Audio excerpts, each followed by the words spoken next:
welcome to a very, very special celebratory stream. 2,000 subscribers on YouTube. Hey, Ben Davey, evening all. Yes, hello, good evening, good afternoon. Hello, just happy to have you all here. We've got a full day or evening of games in front of us. So we did a we hit 2,000 subscribers on YouTube, which is something I never really thought I would ever say, honestly. So I appreciate everyone. I appreciate all your support. It truly does mean a lot. And so we are going to be playing a lot of games today, and I am so very excited for it. We're going to be playing not on Twitch, no. So we're doing this solely on YouTube, just kind of as a party for YouTube type situation. And depending on how this goes, I may start streaming on both software or both platforms, because both platforms have a little bit different things to offer, right? So YouTube has its own thing, Twitch has different things, and so it's always kind of a question of where you're going to stream and like where do you want to stream, because each one of them has different things to offer. And so we're going to try YouTube, and if we like it, we may do both. We probably won't be exclusive to YouTube if it goes well, but we may start doing both just to kind of see how it goes. But yeah, so we're going to play Marvel Champions. We're going to play Lord of the Rings. We're going to play Arkham Horror. In between all of those, we've also got some just don't tell Twitch. So the Twitch rules are that the YouTube stream has to be private for 24 hours. So after the VOD has to be private for 24 hours. So that's how you can do it. You just can't post it immediately. So weird rules. But yeah, so we're playing the 3 LCGs. We're going to be playing all of those, and then sporadically in between. So after Marvel Champions, we're going to play some Spirit Island, which is actually my favorite game of all time. Now, I play a lot of LCGs. It's probably safe to say they're probably actually my favorite game of all time. But I typically, when people ask, I go, Spirit Island's my favorite time, or my favorite game of all time. So we're going to play some Spirit Island. After our Arkham Horror game, we're going to be playing some Aeon's End, which is a deck building game that's similarly set up to like a Marvel Champions, where you have a mage and you're going up against a villain. And so we'll see how that goes.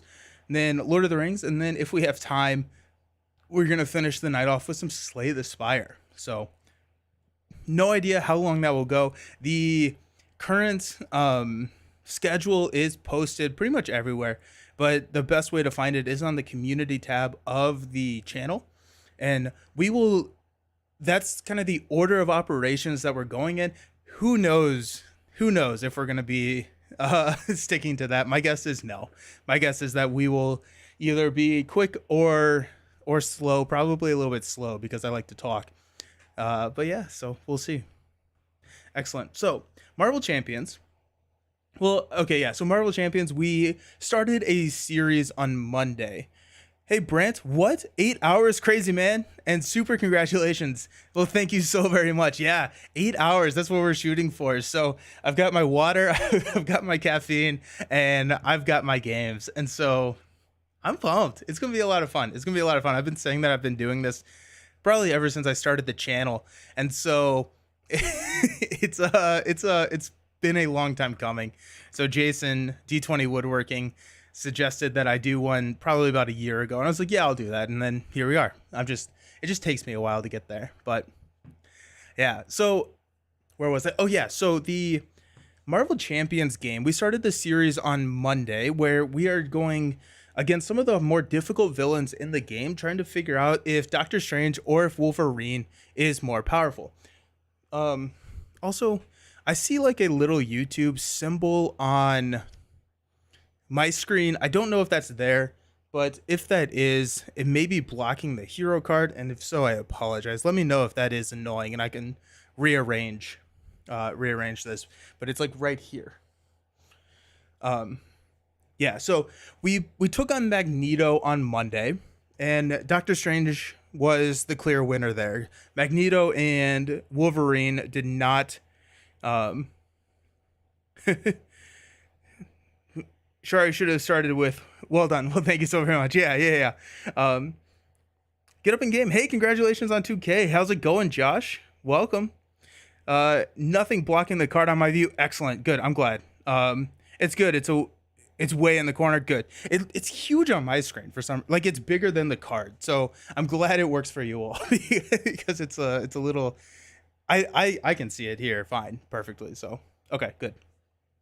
So Magneto and Wolverine did not get along, and so now we are running up against Red Skull. And so I think that Magneto and Wolverine were, or I'm sorry, that against Magneto, Doctor Strange had the edge because Magneto is very susceptible to like a stun lock or a confused lock type build, and Wolverine does not have that in his kit. Wolverine likes to go fast. Now we're going up against a Red Skull, which I think could be pretty evenly balanced. I think Wolverine may have the slight edge here on Red Skull, especially because of the modulars that we're using. So we're doing this. We're going to start with Doctor Strange because we started with Wolverine last time. So we're going to start with Doctor Strange right now, and then we will roll into Wolverine against Expert Red Skull, and we are running against the Anachronauts, which is, thank you Brant for the suggestion, and then the Doomsday Chair. So the Doomsday Chair is this MODOK who is absurdly large and annoying and frustratingly difficult to beat. 8 health, 2/2, and he has Retaliate 2. And what is so difficult about the Red Skull MODOK combination is the side schemes, which they are in their own deck, pulls MODOK out. So you are going to be fighting MODOK very, very frequently. And that could be an issue for Strange. So Strange could struggle with that more so than Wolverine, I think. Alrighty. After facing Expert Ronin today and winning, Captain America is the best hero. That's impressive. That's so crazy. Expert Ronin is insane. Good job. Congratulations. Josh, doing great. Excited for the stream. Me too. Yeah. All day stream. Let's go. Yeah. Yeah. I'm so pumped. Alrighty. So we will talk about the deck, but just to kind of also give you a little bit of a peek into what we're doing on, for Lord of the Rings, we are playing a special scenario pack called the Hunt for the Dreadnought. And so it's a really cool setup where we're like on a ship, and we're basically like going into like naval warfare, and we have to search and destroy the Dreadnought, which is this incredibly powerful ship. And so there's like rules for like this naval battle and ships blocking ships. So it looks really cool. I'm really pumped to try that because it's a really cool scenario. The other kind of catch is your minimum deck size in that scenario is 100 cards. And so I did not realize that when I when I said that I was streaming that. And so the deck is, super thick, and I'm probably going to have 2 stacks because it slides everywhere. And then for Arkham, we're going to be doing the Blob that ate everything, which is another special scenario pack that has a lot going on. We're going to be running a Roland Banks, and Maddie from the Discord or the Diamond's Edge wrote a really cool write-up for Roland Banks as like a starting class and how you play Roland Banks. And so I'm following his advice and how he does that. And then we pulled, and we're doing a Winfred Habamok rogue deck. So I'm excited because that's always been one that I've wanted to try. And also the standalone rules, we'll talk about this more when we get there. The standalone rules for Arkham are way more interesting than I thought. So I may be doing some more standalone stuff. Ben, shield block saved your butt. Shield block is so good. Shield block is so good. Okay. Well, let's start playing some games. Let's do it. Okay. So Red Skull is pretty notorious for how much threat you need to manage with him on the table. And so Red Skull gets a benefit in his attack based on how many side schemes are on the table, and the kind of the gimmick here is at the start of the villain phase, you add a side scheme. And so he's consistently getting stronger. You have to manage these side schemes. Some of them are bad. Some of them actually have benefits when you do beat them. And so it's always a tactical decision on where are we going to focus our resources and take them out. And so Red Skull versus Justice is always very good. Like I said on the Monday stream, we are trying to showcase a couple of different aspects for each one of the heroes. So um, so this time we're going to be running Justice with Strange, and we're going to be running Aggression with Wolverine. I ran Aggression on Monday, but I do want to rewind that a little bit because we switched up to Protection, and so we're going to go Aggression again. Brant, well, I'm doing laundry and then attempting to make lemon chicken, so your day sounds more fun. Awesome. Oh, I love lemon chicken. I did a lemon chicken after a. This is a very sad story. We did. I had a smoker, and so I was doing an overnight smoke. It was probably going to be around like an 18-hour smoke, and I woke up. I have to wake up like every 2 to 4 hours to check on it and make sure everything is fine. And I went to I woke up at like 4 a.m. and I went down to check the smoker, and it was dead. It was cold. So the meat's ruined because it's been sitting out. It's probably at a level that like all the bad stuff starts growing. And so I panicked, and just around the house, because we had a bunch of people coming over, we made lemon chicken, and I love that flavor. I don't think it's going to turn out as well as yours is going to, Brant, but I'm happy for you. That's exciting. Bryce, speaking of Arkham, I started a new job, and the guy I sit next to play Elder Core. I brought Arkham in, and we're going to play during lunch one day. Nice. We're playing Dice Storm tomorrow. That's awesome. That's so cool. I love when you're able to find a game or a person that you can play like at work. That's really cool. That's awesome.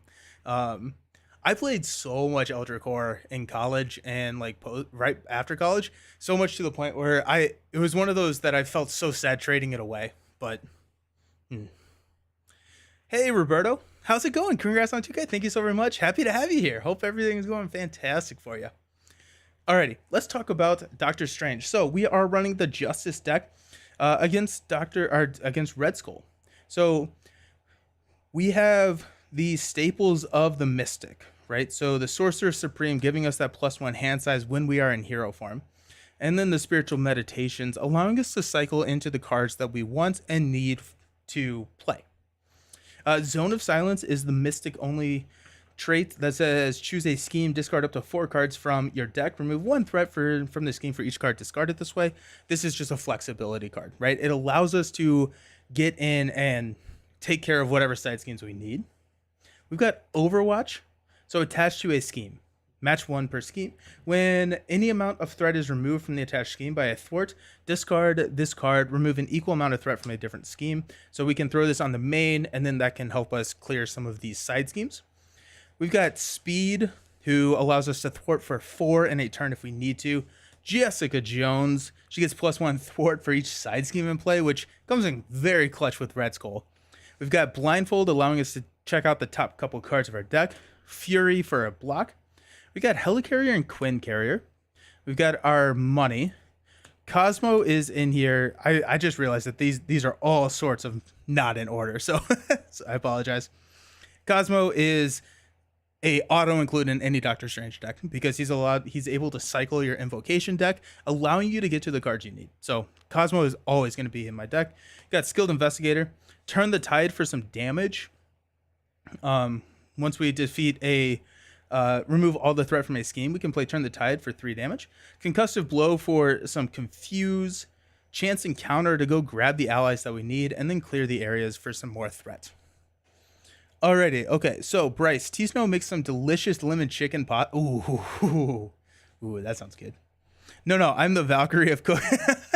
It may not go well at all, but my wife does not eat meat. Also, okay, so biggest complaint about streaming on YouTube so far, which I streamed on YouTube back before I started this channel. So history lesson for Nelson all over / living card gamer. I streamed under my podcast initially for YouTube, and then I switched to Twitch, which is when I made the living card gamer. Biggest complaint so far, the chat is very, very tiny. It is hard to see the chat. So if I miss what you're saying, I apologize. But Valkyrie of cooking, it may not go well at all, but my wife does not eat meat, so I have to learn at some point. Fair. Hey, waiting for my core set to be delivered to your house. So excited. Thanks for all your tips. Oh, that's exciting. Oh, is it coming soon? Is it coming soon? That's such an exciting time.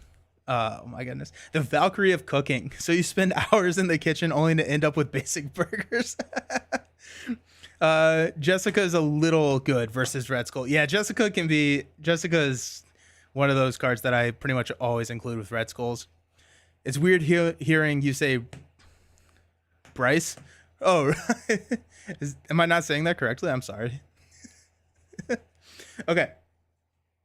So Doctor Strange starts with the Invocation deck, which are these super dumb spells. And so we get to play with the top card of that face up. If we can flip into a Winds of Watum, we are feeling pretty good. Stephen Strange has an ability on his alter ego side to cycle that top card. We're going to shuffle the Obligation in after we do this. So because we do have to deal ourselves an encounter card. Also, I looked. So on the stream on Monday, I was talking about how I need some big token or something that tells me that, hey, this has a when defeated effect. By the same token has some. So we are going to have some of those whenever they make it across the ocean. Whew. Just got an email. Rogue and Gambit are on the way. Nice. Friday hype. That's exciting. Yes. Yes. Okay, so Rogue and Gambit I should get on Friday. I think I should get on Friday. Typically the FLGS that I frequent does come and hang out and sends us an email saying that they're here on Friday. And so my next stream after this one will be Friday evening to get both of those probably unboxed, and we'll probably shoot for 2 games of each one of those. You're saying it correctly, but I'm used to hearing you say Beast on Twitch. Bryce is perfect. Okay. That's fair. That's fair. Alrighty. Cool. Let's play some games. So Doctor Strange starts with a hand size of 6. We've got a clear the area. Oh, actually, hold up. Sorry. Put the red house into play. Shuffle every side scheme into the side scheme deck, and put the sleeper outside out of play. After you resolve step 1 of the villain phase, reveal the top card of the side scheme deck and put it into play. This threats out at 8. Red Skull is a 3/1. He gets +1 attack for each side scheme in play. When revealed, deal each player an encounter card. So we've got it here. So we got clear the area, protective ward, astral projection, concussive blow, magic blast, and the Eye of Agamotto. I really like having Eye of Agamotto in our opening hand, and Astral Projection works to get rid of the red house. The red house says that we can thwart the side scheme. We can use our attack instead, but we don't need to do that because we're probably going to be using Steven to exhaust over here. Astral Projection we're going to hang on to just to probably get rid of this. I think we need to manage this pretty closely. Magic Blast is good. This is where a lot of the damage is going to come from, is Magic Blast in our 7 rings. And so I think we're going to get rid of Magic Blast, Concussive Blow, Clear the Air, and Protective Ward. We're going to mulligan 4 cards. Genius, that's a good pull for us. Blindfold is a good pull for us. Spiritual Meditation is a good pull. And Wong, I love everything that just happened right there. Late Night Gaming. It's Doctor Strange time. Yes, it is. Doctor Strange. Yes, let's go. Alrighty. So 7 rings. We can give up to 3 characters a tough status card. Place this card in the invocation card discard pile. We're going to swap this with the next card, which is a Winds of Watum. Huge first turn pull. So good. I must be the only one that can lose games with him. Nope, no, not at all. I think this one's going to be pretty close. Like Doctor Strange is very good, but he is not perfect. Okay, so let's go ahead and. What am I listening to? I don't know. I just put it on like my songs, and I'm like, I don't even know what this song is. Okay. Let's go Spiritual Meditation. Draw 2 cards, discard 1 card. Master the Mystic Arts. Beautiful. Love it. Oh, huge. Okay, so let's go ahead and let's toss the Master of the Magic Blast. The reason that this is so good is we can now spam Winds of Watum. So we'll go Genius for an Eye of Agamotto. We'll use Eye of Agamotto to play Master of the Mystic Arts, pay the printed cost of the Invocation deck, resolve its special ability, and then place it back on top. So draw 3 cards. 1, 2, 3. There's a Cloak of Levitation and a Quinn Carrier, which is pretty good. Let's go ahead and use Doctor Strange's ability to draw 3 cards. We got Crimson Bands already. We got 1, 2, 3. So okay, that's what we call it. That's what we call a good turn. I'm pretty bad with Doctor Strange. I know he's good, but I can't quite get him to work. On power rankings, I play with him. He's behind 10 to 12 heroes. Much better for Ant-Man, for example. Ant-Man's really good. Ant-Man's really good. Okay, what are we doing with our lives now? So I want to... We'll go Turn the Tide. One of these Astral Projections and a Helicarrier to get out a Quinn Carrier.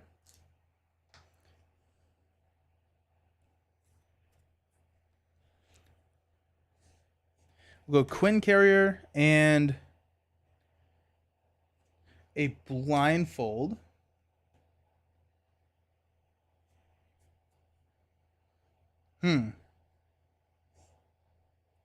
To get a Cloak of Levitation out.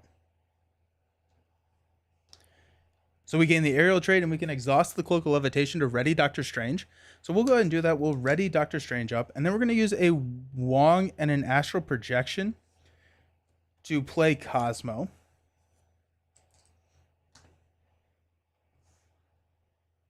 We will go ahead. I don't want to get... we're going to do it. We're going to name... Actually, you know what? Actually, we're not going to do that. We're going to name... we're going to thwart one here.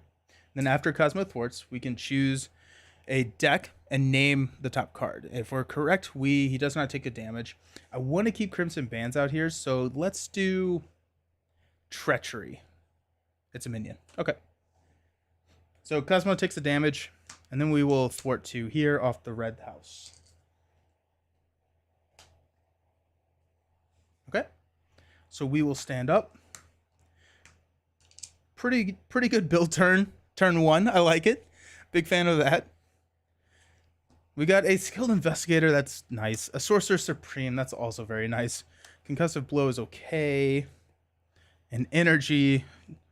And Sanctum Sanctorum. Alrighty. So we will place 1 thread here. Then we reveal the top card. Actually, I don't even think I shuffled these, so let me shuffle these real quick. Why is the Cloak exhausted? I readied Doctor Strange. The Cloak was exhausted because I readied Doctor Strange so that he could thwart.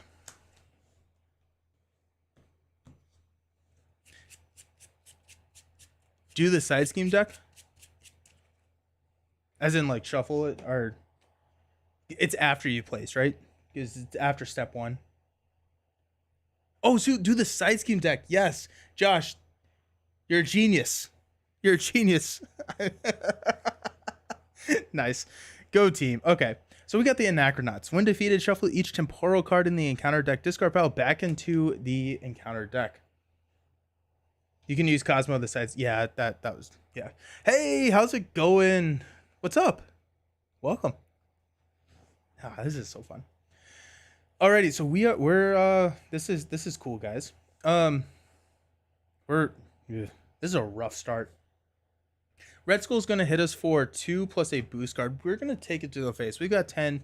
So 2 plus 2, and there goes Shadows. So that's 4. 1, 2, 3, 4. So we're down to 6. We've got 3 cards we're resolving right now. King's Chosen, Insight 1. Discard cards from the top of the encounter deck until a temporal minion is discarded. Reveal that minion.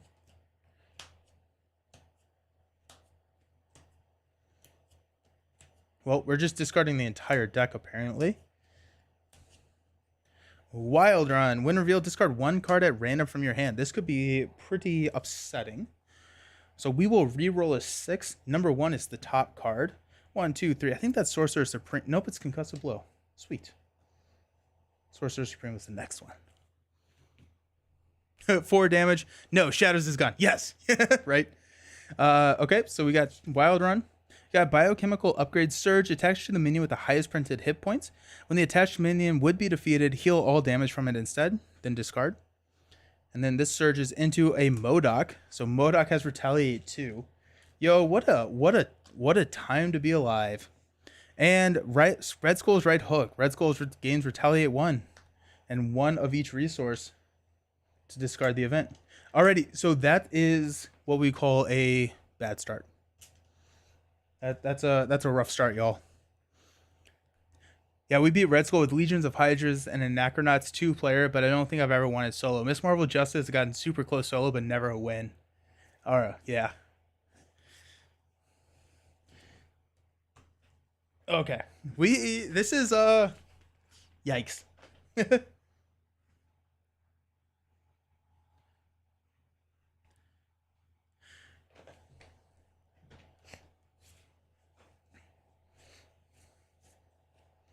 Okay. So we will drop a skilled investigator on the table. Let's go. We will exhaust Doctor Strange.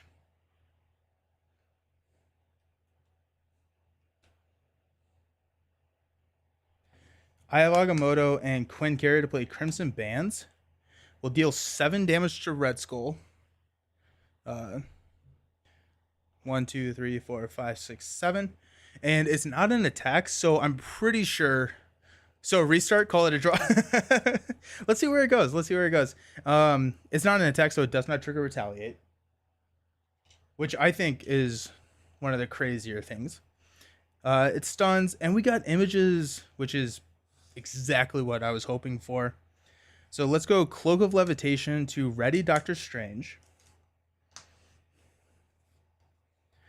We will exhaust Doctor Strange to play Sanctum Sanctorum, or exhaust and toss Sanctum Sanctorum to play images. So confuse the villain, remove 4 threat from a scheme. So we will clear this scheme, which gets rid of this deck and confuses the villain. We will trigger Skilled Investigator to draw a card into Magical Enhancements, which is not a card we care about. Vapors of Veltor. Okay.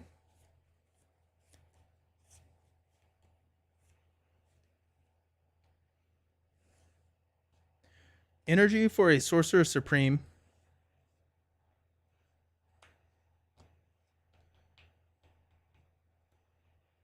Will Cosmo thwart thwart here and cycle this top card.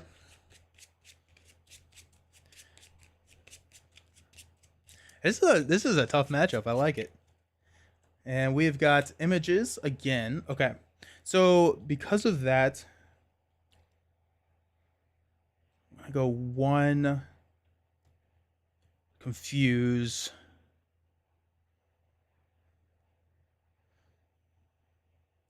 Four total goes on. Let's flip down to Alter Ego. And then we can use images to clear this next turn. Alrighty. Ready up. We're going to toss Magical Enhancements. We got Overwatch. Okay, nice. Spiritual Meditation. Strength. Speed. Chance Encounter. 1, 2, 3, 4, 5. And another Chance Encounter. Whew. Okay. We got this. We're going to go 1 here. Red Skull is going to scheme. He is confused. Oh, wait. Nope. Before that, I'm sorry. Let's flip this in. Hydra Reinforcements. When defeated, the player defeated the scheme discards a non-elite minion. So that's unfortunate because both of these are elite. Comes in with 2. Red Skull is going to scheme, but he's confused. Then we got 2 and 1.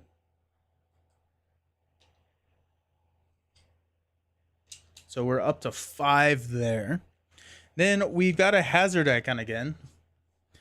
Master Strategist. When Red Skull activates, give him an additional boost card for each side scheme in play, then discard this card.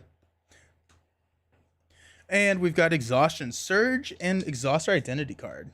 Surges into Spreading Lies. Place 2 threat on each scheme in play. So that takes us up to 7. And we've got 4 here. That's fine. That Overwatch is going to come in handy. Okay. Alrighty. Magical enhancements is good if you're planning on defending in the villain. Yes. Yeah, good point. Yeah. Okay. Okay. Let's go. Let's go.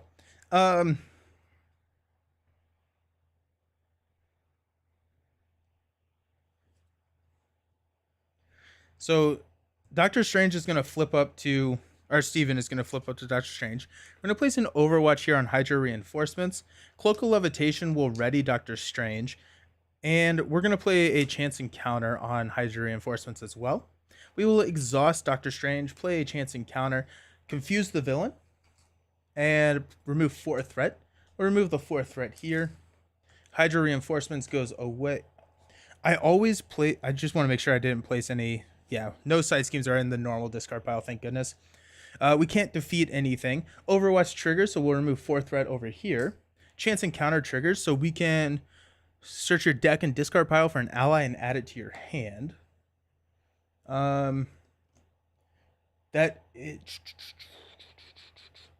So this does cycle first, right? So we got Crimson Bands, okay.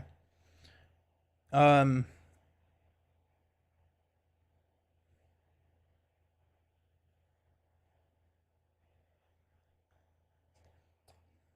thinking, let's get Strange.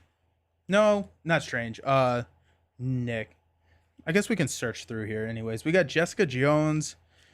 Maybe Wong. No, I need someone that can take a hit. I'm thinking it's gonna be Nick.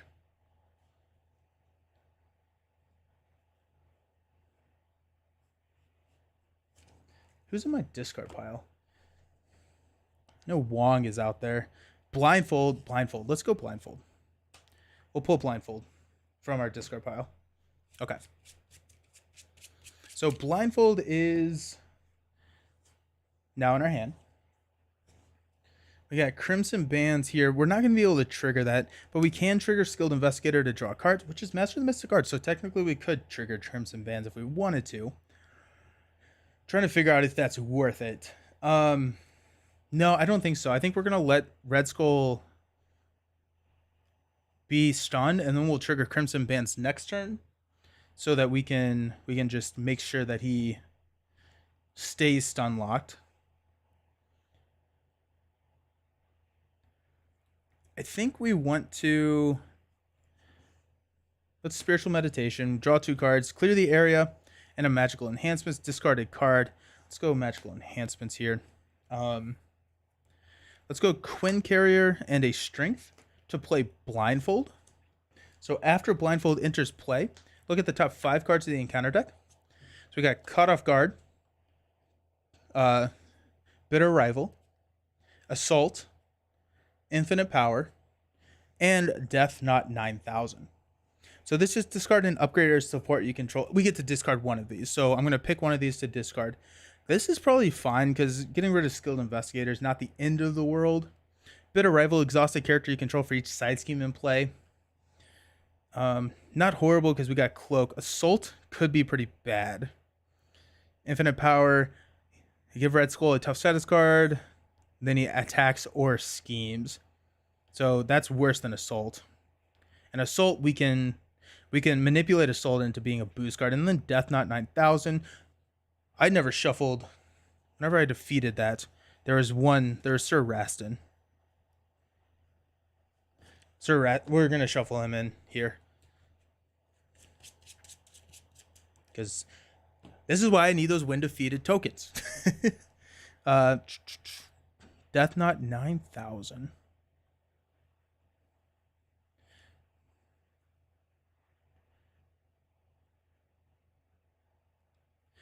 Let's go with the Infinite Power. Okay. Blindfold will thwart 2 here. Let's go. I have Agamotto to clear the area here. Which draws us a card. Just Zone of Silence. That does not help us too much. Blindfold needs a damage. Do you have a deal with buy the same? No, I do not. I do not. I just like their stuff a lot. So anything that they do go back in the same order. That's why I flipped them.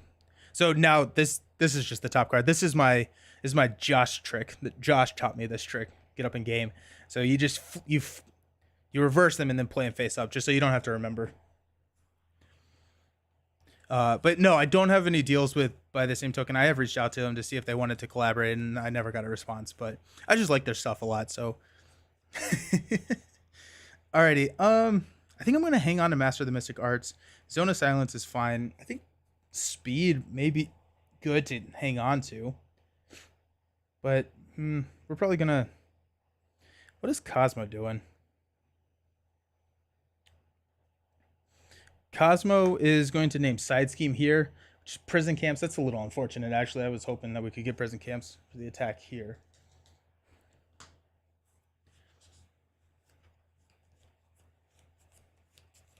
Okay.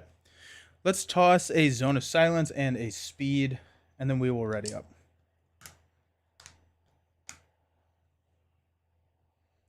We got Jessica Jones, Protective Ward. We actually... No, we will be safe. Okay. Mystical Studies, Nick Fury, and a Spiritual Meditation. Alrighty. Place 1.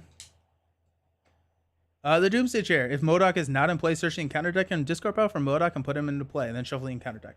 This comes in with an acceleration token. And honestly, what we may do, this comes in with 8. I was thinking about this. The strategy may be to just not take these out and just either have a block or stun lock Red Skull, because I don't want to deal with MODOK over and over and over again. So that'll be a decision that we'll have to make at some point. Okay, Red Skull is going to attack, but he is stunned. MODOK is going to attack for 2, and then we got Wild Run attacking for 2. We're at 6 health.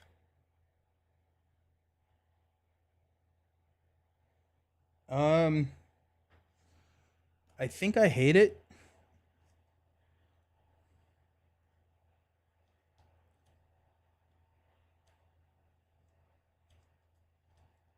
Let's block with Blindfold on one of those and take 2.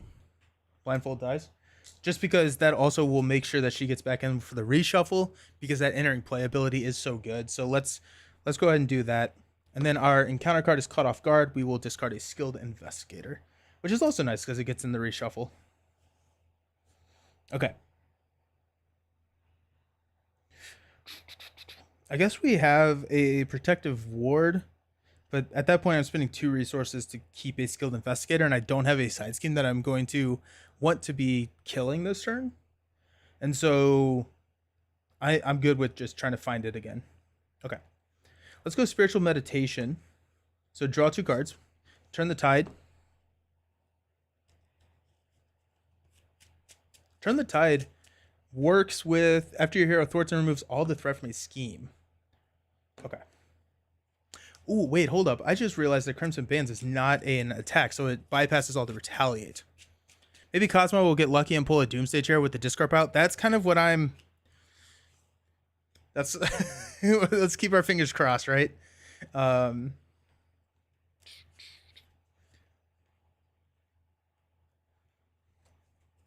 Okay. I still think I should be confusing Red Skull. Or I'm sorry, stunning Red Skull. Leave MODOK out there for I hate leaving MODOK out there. Astral Projection.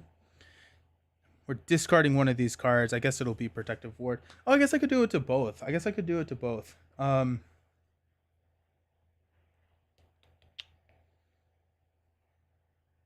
Okay.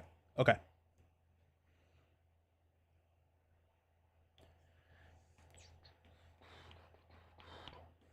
Okay. So what I'm looking at is Quinn Carrier for a Master of the Mystic Arts, and we will use I have Agamotto and an Astral Projection to play Crimson Bands. So 7 damage to Red Skull. 1, 2, 3, 4, 5, 6, 7. And we get to stun him. So Red Skull is stunned and confused again. No retaliate triggers, so that's nice. We could drop Jessica Jones here.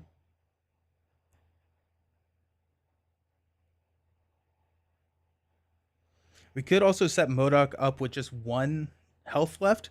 And so once we see that Doomsday Chair pass, we could easily take him out. That may be what we look at doing. Villains at 2. Whenever we flip, we get an encounter card. This is not the worst time to flip Red Skull. He comes in with 20, so we do have a lot of damage, but we have Crimson Bands right here, which is 7 of that, plus a stun. And then if we turn the tide, his retaliate does not trigger again.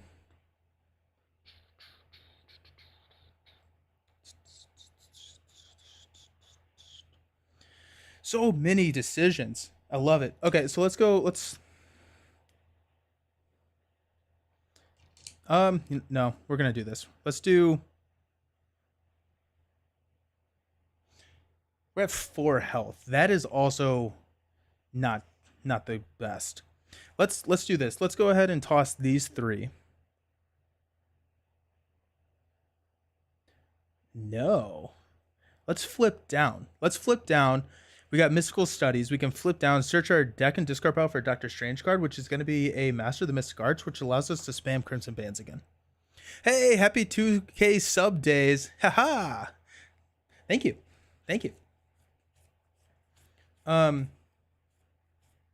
Okay, so sorry, there's a lot of thinking going on. I decked out, so I need this card. Assault is going to gain Surge. It's going to surge into Death Knot, which I think is going to be fine. This is going to be exhausted character for each side scheme in play. That's rough. So we actually, you know what? Bitter Rival may be wanting to grab Protective Ward with Mystical Study. Nope, because it's a Hero Interrupt, so we will not be able to do that. Let's go ahead and thwart here. Naming side scheme, the Sleeper. That's a really big pill right there to get rid of Sleeper.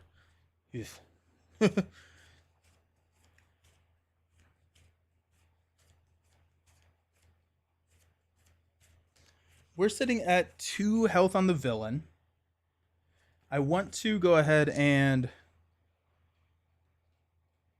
No, that's so many decisions. Might as well...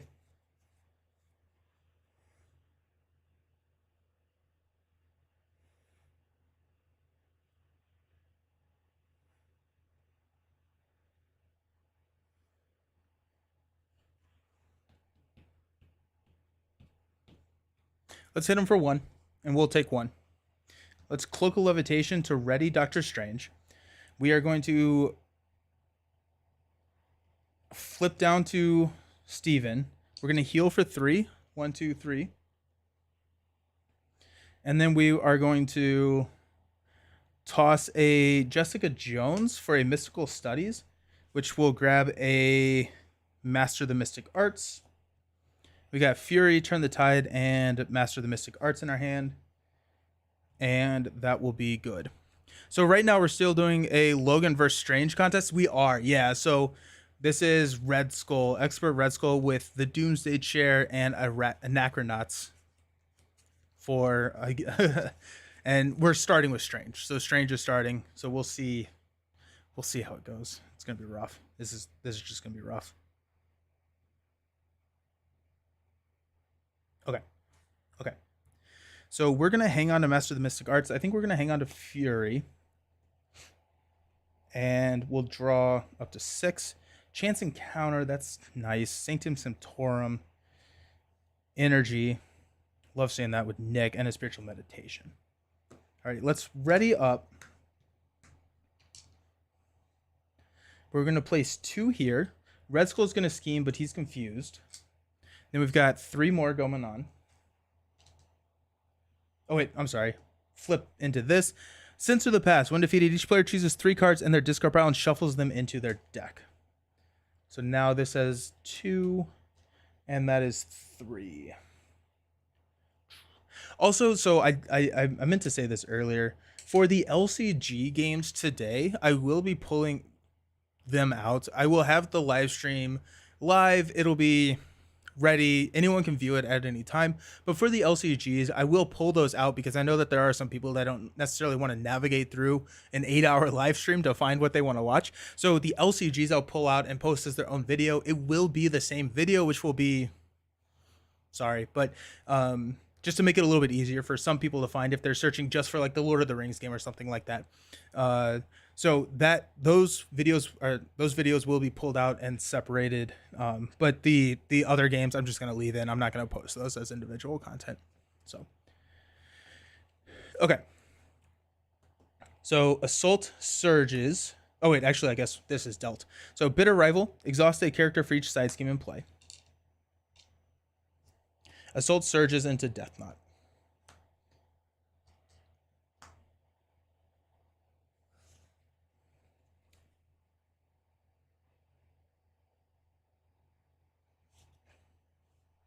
Okay. So on my turn, I guess we'll Spiritual Meditation into Spiritual Meditation and a Zone of Silence. We'll toss the Sanctum Sanctorum. Spiritual Meditation into a Concussive Blow and a Spiritual Meditation. We'll toss the Concussive Blow. We'll Spiritual Meditation into a Chance Encounter and a Astral Projection. We'll toss the Chance Encounter. Okay. So that kind of sets up our hand fairly nicely. And this is getting dangerous. This is our biggest issue right now, is all of these guys.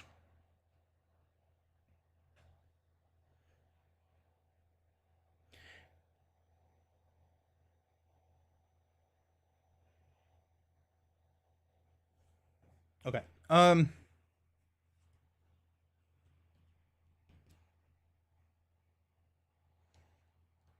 Tough. Let's flip up to Doctor Strange. He is still stunned here. We would take 5 damage, which would not necessarily kill us. Oh, this is what we're gonna do. I'm running out of room.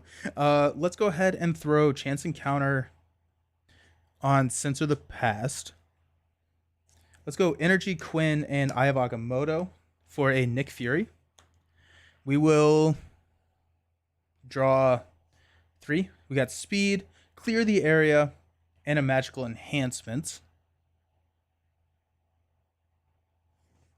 Okay. Nick will go ahead and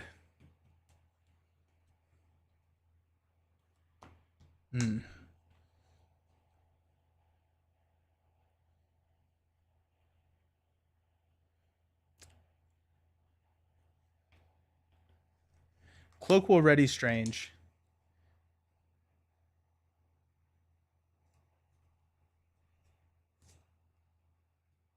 Okay. There's so many like decisions right here. Okay, I'm gonna try and talk through it. Okay, so we've got 5 here. Let's go Nick to attack Red Skull and push his Red Skull. So we get an encounter card.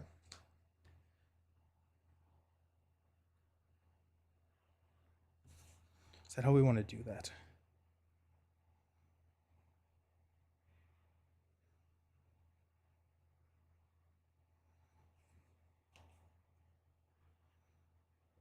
Go 3.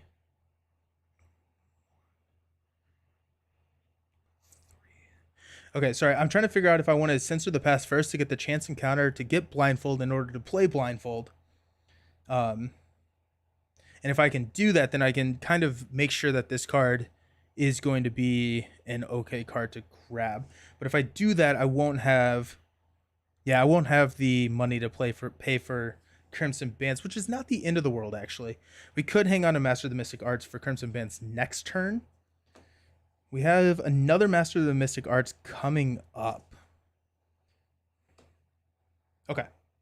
So I think that's what we want to do, just so we can manipulate this to our advantage. So let's go ahead and go magical enhancements for a zone of silence.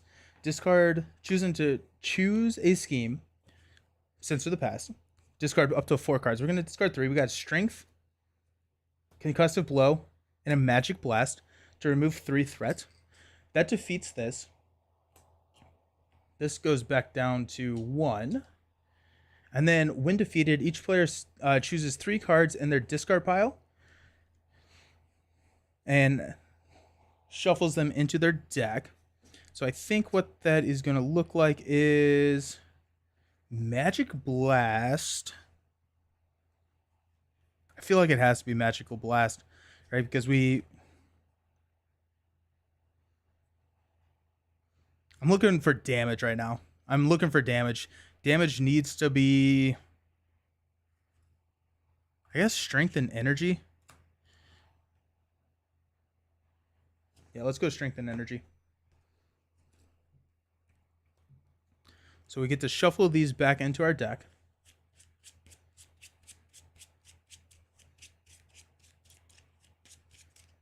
Chance encounter triggers. So we get to search our deck and discard pile, which we'll go grab Blindfold. We also have Wong.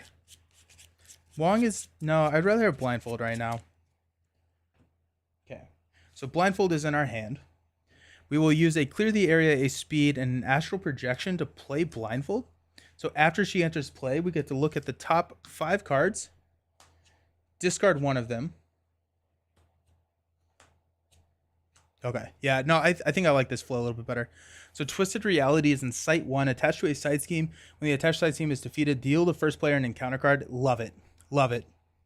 The way that I see it, damage is your biggest shortcoming. So double Crimson Bands would kill 2 minions, let the main scheme pop if need be. I was thinking double Crimson Bands to take Red Skull down to 6. And then a Nick could kill Red Skull at that point, right? A Nick play. I think I'm going to try and tank the minions, right? I don't want to kill MODOK. Wild Run is 9 health to kill because he has the biochemical upgrades. So it could be a Death Knot. And it's just like, it's a tough situation. What sleeves are you using there? Dragon Shields? Yes, these are Dragon Shields. Dragon Shield Clear Matte. That's what I use for pretty much everything. I have a couple other sleeves that I'm trying out. So like, I just recently got the Game Genic sleeves. And so I've got a couple of different sleeves that I'm trying out. I will do a video later. Ooh, okay, so 2 Insight 1s. So Twisted Reality.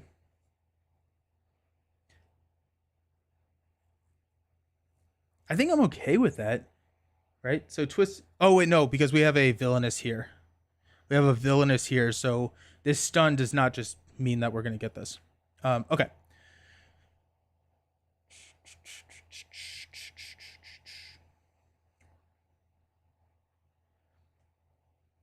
Why was I thinking I was getting an encounter card? Oh, when I push Red Skull, I get an encounter card. So Twisted Reality is a fine encounter card to get. Twisted Reality is a boost card. Biomechanical upgrades. Surges. I think we want to get rid of this. Or get rid of Twisted Reality and let biomechanical upgrades be our boost card. And then the Assault. I don't like the Assault. But what we could do is we have no damage here. We have 2, 4. And then we would have 2. So this is 6 damage coming in. The Assault, Nick could block the Assault. And then we would get 2 more boost cards here. I think that's probably fine. We have Blindfold block 1 of these. And then we take 4, which puts us at 2 damage, which is Crimson Bands is enough to kill at that point. Or not to kill, but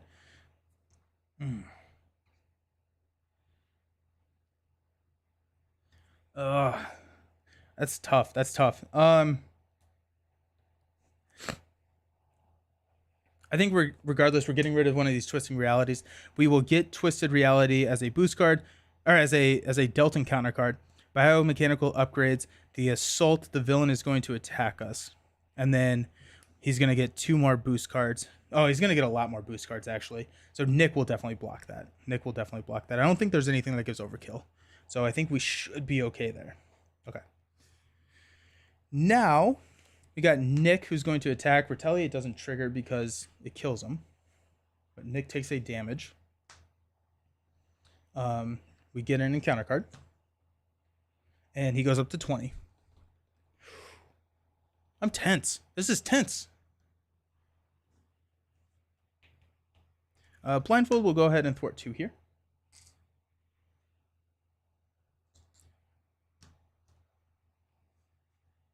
We got Master of the Mystic Arts. Strange is still doing something. What is Strange doing? I think Strange is just going to thwart here.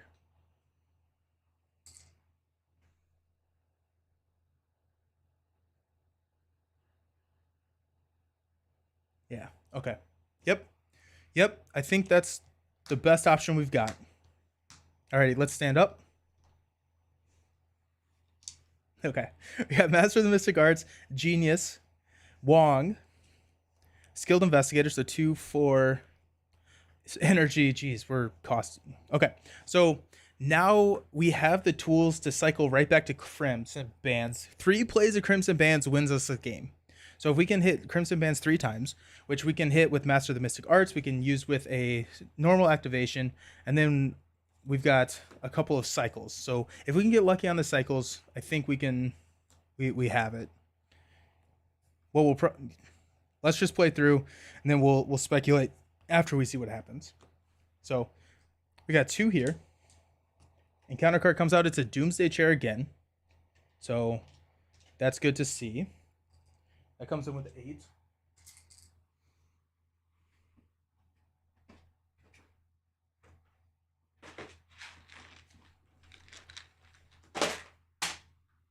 So with 8, we have, so with this out here,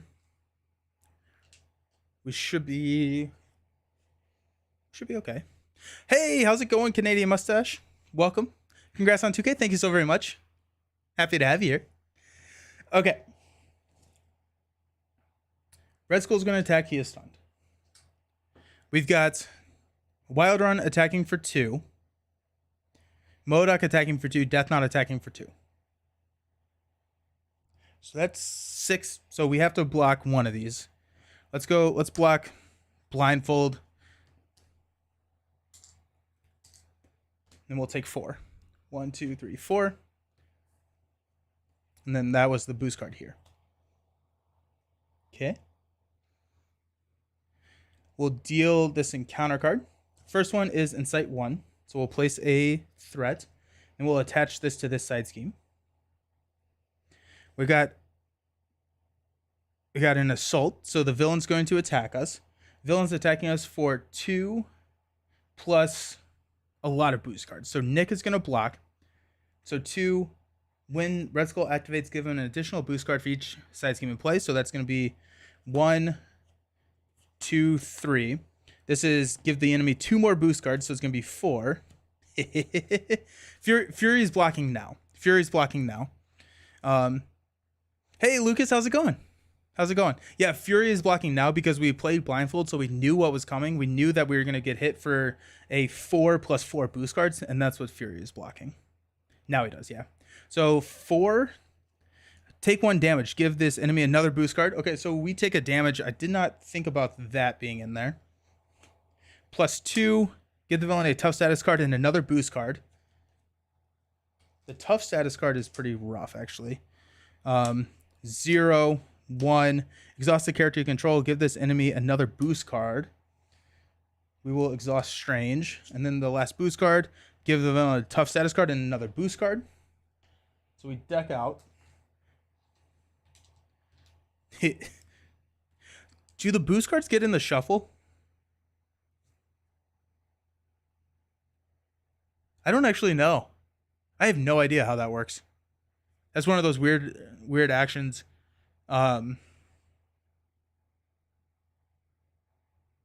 Maybe I would think so. I would think that they would.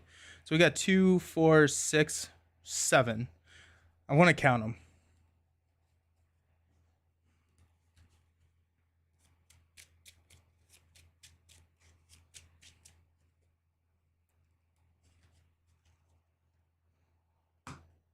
Okay, 7 plus 2.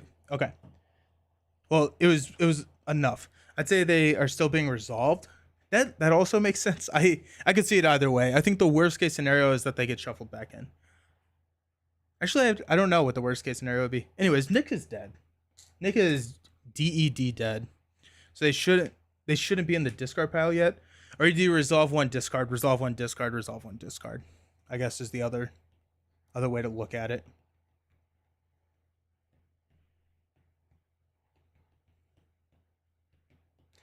Okay. Okay. So that happened.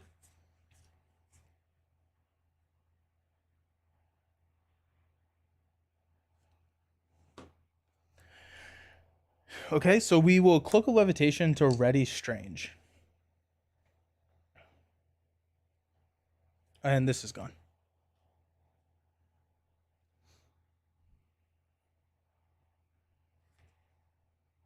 This tough is not good. I am not a fan of that.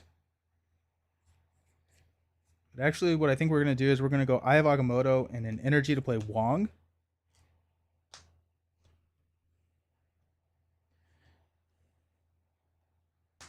Wong will attack to knock off the tough. He'll take 2 damage. Then we will Quinn Carrier, Master of the Mystic Arts, Genius, Crimson Bands to deal 7. 1, 2, 3, 4, 5, 6, 7. And stun.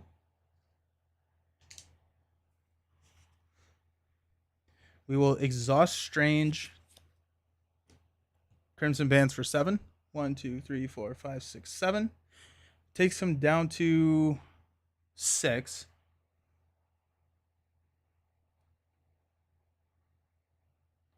I think I'm kind of okay with whatever else side schemes are out there. No, there's one more temporal that adds another the Anachronauts. So we're gonna be adding 4 thread here, which takes us to 7. Red Skull will scheme out, and then we'll add 3, 4. We scheme out at 11, so I'm okay losing that main. Crimson Bands is over here. What do we got? What do we got? Winds of Watum. Not a horrible one.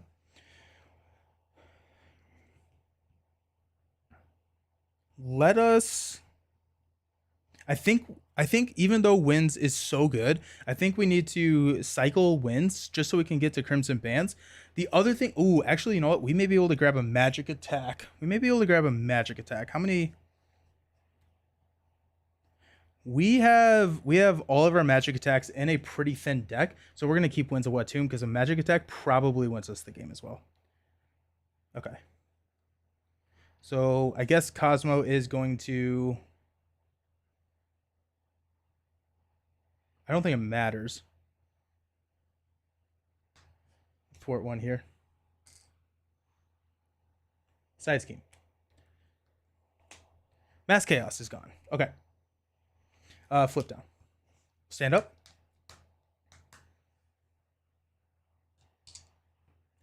Got Magic Blast. There we go. Clear the area. Overwatch. Turn the Tide. Master of the Mystic Arts. Helicarrier. Alrighty, so let's add 4. So we got 2, 4. So we're at 6 out of 8. Red Skull is going to scheme for 3 plus a boost card, which is plus 2.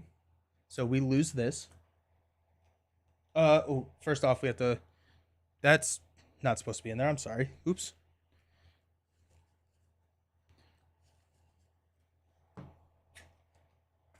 Okay, so the Anachronauts is out there now.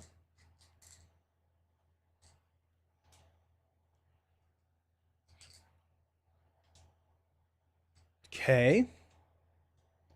So we lose this. Reveal the top card of the side scheme deck.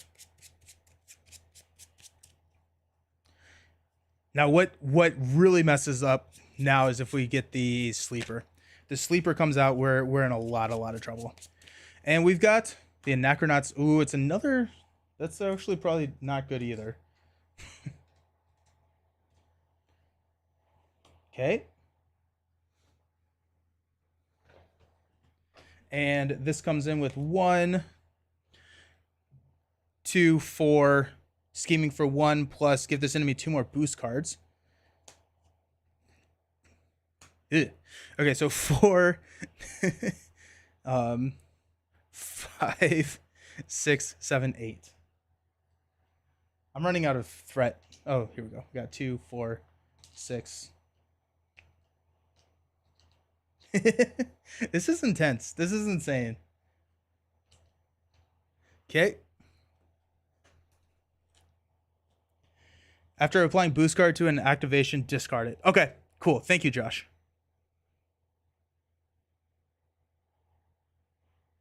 Okay. Okay. So we're resolving 3 encounter cards. First one is advanced. The villain schemes. That's going to be game. So it's going to be 3 plus 1 is 4. That's game. Bummer. Sir Rastin was guard. That would also probably be game. And then this would surge into a bitter rival exhausted character. Yeah. It would have. I don't think we would have won that game. I think even if we did not scheme out, I think we would have lost the game. Because we would have exhausted all of our characters, which means that we would not have been able to heal, which means that we would not have been able. Well, I guess we could have used Wong to heal, and then if we played Magic, well, we would have a discard. Yep, nope. Jeez, that was intense. Alrighty, well, that. Okay. Whew. 12 threat. No, it was way more than that. Oh, yeah. It was just it was a race to the finish. Like, could we get there? Could we finish before we flipped up? This guard ended it. If we didn't have the guard, we would have Magic Blast after healing, and we would have had it. We would have had it. But oh well. How intense. Alrighty, so let's do Wolverine now. Sometimes I would maybe continue on and play it again, but since we got a lot of games to play, we're just gonna go Wolverine, and we will talk about what Wolverine is gonna bring to the table. Jeez, that was insane. There's so many things that went wrong. That's fine. We got it. Let's see if the Canadian mutant can do the job. I think Doctor Strange losing is quite the sight, right? Yeah.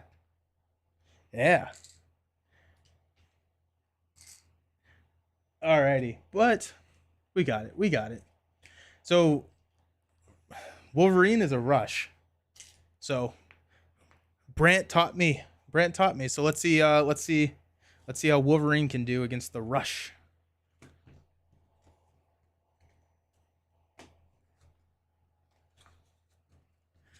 But I do think Wolverine has probably a little bit better of a matchup here. Because you have to do... Where's my obligation? You have to do, 36 damage before you die? It's not impossible. Oh, there it is, right there. Alrighty. Ooh. that was exciting though. That was an exciting game. That was a really exciting game. Good way to start off, right? Alrighty, let's see what Wolverine's got.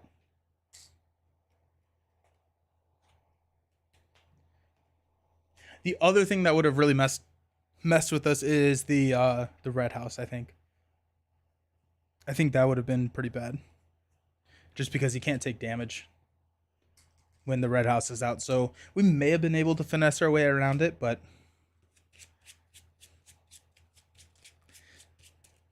Okay. Wolverine's deck. We're running an aggression deck. It is going to be a pretty quick deck. Wolverine can do it. Does that make him the new #1 S tier? No, not necessarily. So I have at least 2 more of these matchups that I want to do. So we did Magneto, which Doctor Strange won that matchup. If Wolverine, if he can beat this, then he would. I don't know. We'll talk about it afterwards. But I also want to do. Oh shoot! What were the other ones that I wanted to do?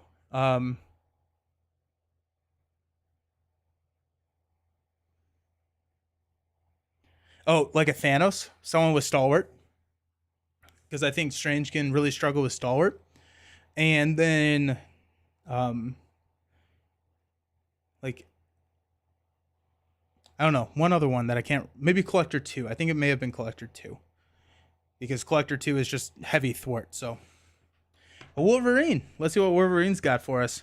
So, we're going to be running an aggression deck. We've got Sunfire in here to help us, one, Wolverine loves chump blockers, right? Because he's utilizing his own damage or his own health as resources. So if we can avoid attacks, we like that a lot more.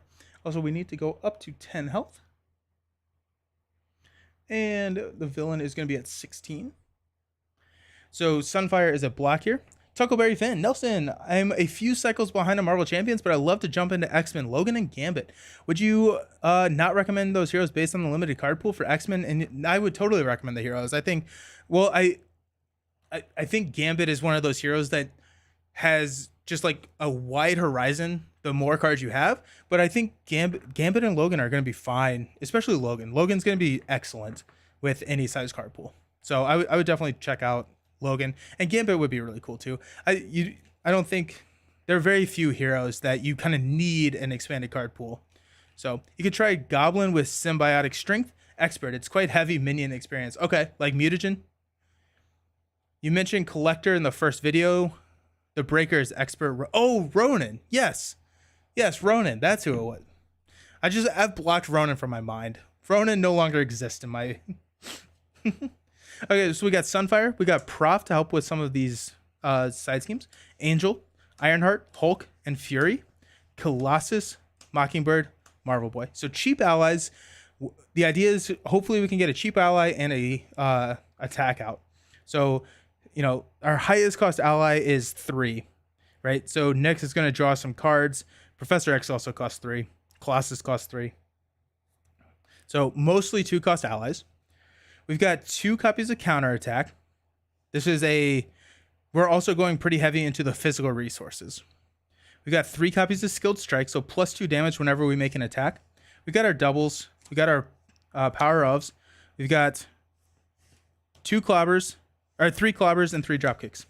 So straightforward deck. Go face with Red Skull and hopefully it works. I don't know. I've not played this deck, so this also could be horrendous. I have no idea. So I will say that. We'll shuffle up. If we do draw into our claws on the mulligan, I don't know. I still don't like that rule. I think that rule in and of itself makes Wolverine worse than Doctor Strange, but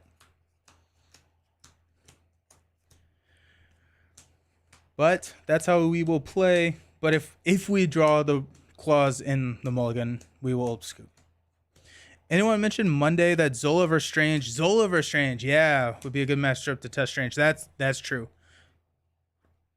Yeah. Zola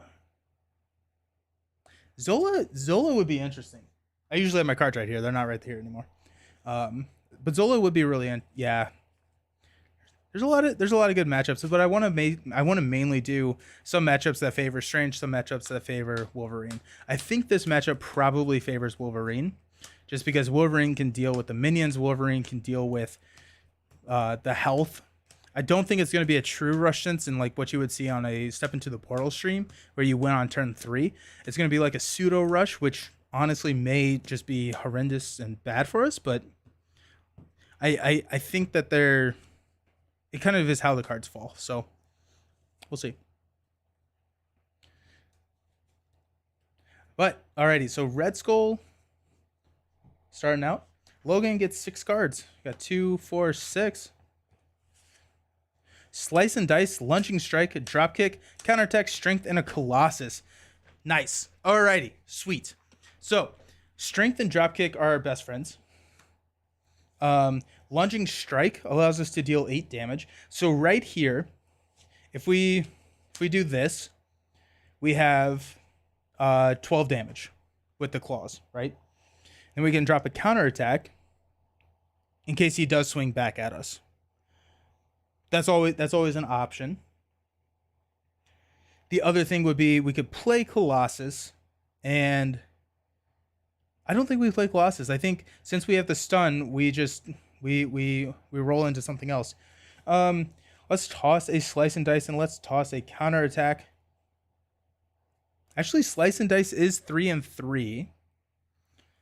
That's 6. So if we do this, that's 12 damage. That puts them at 4, which is 2 basic attacks. And then we can Slice and Dice next turn. We'll mulligan. Power of Aggression. Okay. And an Angel. Well, that's really nice. Alrighty. I like the start. Let's go ahead and use our setup ability to go find our claws. And put those into play. The claws are Exhaust Wolverine's Claws. To choose an attack event in your hand. Take damage equal to its printed cost. Play that event, ignoring its resource cost, and it gains piercing.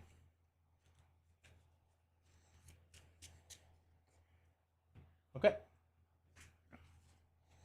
So we will start by flipping up to Mr. Wolverine. Actually, oh shoot.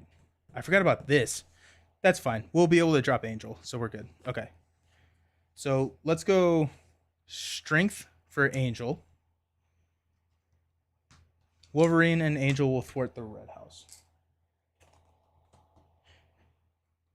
That would have been actually really bad. So I'm glad we drew into that. Power of Aggression and Colossus to play Dropkick. So that is with all physical resources. We deal 4 damage to Red Skull. 1, 2, 3, 4. And stun. We get to draw a card, which is Clobber. We will go ahead and exhaust Wolverine's Claws for a Lunging Strike. So we'll take 3 damage. 1, 2, 3. And deal 8. 1, 2, 3, 4, 5, 6, 7, 8. Putting him at 4. We'll stand up. Do we hang on to Clobber? I think probably not. No, I think we do. So if we hang on to Clobber, we deal 3 damage to an enemy. And then we can have Clobber and Angel can push Red Skull and then an attack. But our other attacks are just so much better. Also, if we do go with a Slice and Dice, 3 damage, push, 3 damage. That could also be a good way to use a Slice and Dice. We're going to mulligan the Clobber. Or not mulligan, but we're going to discard the Clobber. We got Skilled Strike. Oh, that's excellent. Adamantium Skeleton, which is a pass. There's a Clobber in case we needed it. Lunging Strike, huge. And a counterattack. Alrighty. So we will place 1, flip into the Anachronauts. When defeated, shuffle everything. This is the exact same start that we had last time, right? Okay, Red Skull is stunned. We got 3 cards. Hydra Exo Soldier with Toughness. Caught off guard. Discard an upgrade or support you control. If no cards were discarded this way, this card gains Surge. This is permanent, so we have to Surge, reveal the top card of the encounter deck. Insight 1, attached to a side scheme. Red Skull's Pistol gains Piercing and Ranged. And Gang Up, the villain, and each minion engaged with you attacks. Alrighty, so Red Skull is going to be attacking for 1, 2, 3. We will block with Angel.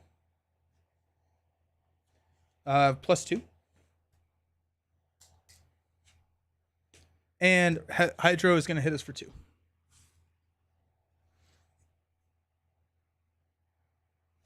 Start of our turn, we're going to heal for 2. So we're up to 7.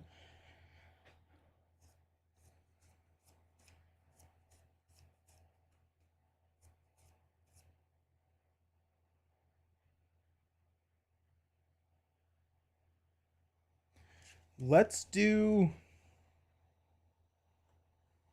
attack with a skilled strike to deal 4. So Red Skull goes up to 20 health.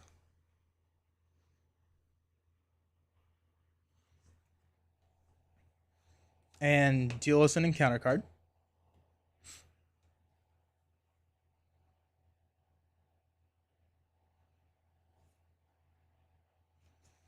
Wolverine's Claws will take 3 damage for a lunging strike. 1, 2, 3, 4, 5, 6, 7, 8. So down to 12. 1, 2, 3. And then we'll play a Clobber for 3. 1, 2, 3. We'll flip down to Alter Ego. Stand up. I got better. Drop kick. Slice and dice. 4, 5. Regenerative healing and regenerative healing. Right? So we'll place 1. We will flip into the Doomsday chair. Doomsday. MODOK. MODOK's going to come hang out with us. So that's going to be fun.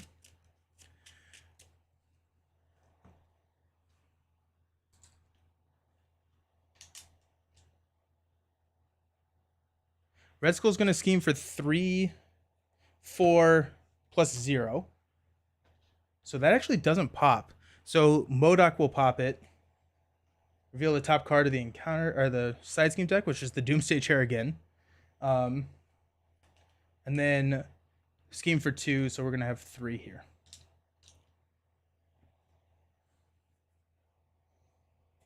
We got 3 cards resolving. First one is Sir Rastin with Guard. That hurts. That really hurts. We got Assault, so this is going to surge into a Hydro Exo Soldier. And an Advance. So 4 plus 2 is 6. That puts us at 9. Can we win?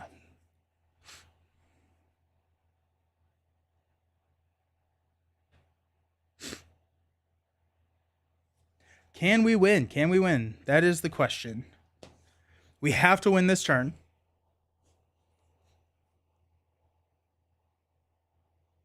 Not looking good for Red Skull right now. It's starting to look similar to last game. Yeah, this guard loses us the game, I think. If we did not have this guard, we have the damage to kill him, right? So we have 6, 10. We have 10 damage in our hand. But can Sir Rastin... Okay, we can slice and dice Sir Rastin.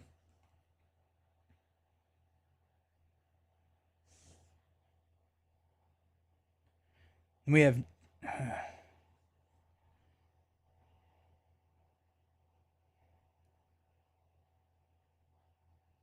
We have 4 health. Okay, so... Oh, okay, hold up. So what we could do... Now it's almost... Can Nick kill the guard? I think so. So Nick can take out the guard, but then we don't have the cards to kill Red Skull.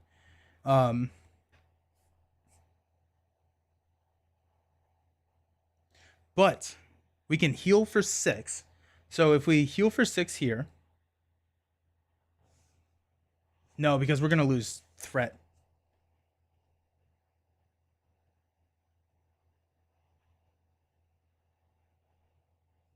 Any of those have overkill? No, none of them have overkill. I think we've passed both of our cards with overkill. Okay, so how do we do this? So we are at 9, and we've passed both of our advances. 9 out of 11. There are insights in here. We've seen a couple of those. So I think threat. Oh, but this has the acceleration. It has 2 accelerations.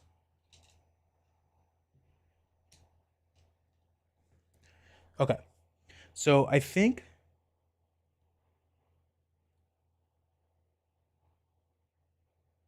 we heal for 6.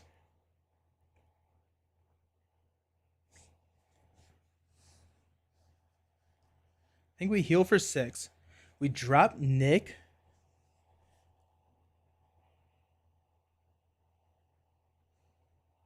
And Nick can take out the guard here. Nick is then a blocker here. But no, because then we're short on. No, okay. We drop Nick, deal 4 damage to the guard. Then Slice and Dice Sir Rastin, and then Red Skull. And so that puts us at 1 health effectively. Nick has the block. We have all of this. It also, I mean, like, Nick could draw something, and Nick thwarts over here.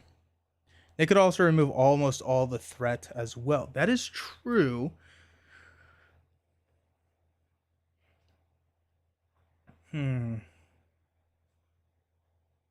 So let's see. We got Slice and Dice. We also have a ton of.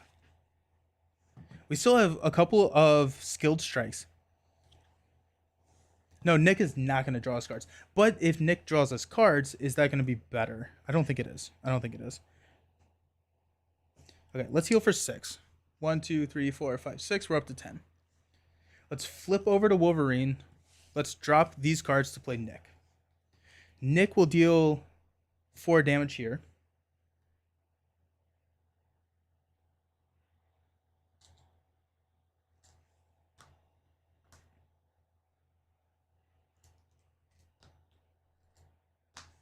And then, yeah, I think this is our best option, right? We slice and dice. We take 3 damage. 1, 2, 3. We kill the guard and we deal 3 to Red Skull.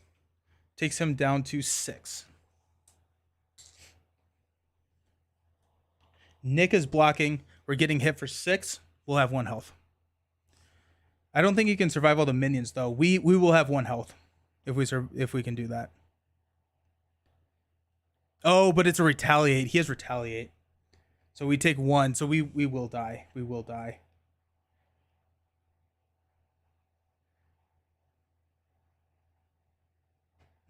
Yeah. No. Haven't got quite in Red Skull box and are a bit reluctant too. It just seems basic and a lot of villains seem stale. To me, my FLGS doesn't even have it, so I'm not too pressed to order it anyways. I really like Red Skull. I think well, one, I really like Spider-Woman. I think Spider-Woman is a fantastic way. Also, James, thank you for the 2K.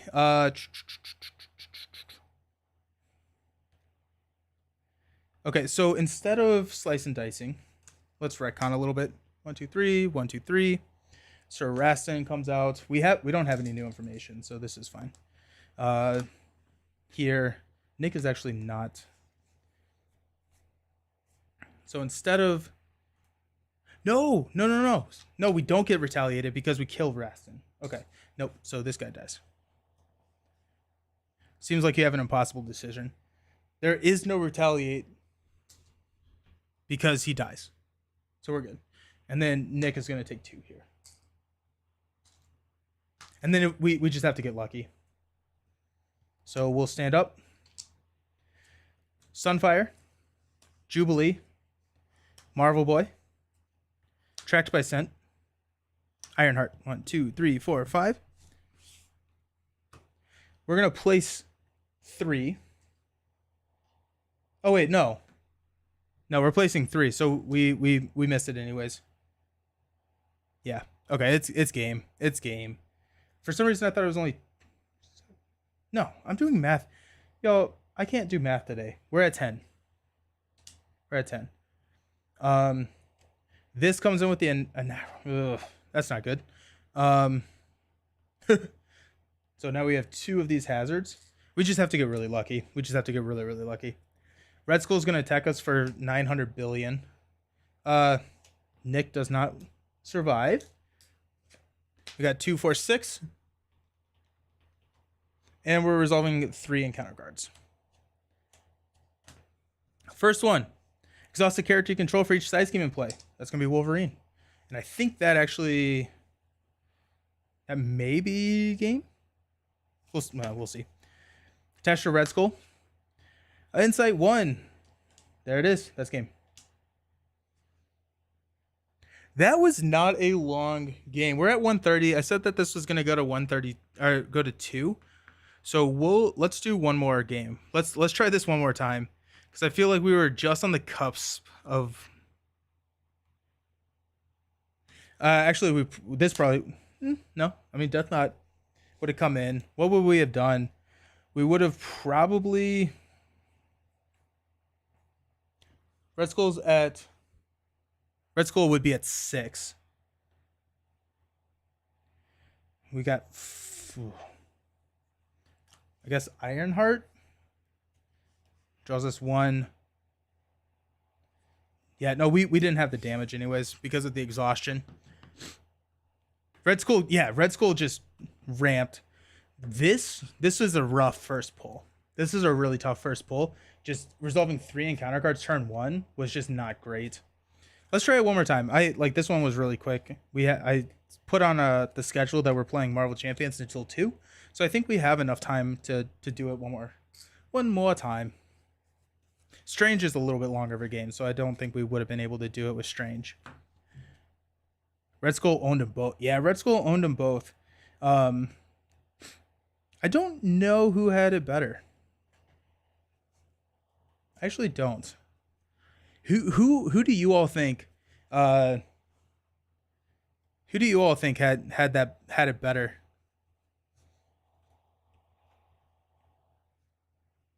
I think Wolverine was closer. I think. This is a tough match though. MODOK is dumb. The Anachronauts are insane too.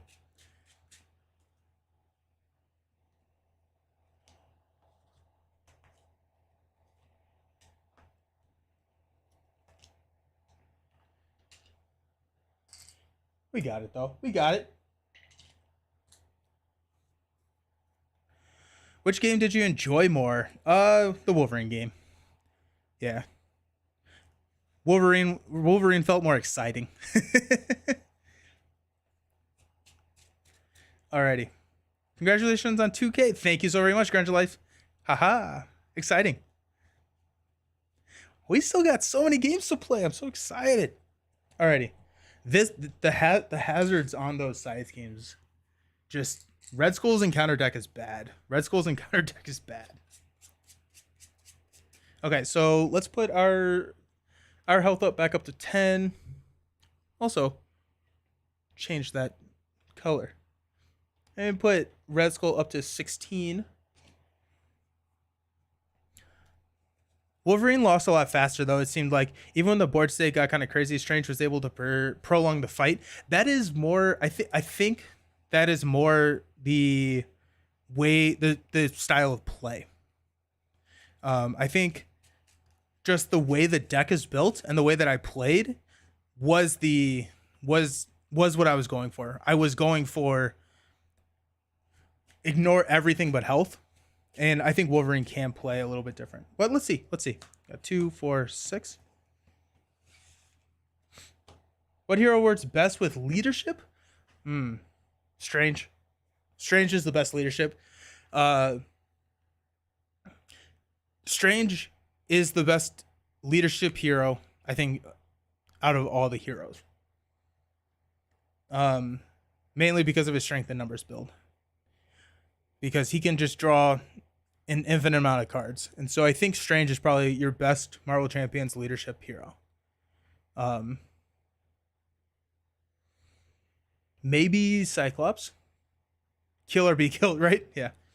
Alrighty, we got Prof, we've got Regenerative Healing, we got Clobber, Colossus, Strength, and Counterattack. Okay, so we're going to keep Strength. Oh wait, Wolverine's Claws. We're just going to leave them out here. That's dumb. Okay.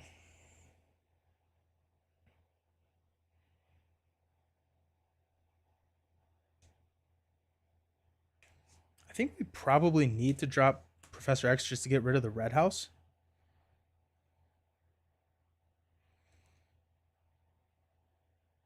We'll mulligan these. Spider-Ham, Cat Marvel are also great in blue. Iron, yeah. Blue is just really good. Berserker Frenzy. Tracked by Scent. Ooh, nice. Okay. Adamantium Skeleton and a Mockingbird. Alrighty.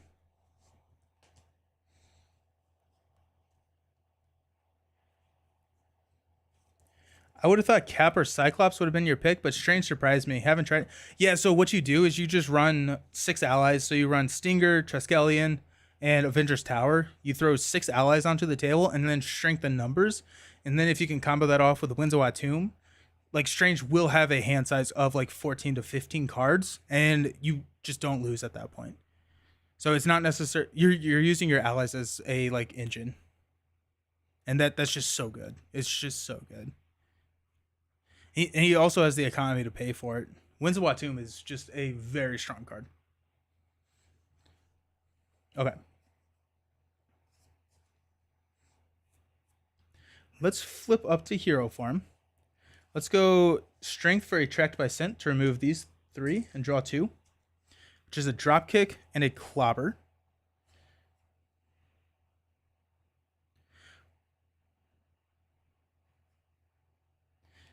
Let's go. No, we have to do all of these.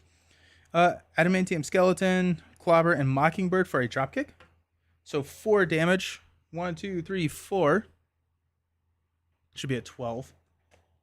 And stun. And draw a card. Power of Aggression does not help us here. I guess we will. We'll drop Berserker Frenzy. Let's go ahead and hit him for 2. Not a great start. 14 to 15 cards. I know. Oh yeah. Like if you go back and watch the Strange Leadership Hero Spotlight, I think there's a time where I have like 12 to 14 cards in my hand. It's just, and then it's insane. It's kind of fun, but it's just like, it's crazy. We got Sunfire. I got better. Got Logan's. Give me some attacks. Berserker Barrage. Alrighty. And another Tracked by Scent. 1, 2, 3, 4, 5. We'll place 1. Don't give me Anachronauts. Don't give me Anachronauts. Let's go. Come on. What do I got? Sense of the Past. Each player chooses up to 3 cards and shuffles them in. Okay, that makes that a lot nicer. Big fan of that. I saw a really cool fix for Strange the other day. They made 3 more invocation cards from the deck. Still strong cards, but at least you don't see Watum all. Oh, I like that. That's cool.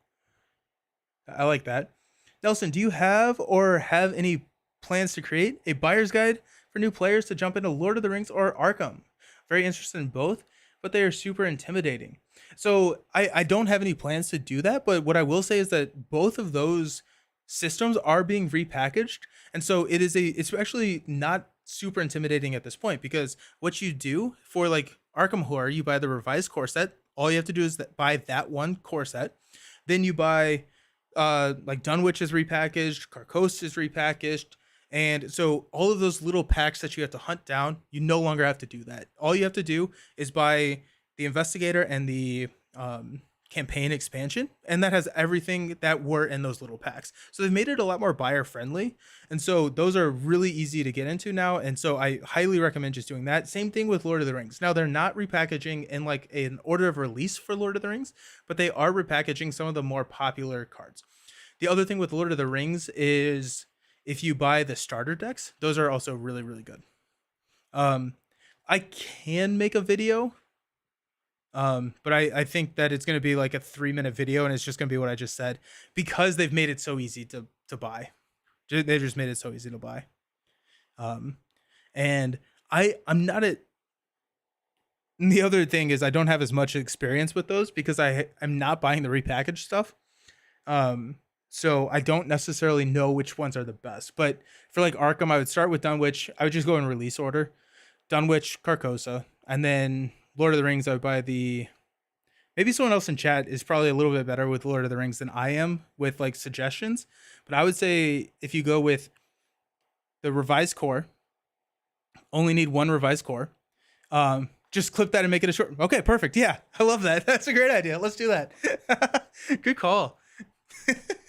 Yeah, so just go with the revised core and then buy. That's so funny. That's a really good idea. Nice.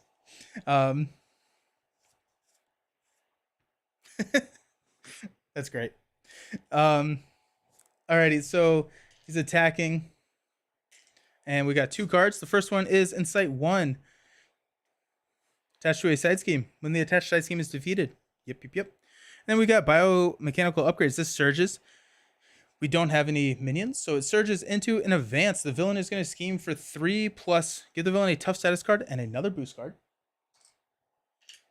3, 5. So we don't lose it. Thank goodness.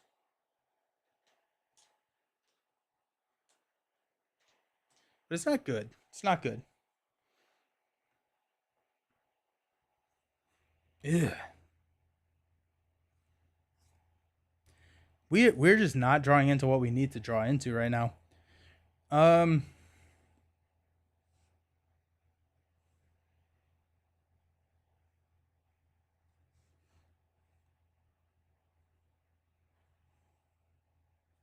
We could tracked by scent here. We get an encounter card if we do that.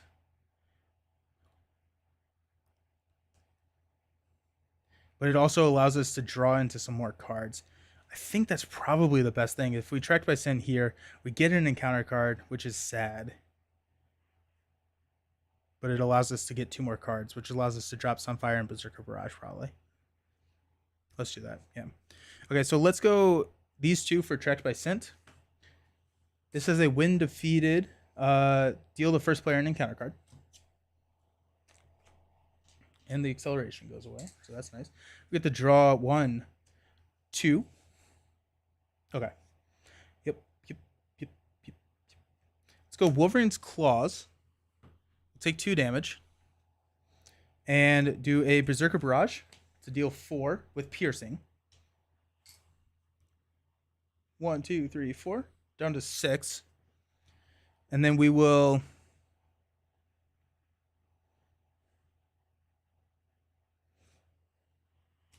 throw Sunfire out there. Sunfire will attack for 2. Wolverine will thwart for 2. Stand up. Ooh, actually, we may want to counterattack.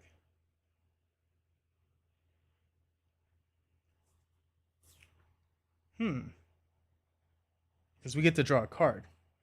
So instead of dropping Sunfire, instead of attacking, do we drop a counterattack? And then we take it, we just face the attack with Red Skull, which is probably going to be 2, 4. And then we can throw the 4 back and draw a card. Let's do that. So let's toss a Marvel Boy to play a counterattack. We still thwart here. We'll toss Sunfire. We got Jubilee, Lunging Strike, Genius, Nick. Alrighty. So we will place 1. Red Skull's gonna, we'll do this. Mass Chaos. Each player discards the top 5 cards of their deck. 1, 2, 3, 4, 5. So 3 threat there. A Crisis, meaning that we cannot take threat off the main, but that was not going to be something we were going to be doing anyways.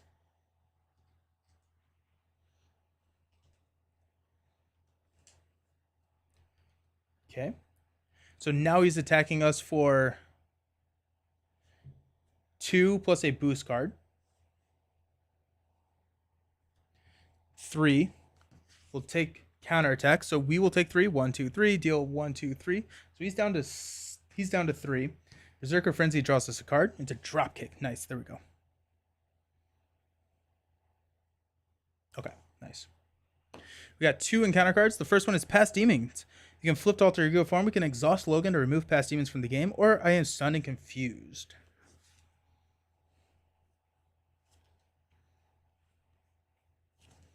We'll flip and exhaust.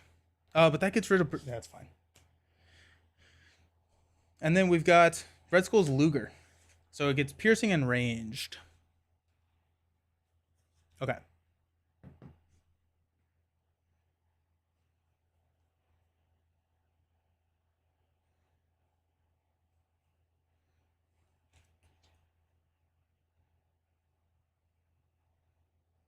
Let's flip up to Wolverine. We will use a Jubilee, Lunging Strike, and Lunging Strike to play a dropkick. So 4 damage to Red Skull, which we'll push. We'll get an additional encounter card. And he goes up to 20. Oh, I wish I could go up to 20, but that is not mine. Villain's going to go up to 20. Stuns him. And we get to draw a card, which is Power of Aggression, which doesn't help. That's actually... Man, that stinks.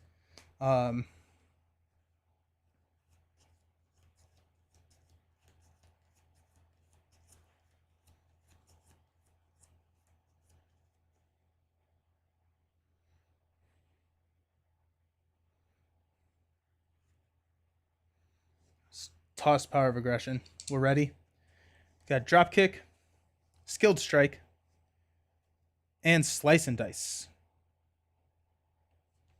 Let's go 2K. Hey, D20. Thank you so very much. All right, let's place one here. Red Skull is stunned. We will draw a MODOK. Cool. And a discard an ally or support you control. Haha. Okay. My turn. I will heal 2. Go up to 7.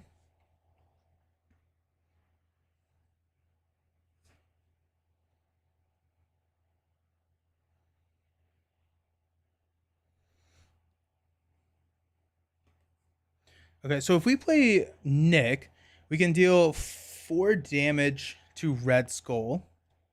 Then we can slice and dice and deal 6. So that's 10. We have 14 damage coming in at Red Skull.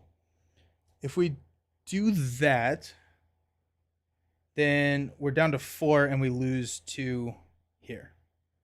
So we can't do that.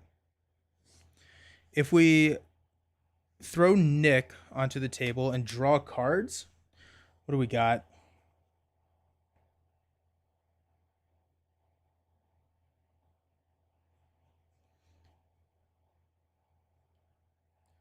We draw 3 cards. We could probably draw into a drop or into the kickers for a drop kick because we have one more power. Nope, we don't have the Power of Aggression. We have Clobber. Nope, we don't have the clobbers.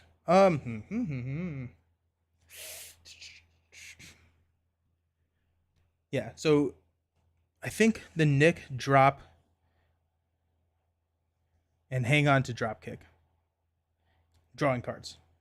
So let's do that. Let's just see what happens. We got Nick. We'll draw Ironheart 1, 2, 3. Okay. Let's go slice and dice and drop kick for Ironheart. We'll get to draw a card. And skilled strikes. Alrighty, okay.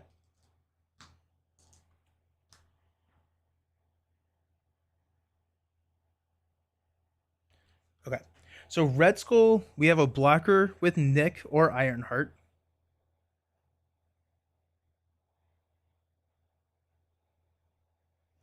We have 6 attack with skilled strikes. We have 6, 8, 9, which puts him at 11. We will be resolving an extra encounter card, which is not the end of the world. We have 2 blockers here. So we can block, take 2. If we do that, we have a good chance of rolling in to kill. Now the problem is if he attacks, we're dead. The other option would be to like skilled strike over here. Then we can throw 2, 3 damage at Red Skull, taking him down to 17. But and then we have blockers. But I don't think I can do 17 damage in a turn.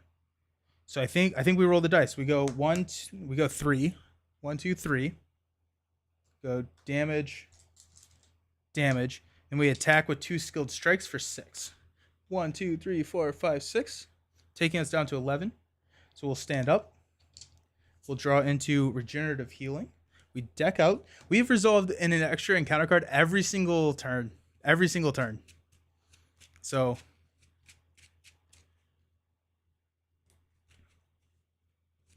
yeah,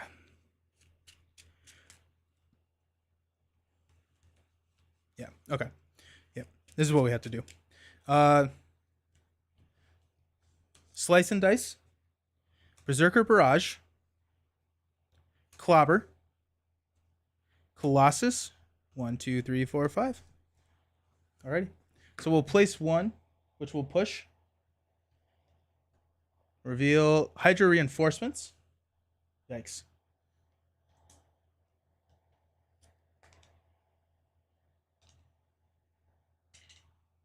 That comes in with 2. Then we reveal this, which is the Sleeper. No! Sleeper has Guard, Retaliate, and Toughness. That's game, yeah. Because we can't tank the hits. Maybe not, maybe not. So Red Skull is going to attack. We will have Nick block. So it's going to be 2, 3, 4, 5, 6. Give this enemy a tough status card and another boost card. Nick dies.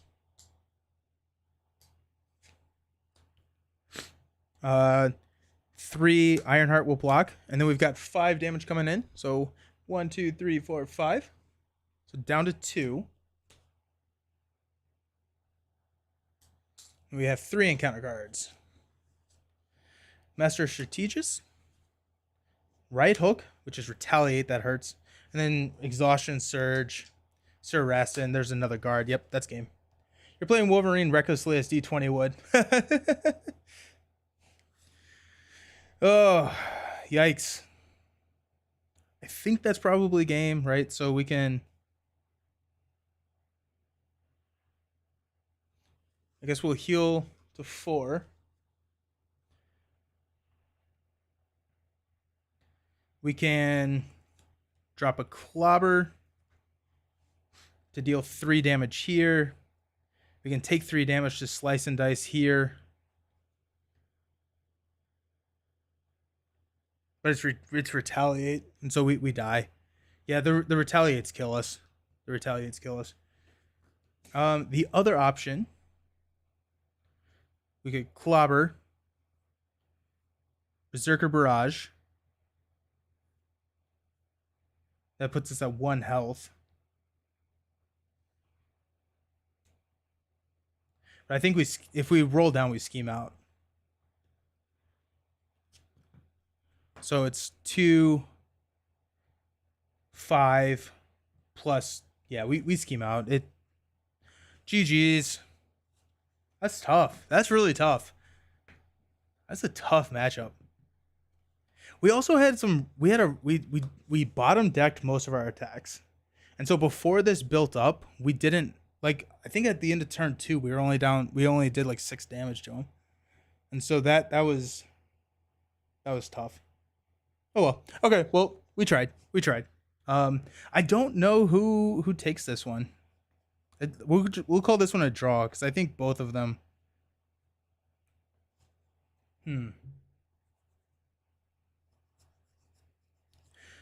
I may need more attacks in here.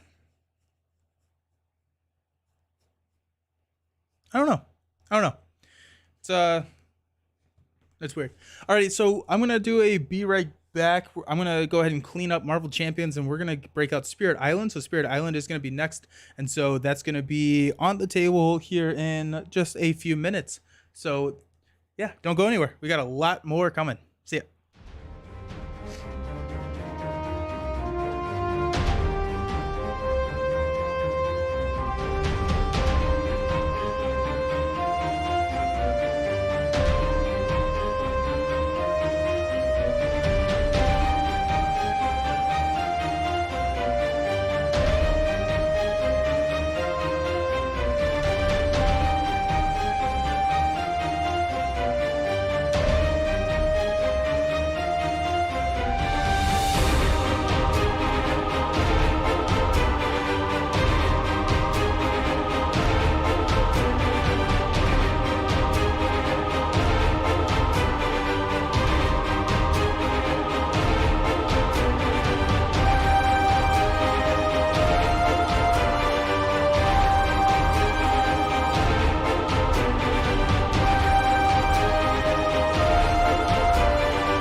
Alrighty, so we're not necessarily back ready to be playing, but I figured I could talk through some of the choices that I'm making or get input on some of the choices.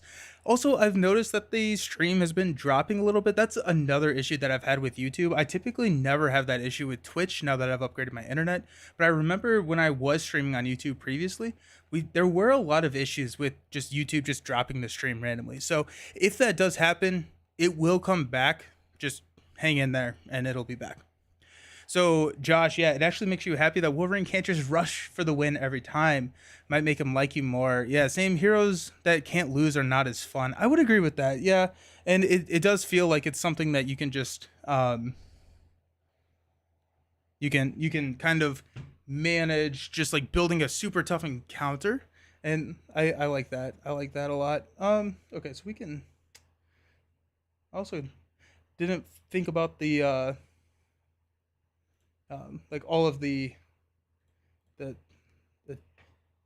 actually, haha, I can just hide it. Nice. So yeah, Spirit Island. Spirit Island is my favorite game of all time. I love Spirit Island. I think it's just such a unique game. It has a lot of really cool mechanics in it that we will walk through, but it is highly asymmetrical, so kind of similar to Champions. You are going to be playing against as a spirit who is very, very unique. He's a very unique spirit. You can also go up against different scenarios. We're going to be doing the Kingdom of Brandenburg Prussia today. We're going to be doing just a level 2, which is not super hard, but I also don't want to make it super hard. I'd rather, the first time I ever streamed this game, to worry about other things rather than just trying to not lose the game. Also, this is one of the first times I've played this game solo. I think I've played it solo one other time before, so this is also kind of new from the solo perspective. But these are most of the spirits. We have a ton of spirits. These also come with unique power cards, but also if there is a spirit that you think it would be fun for me to play, let me know. I have all of them. I do not have Horizons. Actually, I guess I have the Horizon spirits, but I don't have any of the cards because I thought they were going to come with the cards when I bought them, but they didn't. But let's see. I'll just continue setting up. I guess, how many people have played Spirit Island out there? Because it feels like there is a pretty decent overlap in like people who enjoy this game and people who enjoy, or I guess people who enjoy LCGs and the people who enjoy this game. So I love it. I think it's great. But basically what we're doing is we are a spirit that's the protector of the island. You play with one board per player. And so single player, we're just playing with this one board, but this map can get pretty big if you play with multiple players. I think the game shines at 2. There's a lot of interactions between the spirits at 2 player, and you don't necessarily get that in solo, but also at like 4 players, it can get pretty meaty. It's a pretty long game, and so I try and shy away from like a 4-player play. You own the game, played it once with your son, have to play it a lot more. Yeah, it's a game. It's a beefy game. But the way that this works is the wooden pieces, these are the Dahan, are our allies, and then the white pieces are the invaders, or the plastic pieces are the invaders. We're playing with all of the expansions, so there's going to be some new rules from the core set, and we'll talk about those as we go through. But just pull these out. Now I'll talk about the game. Never played it, but always been interested in how it plays solo. So I'm stoked to see you play. Awesome. Yeah. And so what I will do, I'll try and talk through all of what's happening, because this is, with Champions, I don't talk through all the rules whenever I'm playing, or with the LCGs, because typically those are, people know the rules when they're watching a stream. And so we'll talk about the rules. We'll talk about the different aspects of the game, and I will talk about why it's my favorite game. I love the asymmetry. There's a lot going on here, and there's a lot of different ways to win, which is also cool. And as you play the game, you can progress and make your win condition easier. And so that's done through the terror level. So the terror level is basically how scared the invaders are of you as the island. And so at terror level 1, you have to eliminate everything on the map in order to win. At terror level 2, you only have to eliminate the buildings. And then at terror level 3, you only have to eliminate the cities. And so the way that the progression kind of works is you have these explorers. These are 1 health little rinky dink dot guys that will explore. You have towns, which are 2 health hit points, and then you have cities, which are 3 health hit points. Based on like this track determines what is going to be happening in each different region. So the different regions are the different colored sections. Those are also the spaces on the map. So like this city is in this green space. And so based on how things flip out determines what actions are being taken in each section of the map. You play champions a lot and definitely don't know. That's fair. Yeah, that's really true. Champions is kind of intense. And then also if you reach terror level 4, it's a automatic victory. That's one of the victory conditions. Typically what I find is you get to terror level 3, and that's a good way to win. The way you get there is these fear cards. So the scenario setup will tell you how many fear cards to... Did I just drop the stream again? I don't know. Oh, okay, no, it's back. Okay, we'll tell you how many fear cards to use. And so Brandenburg Prussia uses 3 fear cards in each one of the stages. I am playing a variant. There are events in this game. I do not play with the events. I don't enjoy the events. I don't think that they add too much to the game. And so the variant is in the middle stage, you add an additional fear card. So we will add 3 fear cards. So that goes there. And then we'll stick a terror level 3. We'll add 3 fear cards. Actually, 4 fear cards. Terror level 2. And then 3 fear cards on the top. The way you get these fear cards is you cause fear. You scare off the invaders of the island. And that's how you get the fear cards. And you do that by generating fear. This is your fear resource here. And it's 4 per player. So whenever you generate a fear, we'll place it over here. Once we get 4, we get a fear card. And there will be cards, there are going to be abilities that trigger the fear.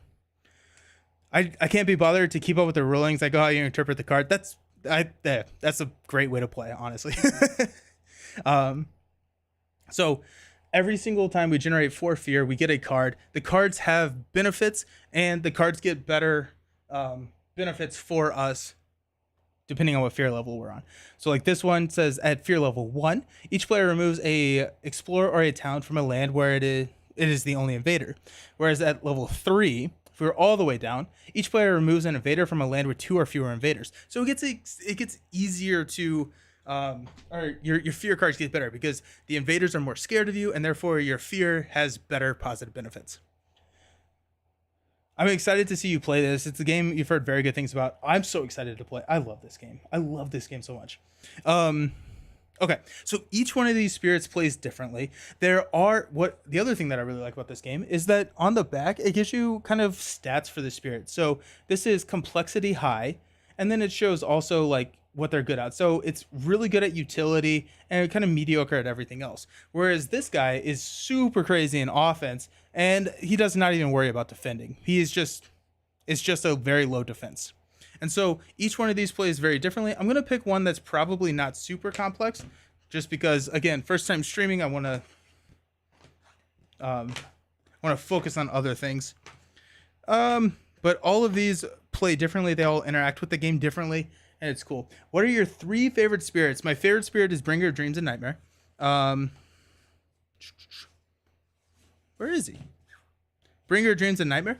So this is my favorite spirit. I really like Bringer because he's all about fear. He cannot deal damage, and so basically whenever he would deal damage or destroy an enemy, he does additional fear. And so it's a utility. I don't know how well he would play solo, honestly. I really like Mini Mind's move as 1. And this actually may be who we play. Mini Minds seems kind of fun. Mini Minds is all about beast cards, or beast. And so one of the expansions added these tokens which interact with the game a little bit differently. And so Mini Minds moves as one is all about manipulating and utilizing beast cards, or beast tokens. And then probably my third favorite could be Thunder Speaker, or I really like Shifting Memory of Ages. Just because he is your AD carry. He is the one that builds up just a ton of energy, which is your currency in the game. So each card that you play takes some sort of money or some sort of energy to play, and he just has so much of it, and it can be just kind of insanely fun. So let's do Mini Minds. I haven't played Mini Minds in a hot second, and it'll be kind of interesting to see how Mini Minds plays as one with the solo game. Also, I think Spread Rampant Green is probably the best spirit in the game. So let's do Mini Minds move as one. So we'll toss all of these elsewhere. I'm running out of space to hold stuff.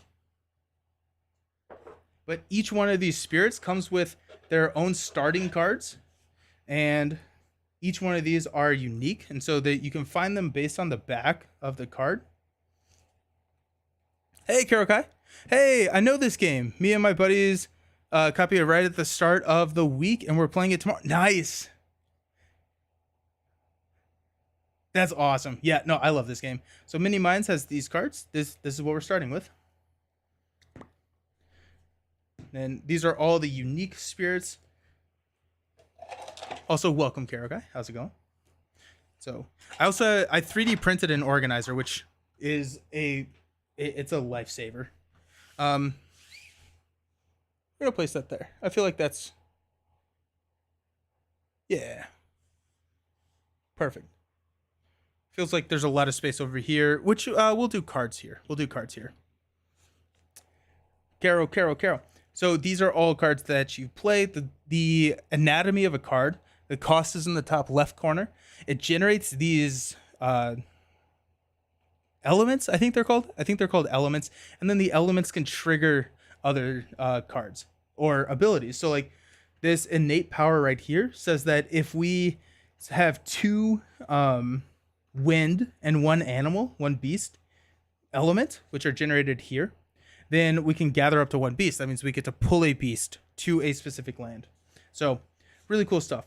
Also, it will tell you how to set up. So we get to put one presence, and we are going to use, let's use red. I feel like red feels pretty good. So one presence in a land with a beast. Note that you have 5 unique power cards. Also, we have to add a beast to the lowest printed land without setup icons. So beast goes here. So we go one presence here, and then we add another beast here. So these just denotate that they're beast.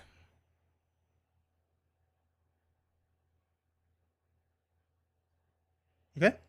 And then these are our tokens. The tokens go here, and this is kind of like the way that you level up in the game. As you grow, you're going to unlock these tracks, which determines what your income is going to be or how many cards you can play.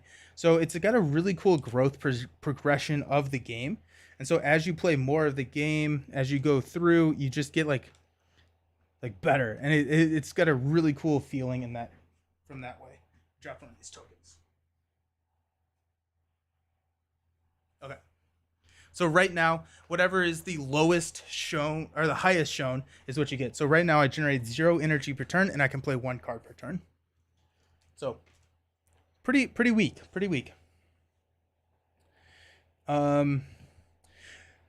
The blight over here, the healthy island, states that, and this is an errata. This is a recent errata. It's 2 per player plus 1, and so blight activates when invaders deal damage to a specific land. You place a blight there, and then it gets bad. Once we deplete all of the blight here on this healthy island card, we flip that card over, and it has a bad effect. Now that bad effect could be there's a stack of this thick of healthy island cards, so we don't necessarily know what it's going to be. What am I missing? These guys. Alrighty. So also each one of these has different rules on how they play. And as you go up in the level, they get more difficult. So it's a really cool way to modulate the game. And these are your cards that says what actions are happening in each land. So like if we flipped a jungle, we would explore jungle, and then it's progression. Then they would build, then they would attack. So it's got a you can kind of see what's coming, and so you can plan that way. Wait a sec. Is that thing with the settlers and the Dahan the perfect shape to slot in? And yeah. So the so this sits right here. The towns sit here, and then that's the base of what goes in the box. And so everything kind of fits in. The lid sits up about an inch or so, but it saves so much time. So this one says that during setup on each board, add 1 town to stage 3. These are cumulative. So a town starts here. And then when making the invader deck, put 1 of the stage 3 cards between stage 1 and stage 2. And then you remove 1 card each time. Okay, so we got we got this. Place 1 of these in between stage 1 and stage 2. Boom, boom, boom. And then this starts our deck. So that's randomized and tells like kind of what we're going to be doing throughout the progression. Also, without using events, you do get these, which we'll explain what those do when we get to them. It's a benefit to us. Now I have to budget Jagged Earth as your next Jagged Earth is one of the best expansions of all time. It's not a necessary expansion. You don't need the expansion to play, but it's one of my favorite expansions of all time. Did you 3D print those or buy them somewhere? Because those are awesome. I 3D printed them. I did not design it. I found the design somewhere, and then I 3D printed them. Okay. Making the invader deck. We're playing level 2, so we're good there. I think we are good to go. I added the beast. I added the disease, blight. We're good. We're good. Okay. So, mini minds moves is 1. Each one of these are highly asymmetric, and so if you are learning to play this game or you have not played this game before, I would pick a spirit and stick with them for like 1 or 2, maybe 3 plays before you switch up the spirit, just because there is a lot of rules in the game, and then this just compounds that. And so if you're consistently switching up spirits, it can be a little bit longer to learn. That's what I did, and I wish I would have picked one of the starting spirits and just gone with that for 2 to 3 games just to learn the system. Times like this, I said you have a resin printer, not a filament one. Yeah. Yeah. I want a resin printer, but I don't need one. I don't know why I want one. I just think that they're cool. Alrighty, so mini minds moves is 1. When you gather or push beast, they can come from or go to lands up to 2 distance. Rather than adjacent only. So gathering or pushing, you target a land you can pull into or push out of, and then whenever you say gather or push, it will tell you what you can gather or push. So this says whenever you're gathering beast, if I wanted to gather here, typically you can only gather 1 away. This you can move from 2 away. Then my sacred sites, meaning that if I have 2 presents, these little discs are called presents. If I have 2 presents in 2 presents in a single location, it's considered a sacred site, and a lot of powers refer to if you have a sacred site there. So I don't have a sacred site, but if I had a sacred site there, all of my sacred sites count as beast. So all of my cards are like, hey, you can deal damage per beast. If I have 2 presents there, that is considered a beast. And then if something changes a beast that is your sacred site, it affects 2 of your presents there. So if I push a beast, I can move both. I push both the presents. I have 2 innate powers. So this can gather up to 1 beast. Instead, gather up to 1 beast per wind you have, per purple you have, or push up to 3 beast. And then also, I'm actually going to, that's going to be better because I can see this better. Cool. And then you target a land, and beast checks the number of beasts in the target land. So if I have 2 beasts, it's 2 fear and defend 2, and then it just gets better and better and better. So the last thing we have to do is we check to see what is starting. So we're invading into water. You invade here and here. So we know that we're going to build, and then next turn we will ravage. And then every turn we're flipping one of these cards to see what happens. Move this right here. Okay, so at the start of our turn, the first thing we do is growth, which we choose one of these options, and then we play cards. We gather energy and we play cards. So my growth options are reclaim cards. Whenever you play a card, it goes to like a discard pile. You can only ever get these cards back when it tells you to reclaim them. So if I chose this growth option, I can pick up all my discards and put them back into my hand. I'm not going to do that because I don't have any discard pile.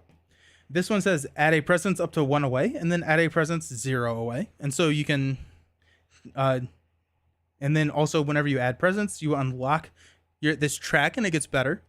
And then this says add a presence and a beast up to 3 away, gain 1 energy, and then gather up to 1 beast into a land. So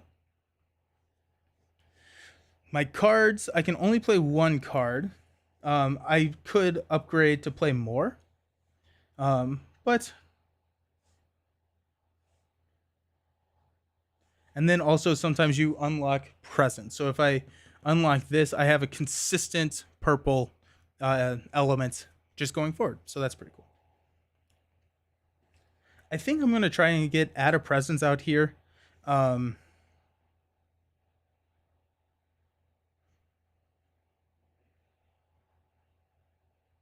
So for the rest of this turn, each target spirit's presence grants defend 1 in its land. So this will be really nice once we start getting attacked. 1 fear for each fear past the first. Push 1. Okay, so this is nice. So what we'll probably do is we'll probably play Pursue with scratches, pecks, and stings. And so this is allowing us to do a fear. And then for each beast past the first, we can push here. So if I drop another Sacred Site here, I have 3 beasts. I can push these out, and then they will not build here. So that's kind of cool. Oh, I'm a sucker for games where you pull tokens off a player board to unlock things. This is your game. This is your game. This game is cool. I really like this. I also, the cost of the card is up here. And so even though I don't have any energy, the cards that I have are really inexpensive. The other ways that you can get more cards is with this growth option. It says gain 1 power card. You can choose to either gain a minor power, which are this stack, or a major power. The major powers cost more, they're more strong. The minor powers are less good, but they're still really strong. If you gain a major power, you have to trash a card that you currently have. So you can't just gain a major power. You would have to get rid of a card. I think I kind of want to...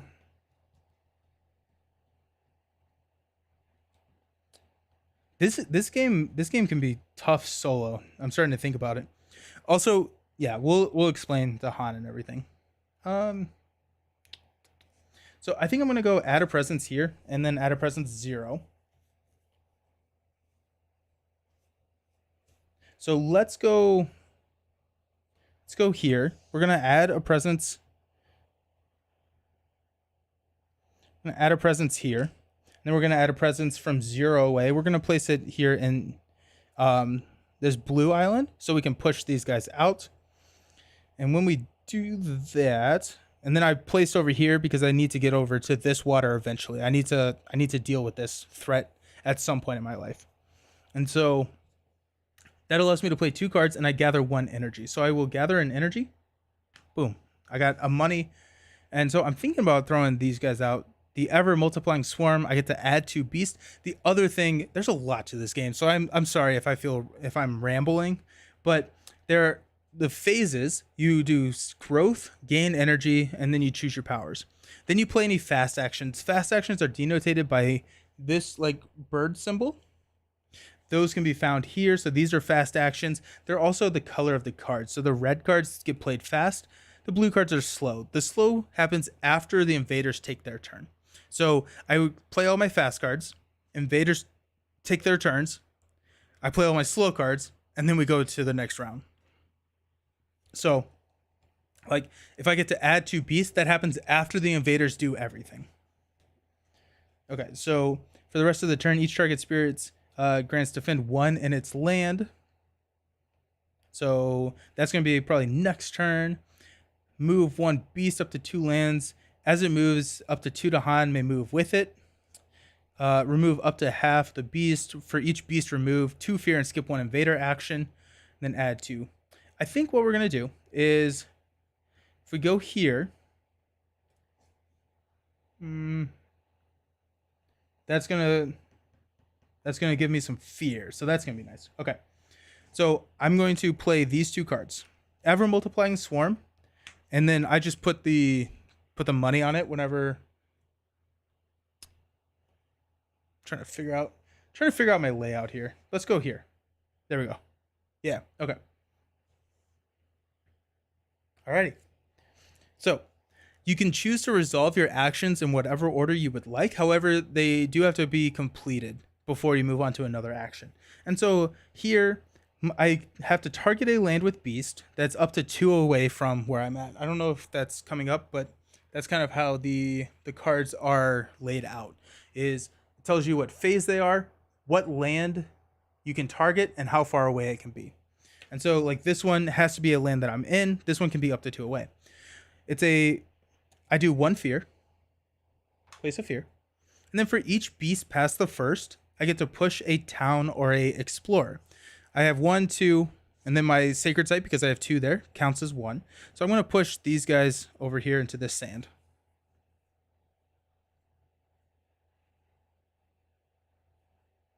Yeah.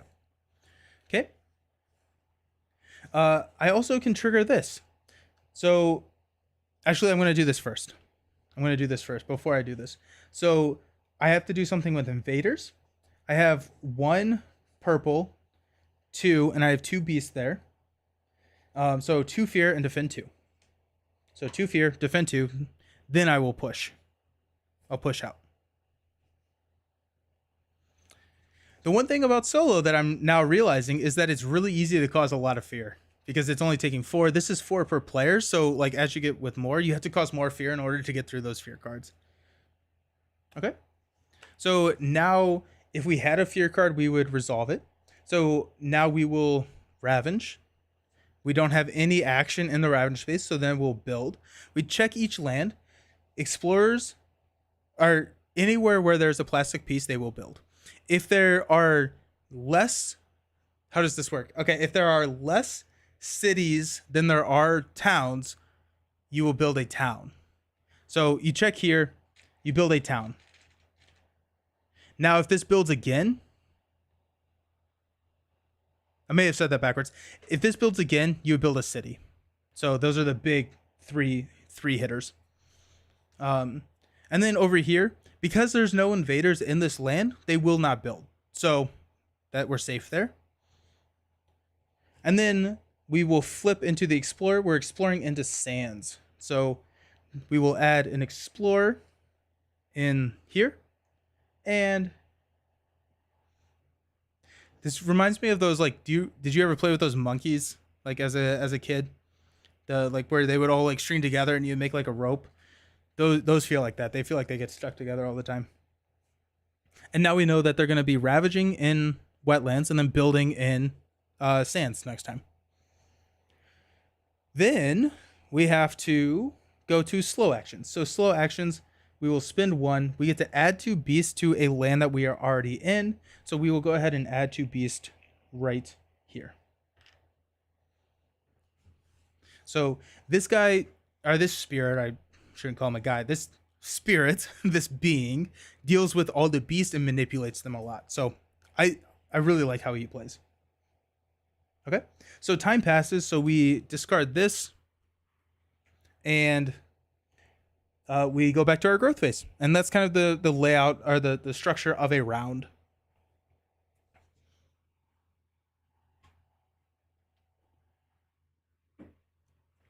Alrighty. We only have 1 fear left to go.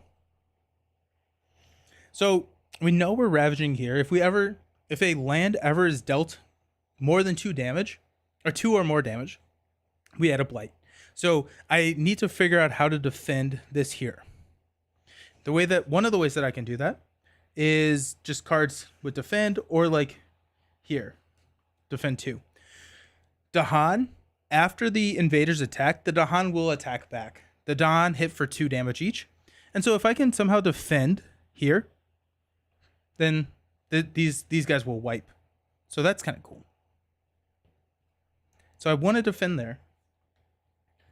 And in order to do that, I need beast theirs though, so I'm not gonna be able to do that.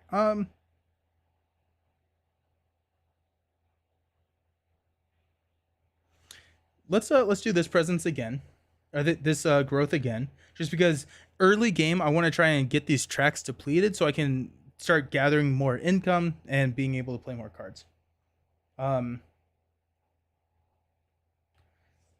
Let's unlock here. Let's go here. And each target spirit's presence defend 1. So let's do one more here. Let's make this a sacred site. Okay. So now I gather 2 money. And I have to check and see what we can do. So I know I want to defend because so here it'll be defend 2. These guys are going to attack for 3. Defend 2 subtracts from that. 1 damage doesn't do anything. 1 damage, I guess technically, will damage a Dahan, but then they heal at the end of the round. So if I defend 2, nothing happens here. And then the Dahan will attack and kill back. Ravaging over here is fine because there are no invaders, so we're good there. The other thing that we may want to be looking at is building here because we know that they will ravage and that gets nasty. That gets nasty really quickly.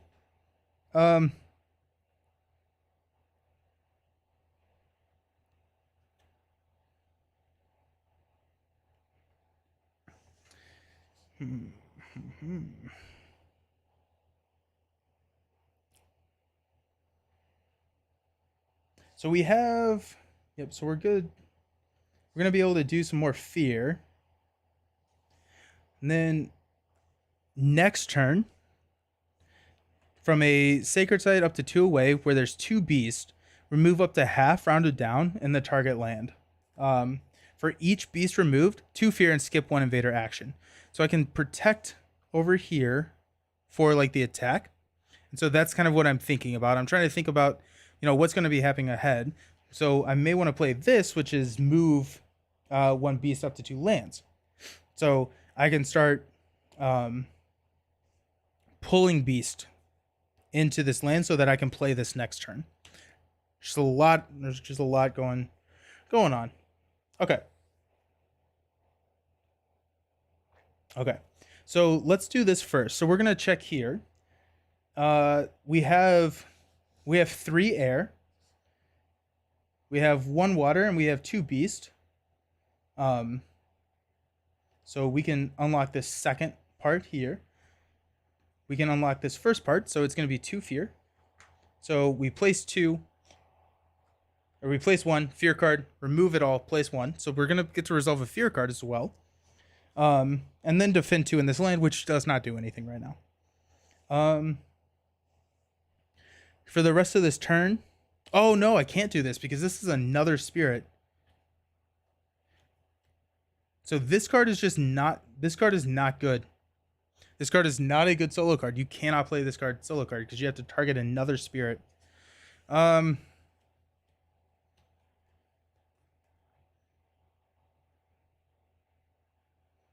instead, I'm going to play this. And we'll have to get rid of this card soon. That's annoying. That's why I like this game multiplayer. I think it just works so much better.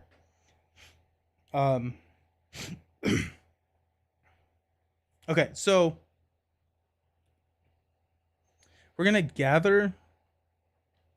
We can gather as many beasts as we. Oh wait, actually, hold up. Oh, check this out. This is gonna be better. So instead of going here, we're going to gather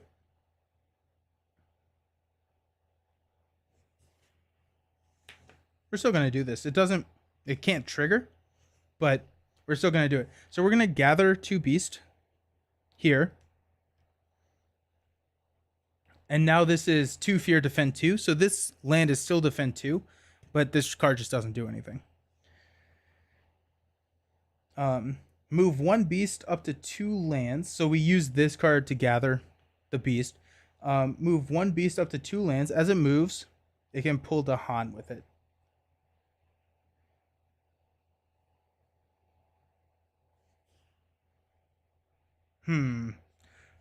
Probably gonna want to... Yeah. Let's do...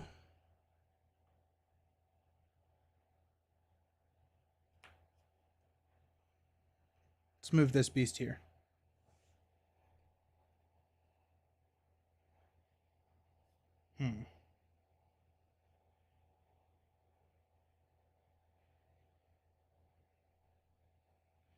Yeah.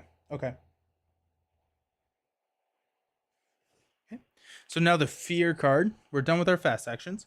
Each player adds a strife to a town. So strife prevents the next attack. That's what this token does. And so we can add a strife to a town. Let's add it to this one. We'll see what happens. Okay. We're going to Ravage here. This is defend 2. So no damage goes through. This technically does get damaged. We flip them over when they get damaged. And then it hits back for 4. Whenever a town is destroyed, it causes 1 fear. Whenever a city is destroyed, it causes 2 fear. And then Ravage over here, nothing happens. Now we're going to build. Check here. It has a town, so we're going to build a city. Check here. It has a town, so we're going to build a city. So it's starting to get out of hand, so we shall see. Okay. Then we are going to explore into mountains.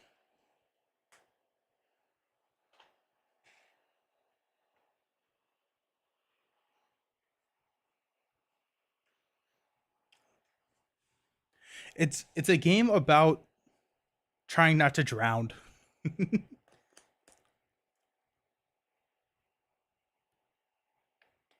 Okay.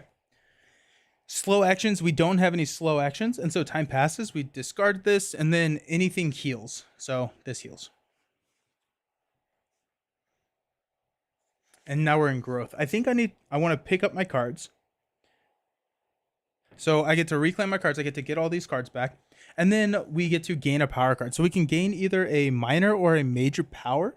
The way that you gain cards is you draw 4 cards and you choose one of those cards to keep. I'm thinking of getting a major power just because this card does not do anything for me. So I can toss this and then I can kind of build my strategy around that major. Whereas I typically am not grabbing majors this early into a game, because this card is kind of dead to me. I can try and build a strategy around the majors. So let's do that. We'll discard this card.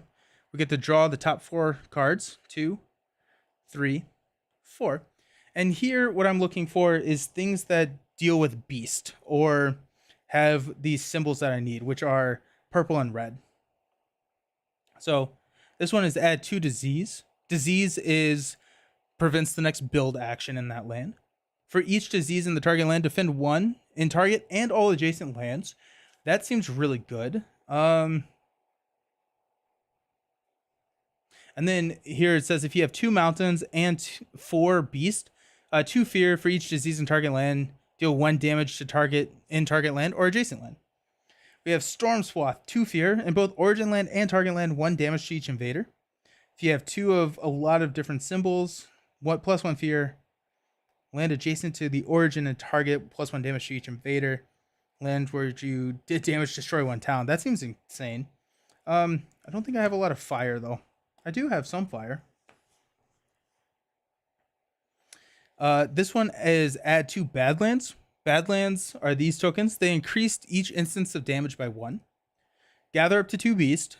1 damage per blight, beast, or wilds. Wilds prevent the next explore action. You have to target a blighted land. That may not be bad. 4 damage, remove a blight. If you have 4 water, plus 10 damage. That's a big one. That's a big one. And then these you can see are a lot more expensive. They're just a lot more expensive. I don't know, y'all.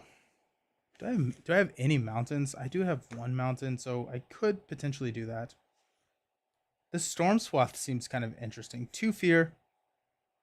In both origin land and target land, 1 damage to each invader.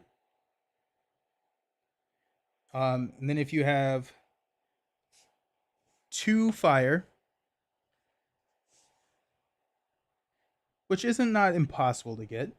2 fire, 3 wind, which I will have the wind because I all my cards have wind, basically. And 2 water. So it's nice that those gives us that. +1 fear, the power has +1. And then in a land adjacent to both origin and target, 1 damage to each invader. And lands where you did damage, destroy 1 town. I don't know. That seems very...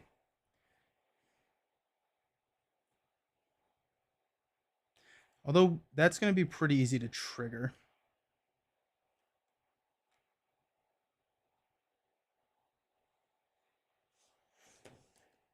The Wounded Wilds turns on its assailant. I may take this because this is going to do a lot of fear. But I'm not going to be able to ever hit the... We're just going to go with this. Storm Swath. Alrighty, let's see. Oh, we forgot that card. Okay. So we gather, or we get 2 money. So we could technically do this.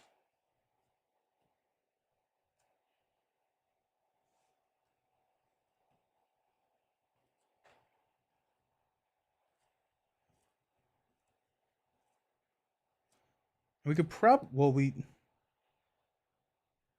we could not hit the kicker yet. We would need more card plays.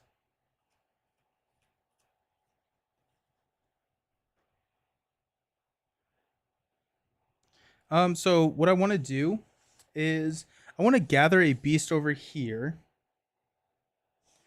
I'm going to gather a beast over here so that they don't attack. Then I want to figure out how to defend here.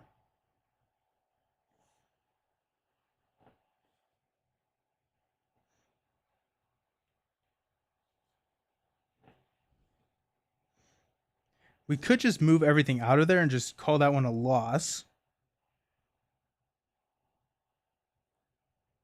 We may do that. Let's do that.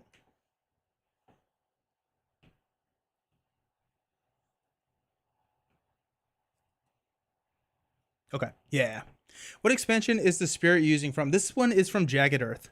So currently there are 2 expansions, I guess maybe 3. But there's the Branching Claw, which comes with 2 different spirits, and the Jagged Earth, which I think comes with like 12 or something. It's something crazy. But Jagged Earth, and then they have Nature Incarnate. I think Horizons is the one that's a little bit easier. Josh got to run to a meeting. Be back after. All right, have fun in your meeting. And then I think Nature's Incarnate is the new one that just got kickstarted. So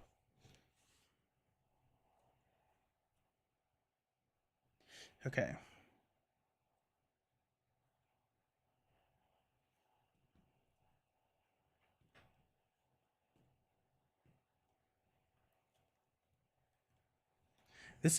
Solo is tough. So it's because you have to, it's same thing with like the LCGs. You have to spread out and do a little bit of everything, which can just be difficult. So I think, we'll just do this. So, okay.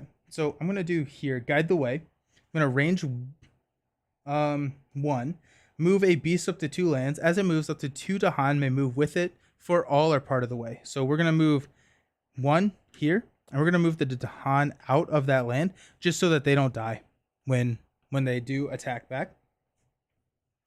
And then I Remove up to half, rounded down, of beast in target land. That doesn't work. Oh, wait, actually, up here we can. So we got 2 plus the animals, so we can gather up to 1 beast. So we'll gather this beast here. And then we can trigger this, so it's 2 fear. Another fear card. I think actually probably maybe a good strategy here is just rush fear, because fear is pretty easy to, nail just 4 of it. And then we'll trigger this, remove up to half, rounded down. Boom. And for each beast removed that way, 2 fear, and invaders skip in action. So they're not going to ravage here. Okay. We've got a fear card. Defend 1 in all lands. That does not help. So now we're going to ravage. They skip this action. They're going to ravage. So this strife gets removed. And we have 3/4 damage. That deals 1 blight. Boom. Our land is getting blighted. We're going to build in the mountains. So this gets a town. And this gets a town.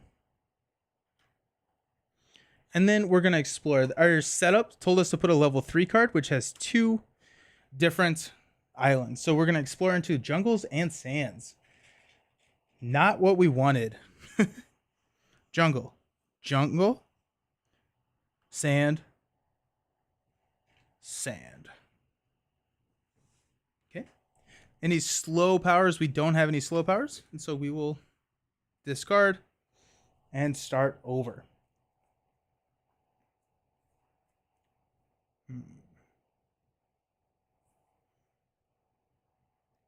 Okay, so we're ravaging here and here.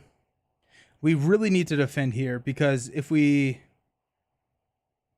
don't defend here, then the blight cascades. So we'll add 1 and then add 1 to an adjacent land, and so that would flip our healthy island. So we definitely can't add a blight here.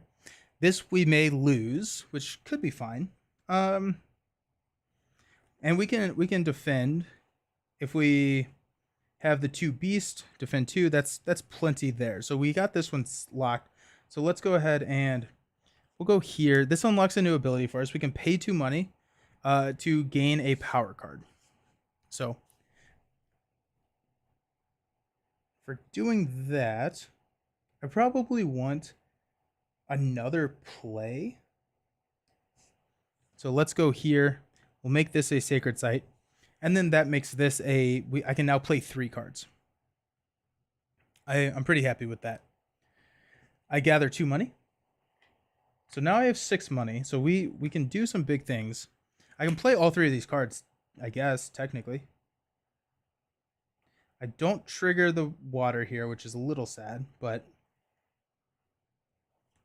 Or I could spend 2 money to get a power card and then see what we play. So this is good.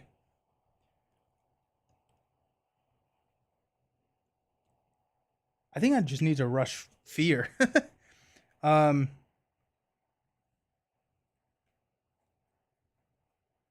Ooh, I could actually go. I could gather beast here and then push the town out. Okay, I like that. So I can prevent the ravage.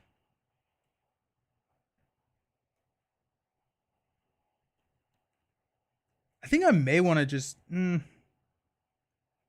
both origin land and target land, 1 damage to each invader.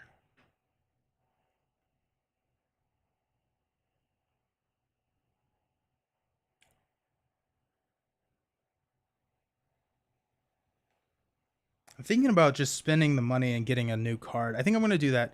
Let's spend 2 money and get a new power card. We're going to grab a miner this time. Okay, sweet. A lot of 0 cost, which is nice. Okay, so we got 2 fear. The next time an invader is destroyed in the target land this turn, 1 fear. 2 fear if invaders are present, isolate the target land. Isolate means that you can't explore from it, and then it's not connected. Target spirit gathers 1 Dahan into one of their lands, 1 damage in that land per Dahan present. And then defend 1. If target land is a jungle or a sand, defend 4 instead. That's not bad. I kind of like this guy. Just more fear is good. More fear is really, really good. And it gives us that... It has more of the icons that we want. This could also be kind of interesting because that would get us a... If we get this... Ooh, actually, hold up. If we get this one, then we could target and do this bottom part because we have another water.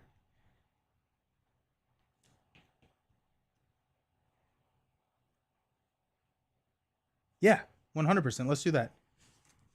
I like that a lot because that allows us to deal damage to a lot of different things. Yeah.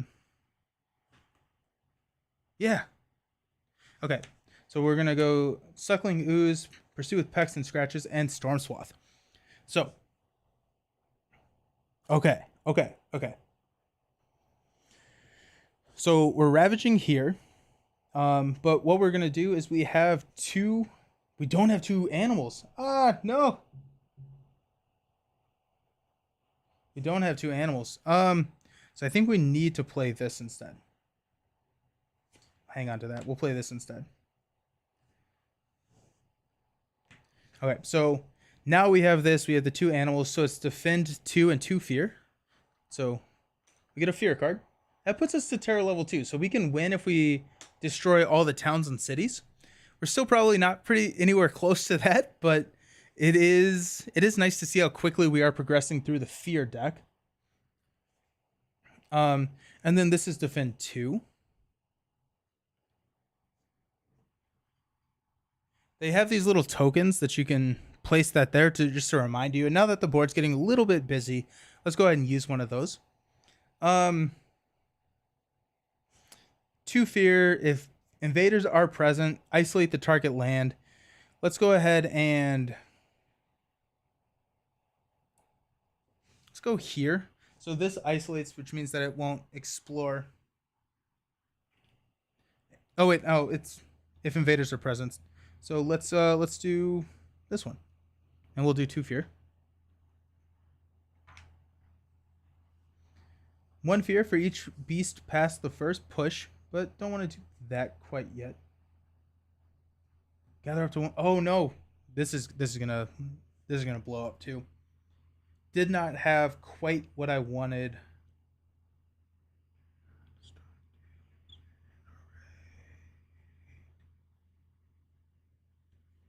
Huh. Okay. Let's move this here. So we'll gather this beast. This is considered a beast. There.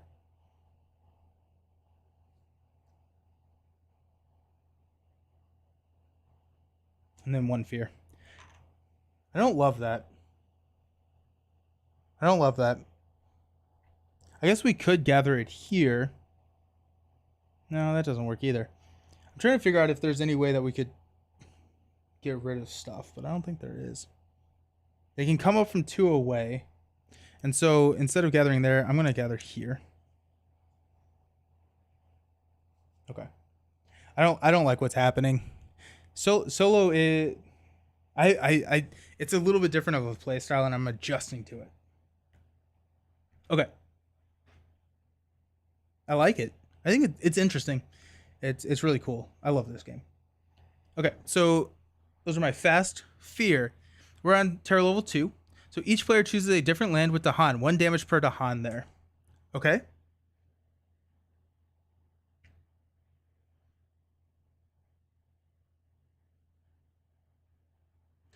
These guys are going to kill him anyways, so I'm going to just kill this guy.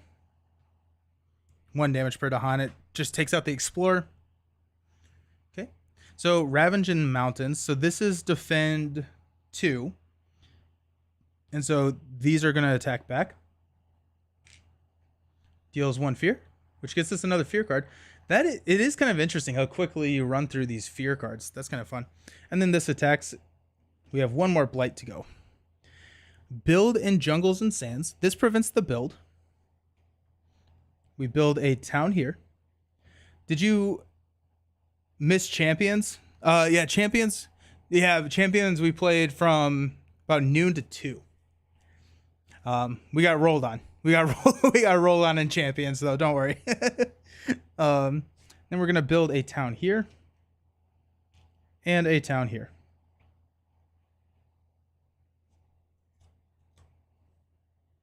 And we got wetlands. So exploring into wetlands. And then we have an additional bad benefit. On each board with towns and cities, add a town to a land without a town. We have to add a town to a land without a town. We're going to add one right there. Now slow actions. We're going to add 2 beast to somewhere where I am at. We're ravaging in jungles.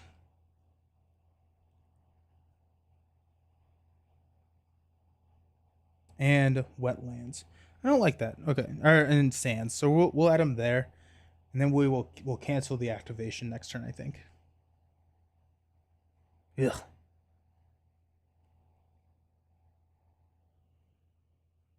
Okay.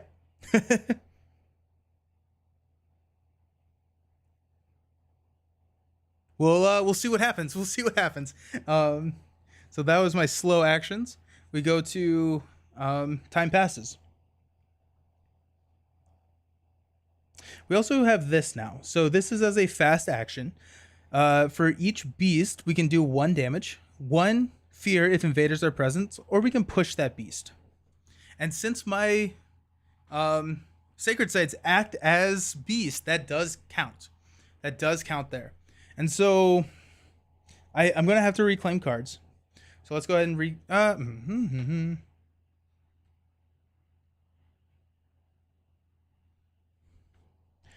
Doesn't Beast grab you any resource in your deck? Yeah, you're right. I wish. That'd be nice, right? So I could gather my cards back. The other thing that I'm looking at, which I don't know if this is a good idea at all, is adding presence so that I can trigger this. So if I add a presence here, then I can kill this guy on the Ravage. I can kill this guy.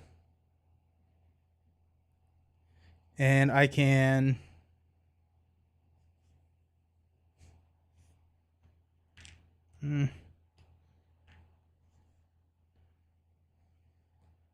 I need to gather cards. Okay. And I can gain a power card. I think the power card here is going to be a minor. 1, 2, 3, 4. 2 fear. Push up to 2 invaders or towns. If the target land has a blight, plus 2 fear, push up to 2 more. And then we add a blight. Ugh. Once this turn, target spirit may repeat the lowest cost power card they have in play by paying its cost again. You may do so likely. Nope, that's another spirit. Can't do that one. Destroy 1 invader. If target land is a jungle or wetland, destroy all explorers. If target land has no blight, add a beast. Ooh. If target land has exactly 1 blight, remove it. I'm going to take Teeming Rivers. That allows us to add some more beast. / get rid of some blight. Although I think we're going to probably blight the island.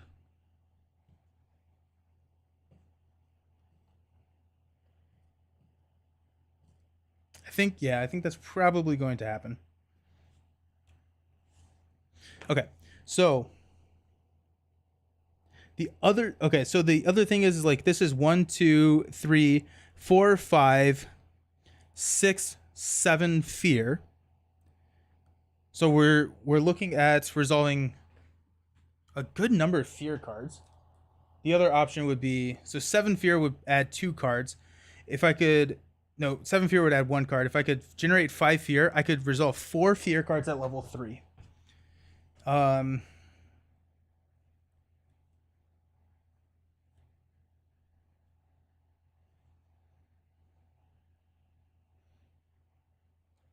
Okay, so I can do that. That is, I think that's going to be the only thing that saves this game. Oh, I can generate so much fear. Oh my gosh. Okay. Okay. Um yeah. Yeah. That'll do. That'll do. That'll do. Okay.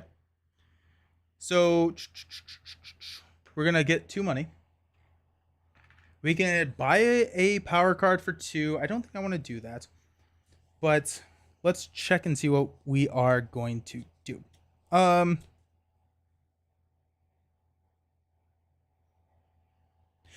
So the other option is I could gather into here and then deal 1 damage.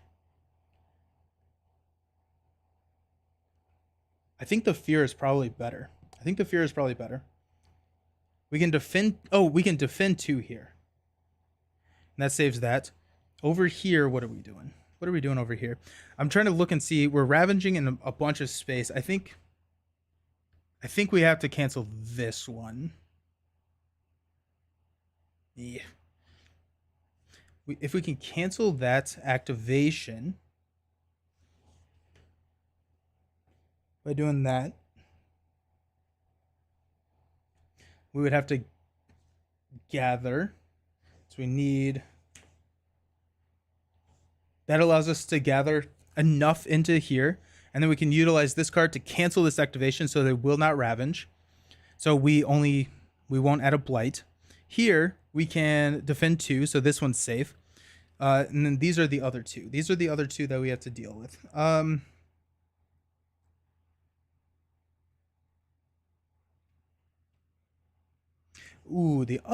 Actually,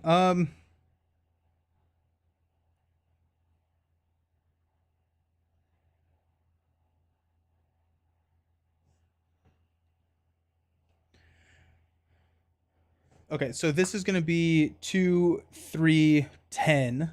I need 2 more fear, which is here. So I have fear. I have fear covered. So we're going to be resolving.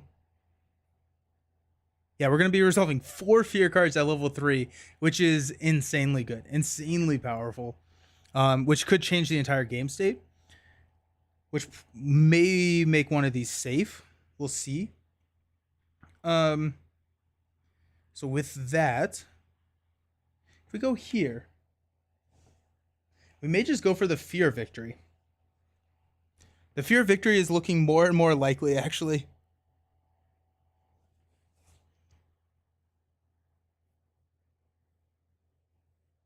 Yeah, let's definitely do that. So this is going to cost us 3. And let's have some fun. Let's see what happens. Okay, let's go ahead and use this. So this is going to be 1, 2, 3, 4, 5, 6, 7. 1, 2, 3, 4, 5, 6, 7, 8. 8. Let me count that again. 1, 2, 3, 4, 5, 6, 7, 8. 8 fear. So that's 2 cards. 1, 2. Okay. We're going to go 2 fear. And defend 2 here.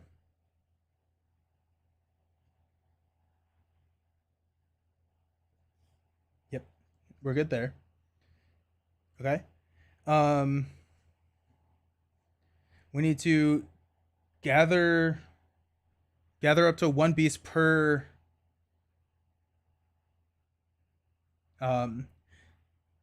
wind I have. So that's going to be here and here.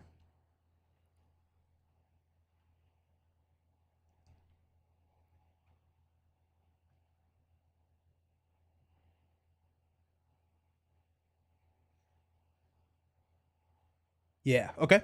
Yep, so that goes there. Yep. And then remove up to half rounded down. We'll remove this one. That causes 2 fear, which pushes us to terror level 3. So if we destroy all the cities, we win now. Ooh. So that's good.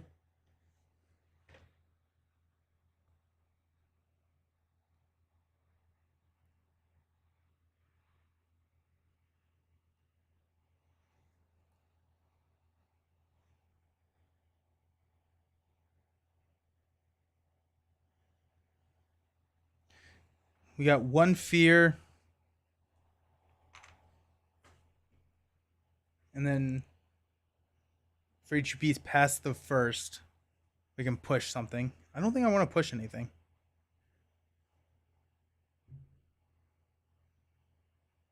Yeah, I guess I can push this guy here. They're ignoring any actions. Okay. Let's see what these fear cards do. Hopefully it does enough to bail us out. Each player may choose a land with Dahan or adjacent to Dahan. Invaders do not ravage there this turn. Huge. Okay, so invaders are not ravaging here. No, invaders are not going to ravage here because that protects my my spirit, my presence. Each player chooses a different coastal land and each gather up to 1 Dahan, 2 damage per Dahan. Okay, so we will gather here and here, and then this dies, which does 3 fear. So we'll get another fear card. I actually don't know if that resolves now. I don't think it does. I don't think it does. Each player chooses a different land, and chosen land gather up to 2 Dahan, then 1 Dahan per present.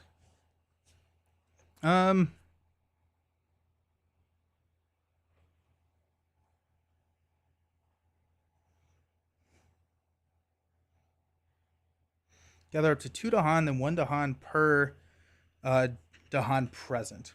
We're going to gather here and just destroy this guy so he doesn't build.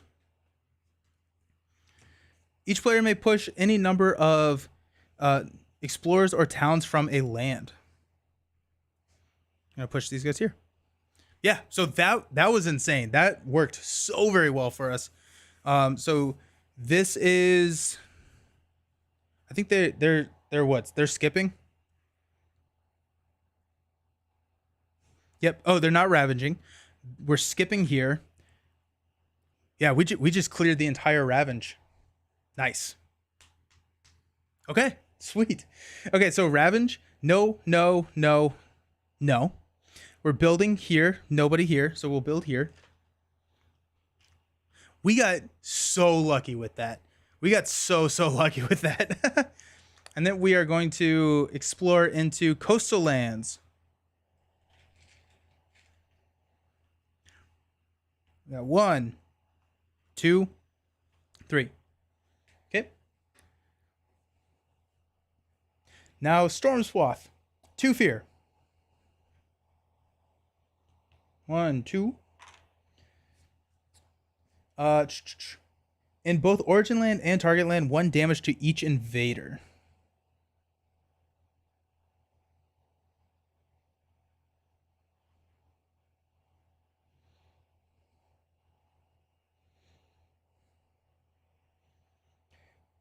In both origin and... I guess we'll choose this. So 1 damage to each invader. And 2 fear. We already put the fear up there. 1 damage to each invader. And we'll choose this.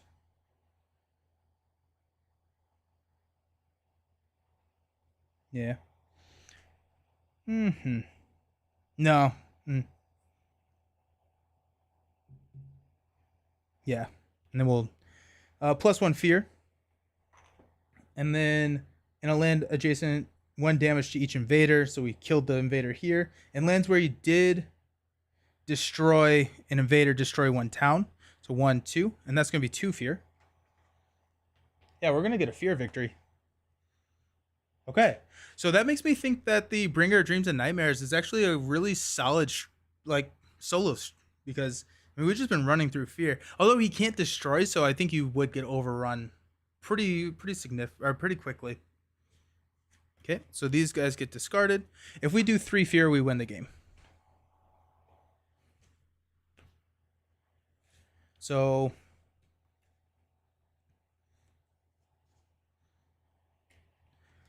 I think we should be fine. So 3 fear right here. So we need to get 3 beasts into 1 area. So we will just go 1, 2. So that's going to create 3 beasts there. And we need to play 3 animals. 1, 2, 3, and 2 air. That causes the 3 fear. That's going to move our last card for victory. Boom. That was interesting. I kind of liked how that flowed solo player. I like that a lot more than I thought I would. I still think it's better at 2. I still think that it works a little bit better at 2 players just because of the interactions between the spirits and just like how different cards just are not usable. I wonder if you're supposed to remove those for a solo game, actually. I didn't think about that. But it worked a lot better as a solo game than I was expecting. So that's cool. That's really cool. I like that. Nice. Okay. Well, there you go. That is game 2. We are actually, honestly, I'm really proud of my planning, my time planning right now. Because I said that this would go until 3:30. It is 3:20. So, I mean, we're like right there on schedule, which is the last thing that I thought we would be doing while playing. But up next, we have Arkham Horror LCG. We're taking on the blob that ate everything. I will go to a Be Right Back screen. I'm going to clean all of this up, set up Arkham Horror, and I will see you all in a few minutes ready to play a special scenario for Arkham Horror. Thanks all for hanging out. I'll see you soon.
Alrighty, let's play some Arkham Horror. So back to the LCG sphere. We're playing two investigators that I have not played on stream. I've played Roland before through just like the Night of the Zealot, so I don't have a lot of experience with Roland. And then Winfred. So, 1 second, sorry. Roland, the deck that I built for Roland is built off of. Sorry, I drink soda, and now I'm burping. Roland is built off of the deck or the guide that Maddie in the Discord set up for Roland, and so we're gonna be playing through Roland, and so let's just talk about the deck, and we're playing standalone mode. So let's talk about standalone mode real quick. You can choose to gain experience. So if you have 0 to 9 experience, you just play. If you do 10 to 19 experience to build your deck, you add another random basic weakness. So it's a really cool way to like build into like the standard standalone scenarios. I just thought that was really cool. And so I did that. I went with 19 experience so that we have an additional weakness in our deck. I drew it. Yeah, so I just drew them randomly. So we have Amnesia, choose and discard all but one card from your hand, and Self-Destructed. When you deal 1 or more damage to an enemy, take 1 damage. So that one's pretty rough for Roland, who's our Guardian, who's going to be doing a lot of damage. Then we got Cover Up. So we got his special. So we got Emergency Cash, Unexpected Courage, Perception, Overpower, and Guts. Roland is also fairly adept at getting clues. So we've got Working a Hunch, 2 copies of those. We've got 2 copies of Evidence, 2 copies of Dodge. We got Dynamite because that's always fun. We got 2 45 automatics to help deal with some damage. Flashlight, an upgraded magnifying glass. So there's one of our experience. 2 upgraded vicious blows. 2 shotguns. Shotguns are cool. I really like the shotguns. So it has 2 ammo. Spend 1 ammo. Fight, you get +3 for the attack. Instead of standard damage, it deals 1 damage for each point you succeed by, to a minimum of 1, maximum of 5. So like he's now attacking with like a 7, and so depending on how much you succeed by, the more damage you do, which is just really cool. And then we got extra ammunition to keep loading those shotguns up, a couple of beat cops, and then a standard magnifying glass. So cool from the core set. And then we got Winfred, this is built off of the deck. Winfred is a Clue Beast Full Power Let's Go by Lee, or LELEL 555. I don't quite know how to pronounce that, but that's who it is. And so we've got her cards. She drew Indebted. You start with 2 fewer resources and draw the top card of the encounter deck. That card gains Surge, which that sounds like a really rough one to draw, honestly. Her deck, we got Streetwise. So this is permanent. Spend 2 resources, +3 book, or spend 2 resources, +3 feet for a skill test. Got a copy of Manual Dexterity, and I guess her ability. So if 2 different non-weakness cards you control are committed to a skill test, draw 1 card. So she like is leaning into this. Let's exceed. Let's commit more or a lot of things. So you will see a lot of skills in her deck. And then Roland's is after you defeat an enemy, discover 1 clue at your location. We got Pickpocketing, Slip Away. So after you evade an enemy, exhaust pickpocketing to draw a card. This is an evade, and you get to add your book skill value to the evasion attempt. If you succeed by 2 or more, and it's not elite, it does not ready. Sneak Attack, 2 damage to a exhausted enemy. We got Unexpected Courages. Watch this, which I think is one of the more fun cards in the game. So commit to a skill test you're performing. As an additional cost to commit it, spend up to 3 resources. If you succeed by 1 or more, gain twice that many resources. So you're kind of like betting on yourself, which I thought was really fun. Let's see, what are our other skills? Quick Thinking. If this skill test is successful by 2 or more, after it resolves, you may immediately take an action as if it were your turn. Calculated Risk. Commit only to a skill test you are performing of any type. It gets +1 wild resource for each action you performed earlier this turn. And then we got another manual dexterity. Got fight. Use feet instead of fist. Deals +2 damage. Or that's backstab. Scout ahead is move up to 3 times. Sneak by, evade. You get money when you do it. Pilfer. The investigation uses feet instead of book. If you succeed, you get +2 clues. So she are like, the rogues are just pretty flexible. Lucky cigarette case. After you succeed at a skill test by 2 or more, exhaust lucky cigarette case. Draw a card. Quick getaway. Fast when you play when an enemy attacks you. Evade. Attempt to evade the attacking enemy. Cancel the enemy's attack. We got some money. We got lockpits. So helps us with our evade. Or I'm sorry, with our investigate, but we get to use our feat skill value for the test. And then the entire deck revolves around Chuck. Chuck is a 5 level 5 ally, so you know he's going to be bringing a lot to the table. He has a reaction. It says whenever you play a tactic or a trick event, exhaust Chuck and choose 2. That event gains fast. The event costs 2 fewer resources to play, or you get +2 skill value while performing a skill test during the resolution of that event. So it's insane. Like, that's so freaking cool. And I really do want to start playing more more standalone games, just to like lean into this. Like, this would be a really tough build to build into over, like 5-6 games. And so I'm excited to try it because I think it'll be something different. And allow me to try something out with the higher level cards that I wouldn't normally get to do until I've played 4 or 5 games. And so I think that's like a really cool way to play this game, and something that I want to be doing more of. Maybe not necessarily on stream, but just to try decks out, because Arkham is the game that I feel like I have the least amount of experience, and I am the worst at deck building in, just because I feel like it takes a lot of time to learn how to deck build with it. Are you using Crystallizer of Dreams with Winfred? I don't think I am. I don't know if I have that card. Hey, finally caught you live. Hey, everybody. Hi, how's it going? Crystallizer of Dreams. I think that was in the build. Yeah, it is. Yeah, I don't have that card, because it's from Dream Eaters, and I don't have Dream Eaters yet, unfortunately.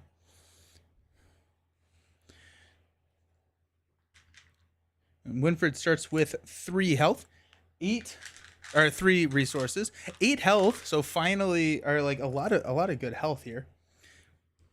So 2, 4, 6, 8.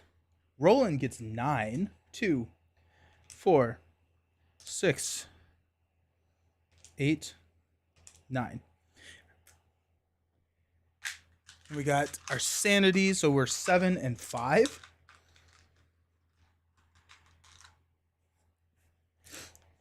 I'm excited. I've wanted to play Winfred for a while, but I'm also not 100% sure that she would be a character I would enjoy throughout an entire campaign, because she seems kind of like this is not the right word, but it's the word that comes to mind, a stressful way to play. And so, yeah. It's an accessory that transforms events into skills after you use them. Dude, that is crazy. That sounds really cool. But Chuck is fun too with her. Yeah. Huh. That's a cool way to do it. Yeah, no, I'm excited. I'm gonna be probably next week. I'm gonna start into a Scarlet Keys expansion. And so on the community tab, check and see, because I'm going to be doing some votes or something for how we want to, or who we want to be running, or who we want to be seeing. Oh, forgot self-destructive and amnesia. I'm so hyped for you to play Gambit and Rogue and Marvel Champions. By some miracle, we got them in December in Europe, so it's been so long to see what you can do with those heroes. I am so jealous. I've been checking like eBay and everything, hoping that someone from Europe would throw them up there, but I was not able to find anything like that. But I'm so pumped. I should get them Friday. We will be streaming Friday evening. I think we're going to try and do the unboxing, then 2 games of each hero, and then probably finish those up on Monday. Never played this. Other than being an LCG, does it have any similarities to Champions? No. It's cooperative. I guess I would say it's cooperative. That's the biggest similarity to Champions. But this game is a lot more story driven than Champions. Champions is like quick, and this game is more of a campaign experience. So usually you're playing through like 8 games where you're leveling up your deck, you're growing in your character, they're getting better, they're getting stronger, they're getting different. And so it's a much different experience than Champions. Right, wrong, or indifferent.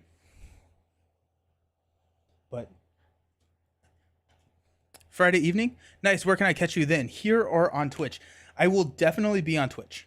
I do not know if I will be here also, but it will definitely be on Twitch.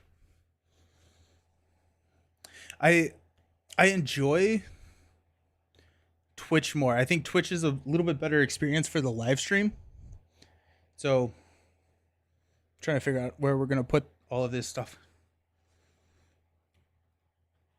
But I may switch to also streaming here, so it'll be on Twitch regardless forever, or always.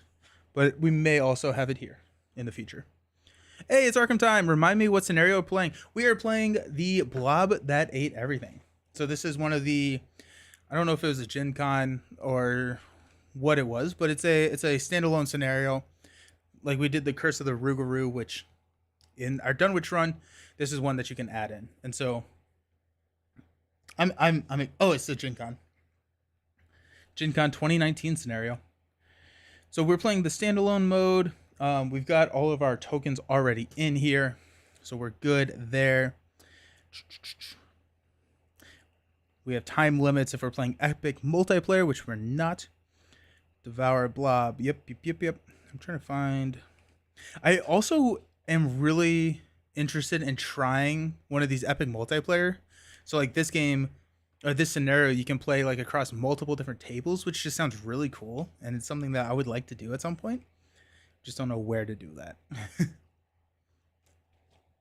Okay. The blob that ate everything. Incident report, 8L08, Thursday, 7/05/1928, Backwater, Massachusetts. 03:12 hours, impact event just outside of Blackwater. Intercepted police call, agents sent to investigate. Interviewed local farmer Ron Graham claims the meteor was several feet wide, greenish hue. Crater roughly 100 yards in that's a big crater. Crater roughly 100 yards in diameter. Radiation detected in outlying area.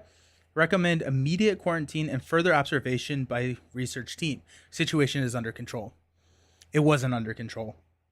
That was a report that the G-men took when they first arrived. For the next few days, the town of Blackwater was on lockdown. The impact was all that was talked about in the papers, but not much known outside of the enormous crater and the effect it had on the countryside.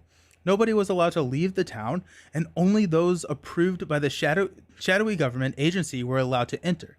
Those unfortunate few included high-ranking government agents and a team of researchers from the nearby Miskatonic University, who were summoned to investigate the meteor itself. For the rest of the town's inhabitants, it was a strange occurrence, nothing more. That is, until the meteor hatched. Oof. Looking forward to this playthrough. I'm pumped. I've not played this game, or I've not played this scenario, so similar to a lot of my other Arkham plays, this one is blind, so who knows? We'll see what happens. I saw it with my own eyes. When the anomaly emerged, the first thing it did was devour the team of researchers who had been sent to collect and study samples from the meteor. That's a bummer.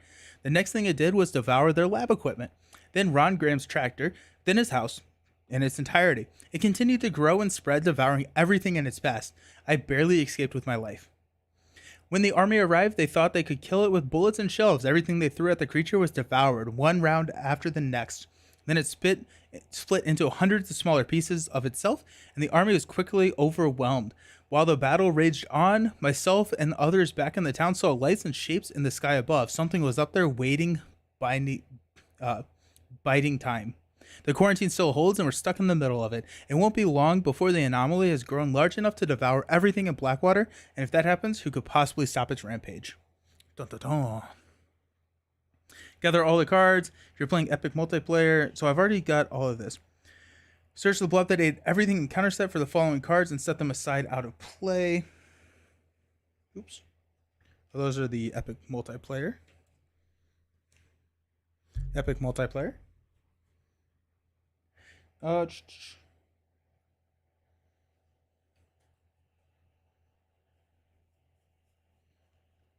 put them somewhere. I just need to find them.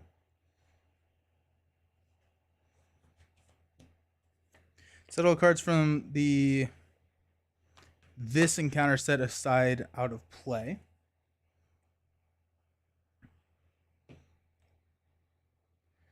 Take one copy of, all of these cards are, set them aside out of play. Put the subject 8L08 enemy into play next to the agenda deck. It is not at any location. So this has 15 health per investigator, so that's a lot of health. Eeh. Set the locations according to the guidelines below. See suggested location pyramid or play. Yeah. Next page.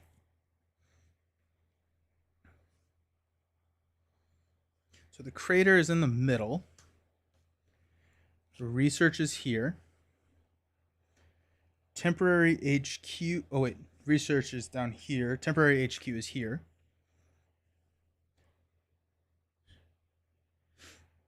And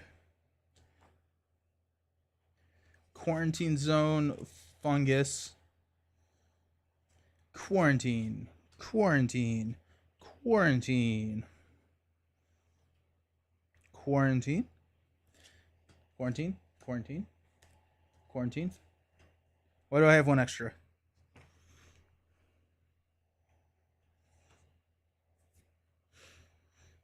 Remove one of them from the game. That's why. That's why I have one extra. Put the crater into play. Take the research site temporary HQ. And add 2 random quarantine zone locations. Shuffle them together and place each of them connected to the crater in a random order. Oh well, that's random enough. Take the fungus mound and 3 random quarantine zone locations. Shuffle them and place one of them in the 4 positions in the outer ring, furthest from the crater. Each investigator begins play at the temporary HQ. Shuffle the remainder of the encounter cards to form the encounter deck. If you're playing epic multiplayer mode, we are not. Okay. Awesome. These go over here because that's part of that encounter set. Alrighty. This is exciting. I've heard really good things about this scenario, and so I'm pumped to try it out, especially with some of these investigators that I have not tried before. And I haven't played Roland since I've gotten a little bit more experience with the game, and so like I guess LCGs is something that you're always, continually learning the game, learning rules to the game. But like this was back when I was learning how to play the game. So okay.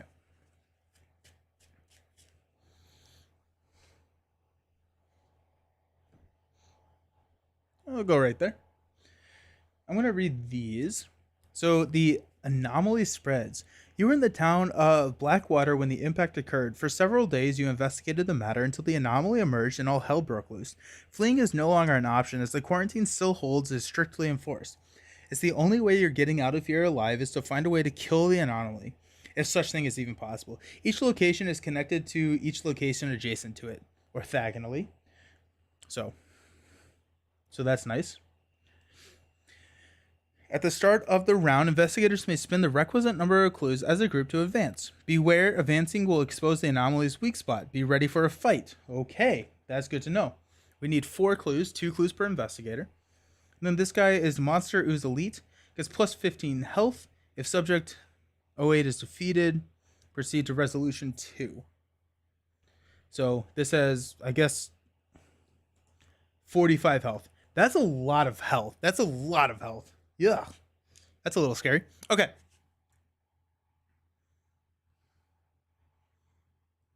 Okay, so Roland gets 5. We'll do Roland first. Roland's going to be our lead investigator. No, actually, thematically, Winfred is our lead investigator because I feel like she just would not let anybody but herself be lead investigator. sounds kind of like her personality. So let's do Winfred first. Okay, so we got pickpocketing. We got sneak by. We got Chuck on turn 1, which is excellent. Love seeing Chuck turn 1. Then investigate.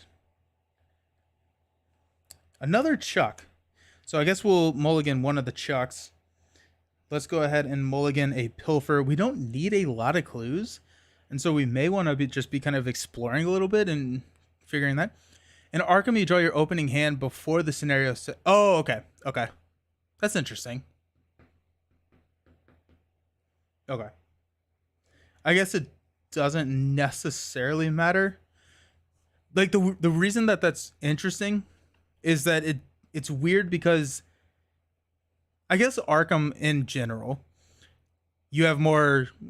It's going to be easier the second time you play, or the subsequent times you play. But like, you would just have significantly more information the next time you play it, which is fine.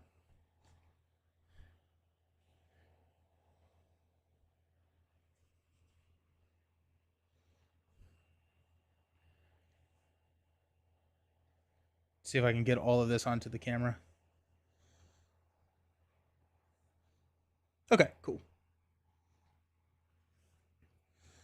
So we got Chuck, pickpocketing, and then evade. I like those, so we will mulligan these two. We got lock picks and indebted pilfer. Okay. Not a bad starting hand.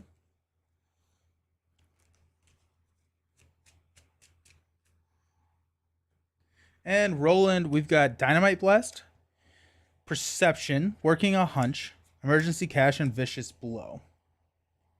Okay. I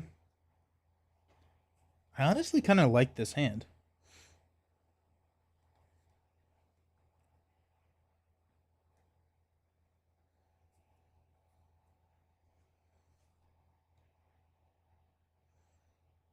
I kind of like this hand. We got Vicious Blow and Dynamite Blast. I guess like it would be nice to try and get into a shotgun. And so with that thought, let's toss the Dynamite Blast. Hopefully just draw into that later. Keep a Vicious Blow, keep Emergency Cash, keep Perception. Mulligan these two, hopefully get into Perception. And okay, the 38 special. Okay. So you get +1 fight for this attack. If there are one or more clues on your location, you get +3 instead. That's cool. This attack deals +1 damage. Alrighty.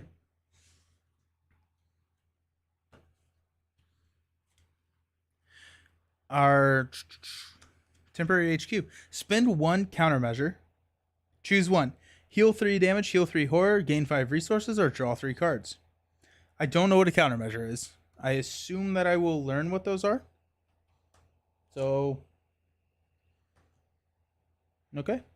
Sure, out of 2, 0 clues. So we gotta go explore. We're gonna spend 3 resources from Winfred for her first action to play Chuck. Let's just get Chuck out there. So Chuck allows us to do just a lot. Yeah.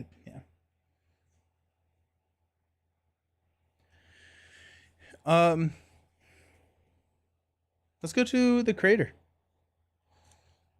2 clues per investigator. It's a 1 shroud. Spin 1 countermeasure. Deal 3 damage to subject or a manifold enemy at any location. At the end of the round, each investigator at the crater takes 1 damage. Okay, let's get out of the crater. So that's there. Let's go up. Let's go up to this quarantine zone. Slimy Streets. After you discover any number of clues from Slimy Streets, reveal that many random tokens from the Chaos bag. For each skull or autofail token revealed by this effect, take 1 damage or 1 horror.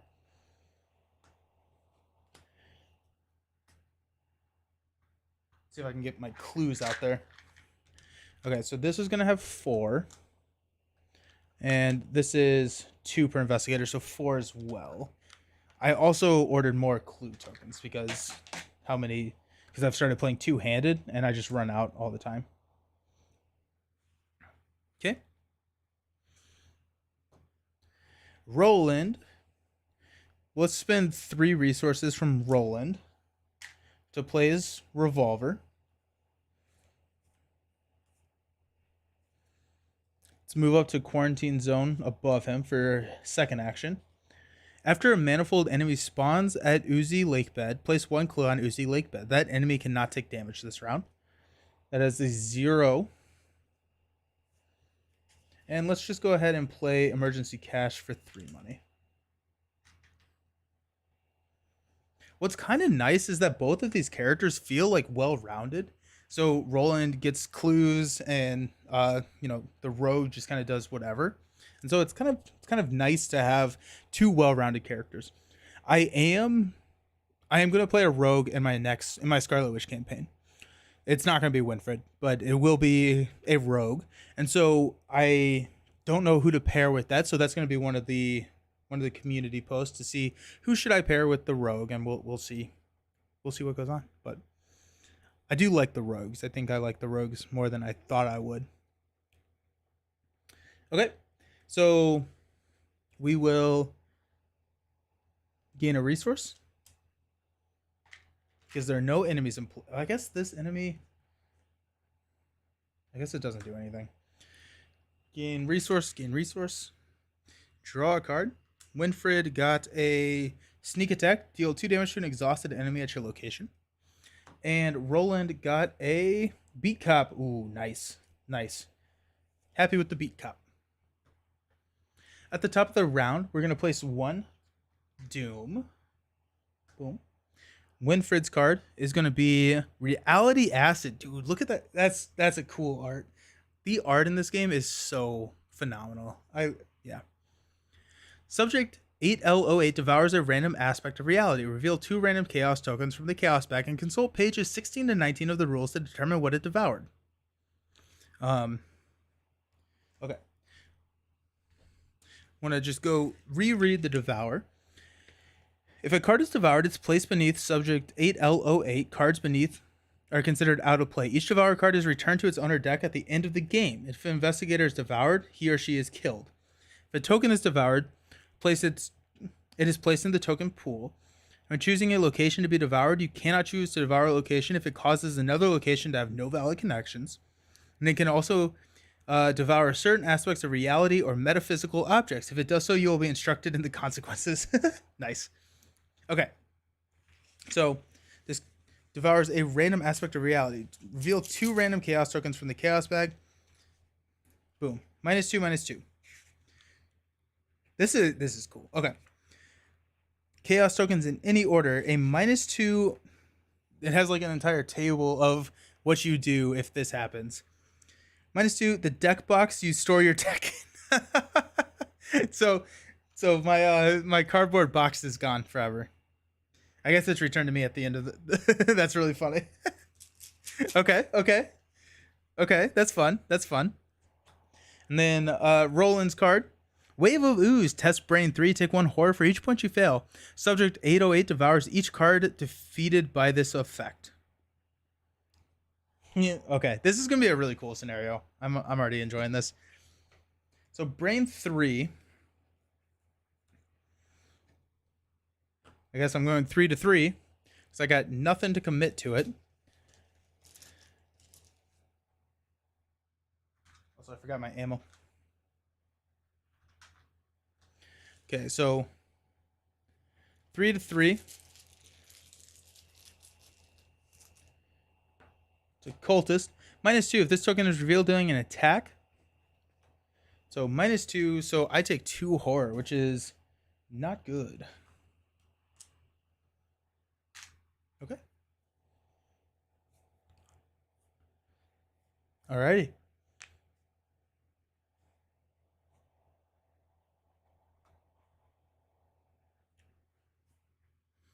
So let's have Roland go first because we kind of know what Roland's doing.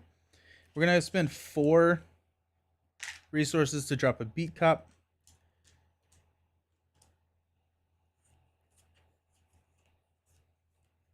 And this location feels like, Roland's playground. Because whenever an enemy spawns there, I guess they can't take damage that round. then you get to place a clue, and he gets a clue whenever he defeats an enemy. So,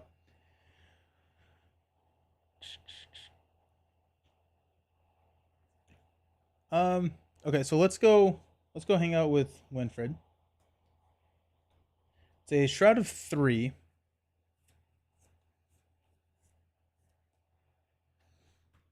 She has Pilfer, which could discover 3 clues.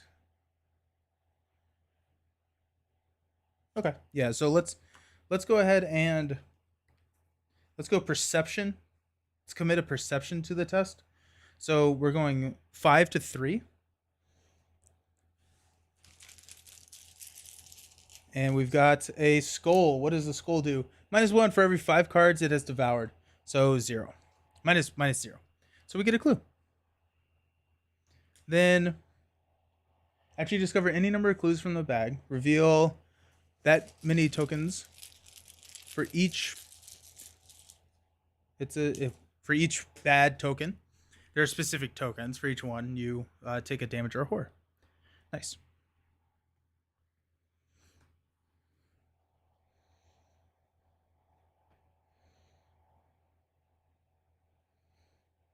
Okay. Chuck is insane. Chuck is really, really cool. Let's do... For our first action, we're going to grab a resource. We are going to play Pilfer. We'll exhaust Chuck. We get to choose 2. We're gonna do 2 fewer resources to play. So this costs 2, so we're only gonna use 2. And then maybe +2. So we're investigating. Oh, and we were successful over here with the perception, so we get to draw a card, which is investigate or evidence. Okay.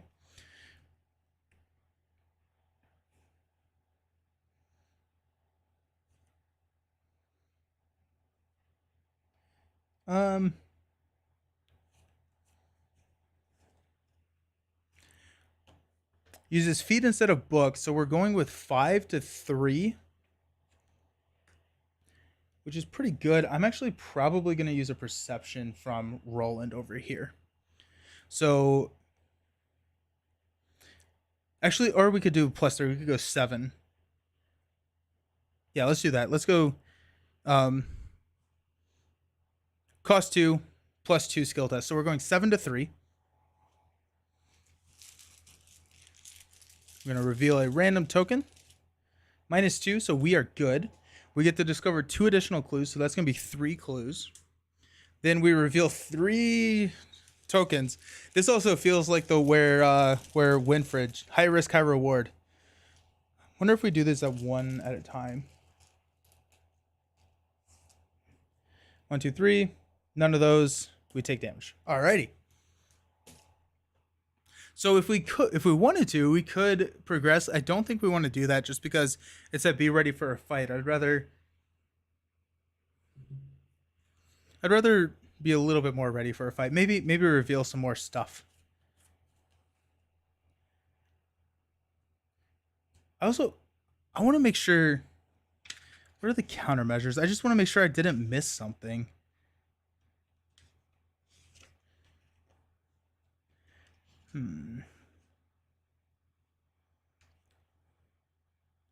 Countermeasures represent supplies, research, or military equipment which may aid the investigators in their survival. Countermeasures may be spent via certain card abilities in order to trigger powerful effects. However, gaining new countermeasures is rare, so be careful how you spin them. Okay, so I assume I would be told if I was to get a countermeasure somewhere.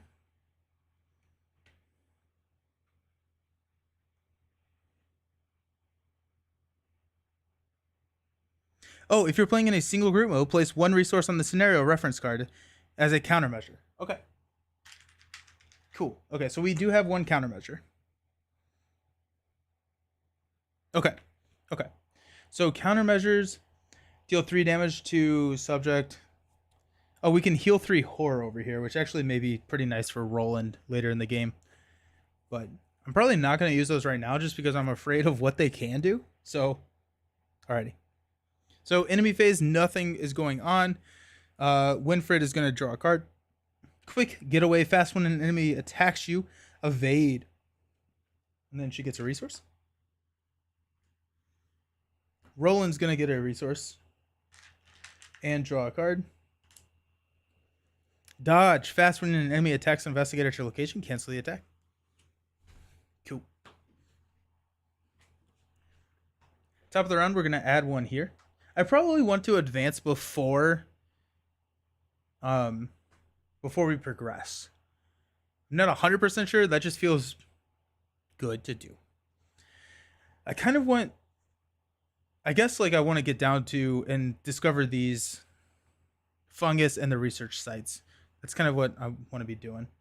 But Winfred's card, it got me. Revelation, put it got me into play in your threat area. At the end of the round, place one resource on it got me. Then if there are 6 more resources on it, it devours me. If you are at the research station, spend one countermeasure, discard it's got me. Okay, well, we will have to do that because that seems tough. That seems really rough. Roland has got an oozling spawned at any empty ooze field location. It's a 2/3/2. We're gonna go here. Sweet. Okay, so we do have a lot of time before this happens, so I don't necessarily want to use my countermeasure immediately to get rid of it. Just because I don't know what these countermeasures do. So I probably will wait a couple of rounds to get rid of this. That being said, I'm going to go down to the research site just so I can see what that is. So 1, 2. Spend 2 clues, gain 1 countermeasure. Oh, spend 1 countermeasure, place 2 clues on the research site. Okay.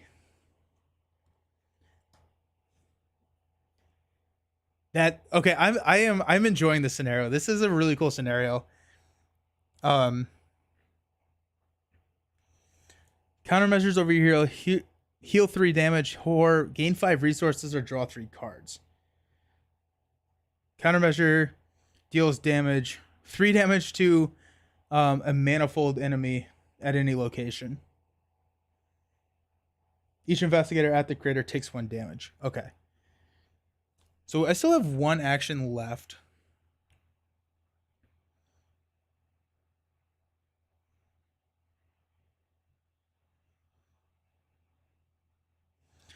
Let's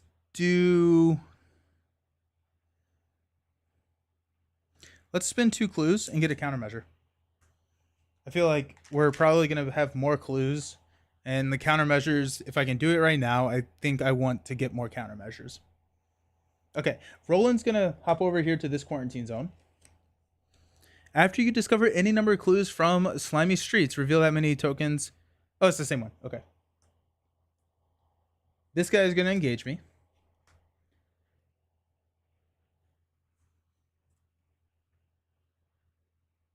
This is not my hand. Okay.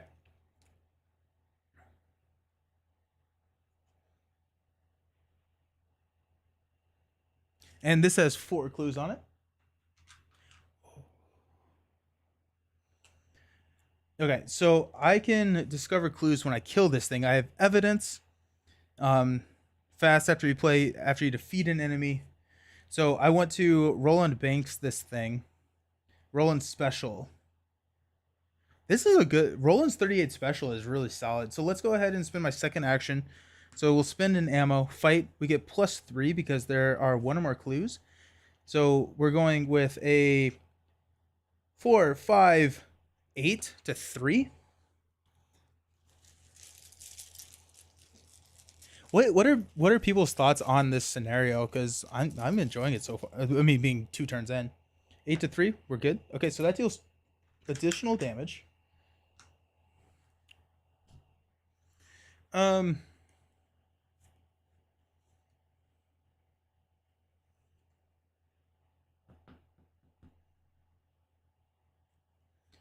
Let's do it again. We're just gonna go 5 to 3 even this time. And we're going to draw a -2. Perfect. Okay. So that will deal the less damage. That will kill this oozling. When the oozling dies, as a reaction, I can grab this clue. And then I can spend a resource to play evidence. After you defeat an enemy, discover one clue at your location. It is fast, so I can do that.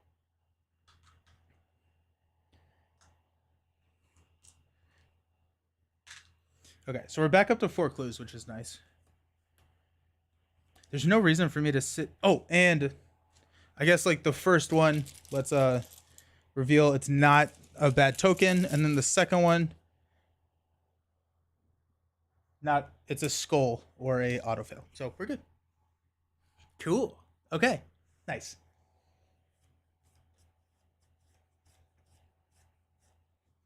Alrighty.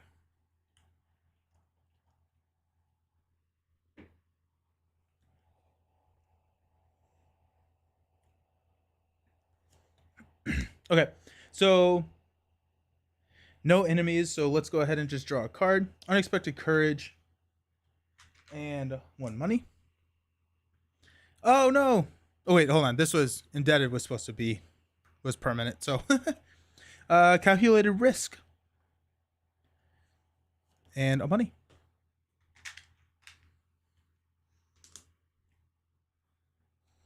Awesome. I have those like card holders stands that I usually do when I'm playing multi-handed or two-handed, and I just forgot them. I don't know, like they're somewhere downstairs. I was like, I'm just gonna try, but I keep putting my cards everywhere, and so I can't ever find my hand. Okay, so let's add 1. I'm really sad that my deck box got devoured. Winfred, Caustic Dissemination. Put Caustic Dissemination into play next to the agenda deck. At the end of the round, each investigator... Oh, and we have to put a... At the end of the round, each investigator at an ooze field location takes 1 damage and 1 horror. And it devours each card defeated by this effect. Discard... Oh, okay. At the end of the round, we discard this card. So I have to get out of the ooze fields. Then Roland's is another oozling. So at any ooze... Oh, wait, hold on. What does Blob 1 mean? Shoot. This is the problem with playing Arkham blind. Blob X. Many of the enemies in the scenarios are pieces of the anomaly which have broken apart and have their own sentience. Defeating these enemies damages the anomaly. As an enemy with Blob X is defeated, deal 8 damage to subject 8L08. Alrighty, so with that, let's go ahead and...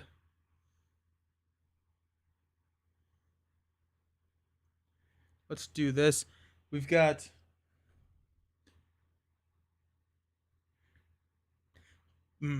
That's going to say hero. I'm not going to be able to fix it right now. But it has 45 health. So we did 1 damage. So it's at 44 health. Okay, that's really cool. I like that.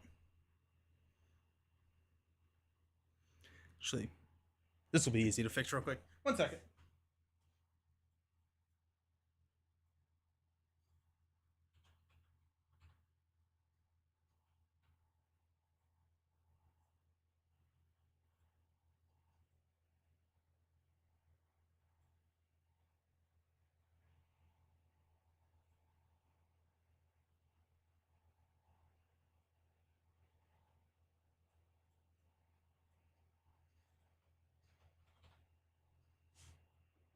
Perfect. Now we got it. Cool. So Blob health is at 44. This oozling, let's toss him over here.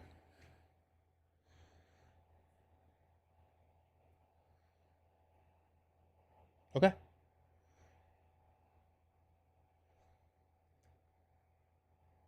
So I need to get out of... these are ooze field location. So I could go over to the fungus mount. Although the fungus mount sounds very, very bad. I feel like maybe the fungus man. Oh, the blob who ate everything. Oh, the Arkham one, not the X-Men blob who also ate everything. Yeah, right? Yeah. Is this Maddie? That feels like a Maddie joke. It doesn't say the Diamond's Edge, so I'm not sure. If not, welcome. Okay.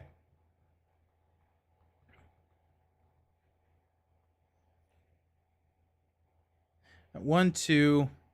I think I'm just gonna go hang out at the fungus mound with Roland.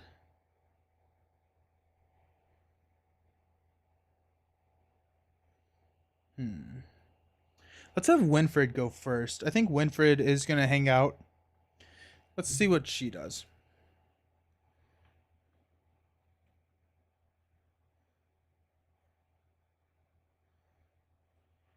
I could drop a lock picks, which helps with my investigate. Maybe.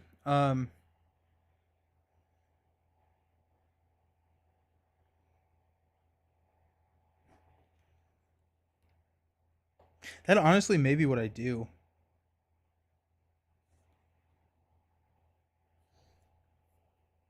I'm trying to figure out what I want to do.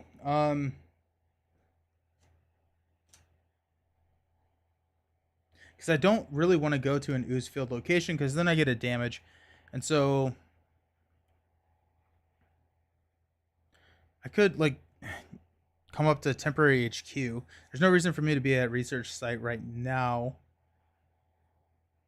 and spend a countermeasure to get 5 resources. That could be kind of interesting. Just start jump, and then I can drop lockpicks and pickpocketing next turn. I have a lot of ways to get resources in my hand though.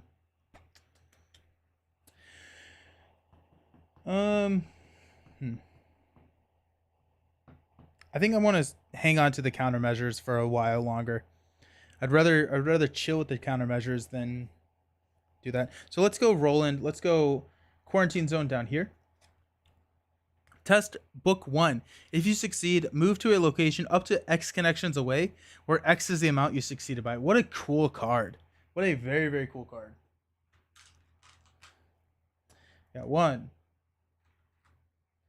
2, and then my second action, I'm going to move over to the fungus mold. Spin 1 countermeasure. Choose a Mygo enemy at any location and test book 0.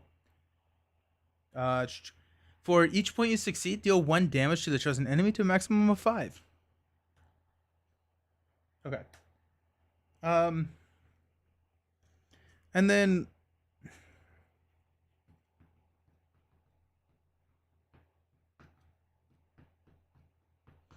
I'm trying to I'm going to draw a card. I know I'm not supposed to do, but I'm going to do it. Shotgun. Nice. Well, it takes 2 hands to use the shotgun. So I think I'm going to hang out with the Roland special for a while and then maybe swap it out later. Okay, I'm happy with that.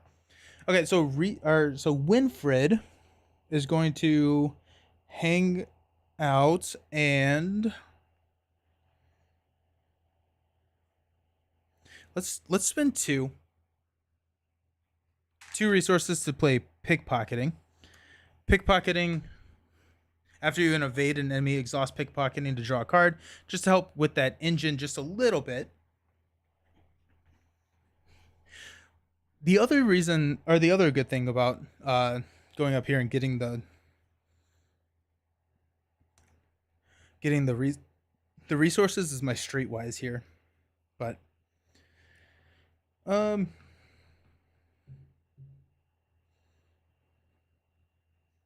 let's gain 2 resources. Just hang out, just because I don't want to take the damage. Okay, so no hunting, no attack or anything. So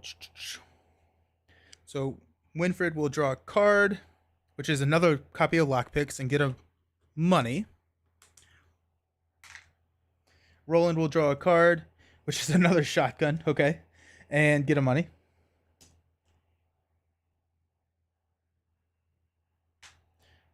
Okay, we'll place another resource here. And then at the end of the round, each investigator at an ooze field location takes 1 damage, 1 horror. So and then that gets discarded. Okay. So also we need to unexhaust. Top of the round. Okay, so we're at 4 here. So we may want to... I guess if there's any time to fight... I guess at the start of next turn, we may push through. We may push through at that point. So we'll see what happens. Okay. So Winfred's card is a Grasping Ooze. Spawn at the nearest ooze field location as a hunter. After you perform a attack against Grasping Ooze using a melee card, it devours the big thing. Devours that card. Okay, this is 5 health. That's a good number of health. It's a good bit of health. Let's go here. We're gonna place that here. Roland's card is gonna be Consuming Maw. Test feat 3, take 1 damage for each point you fail by. So we got 2 feet.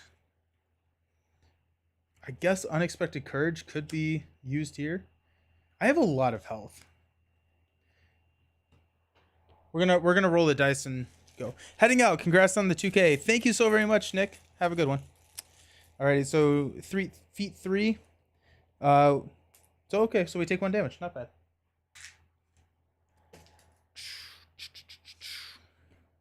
Alrighty. So we can deal with this Grasping Ooze. So let's have Winfred go first. We're going to move over here. Quarantine Zone. Choose an exhausted manifold enemy and test book X, where X is that enemy's evade value. If you succeed, defeat the chosen enemy. Max 1 success per game. This is going to engage me. That's 1 action.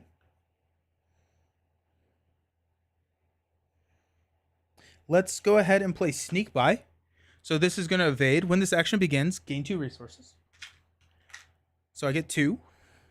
1. 2. And I'm evading a 5. Oh, wait, hold up. This is a trick event. Sick. Okay. Chuck is really fun. This is a really fun build. Okay, so I'm going to choose that it gains fast and that it gets +2. So I'm going to be evading at 7 to 3, and it's a fast action, so this does not count as one of my actions. So 7 to 3. -5. No! Ouch. Ooh. Okay. Okay. Okay. Was not expecting that. So that was 2. And Chuck is exhausted.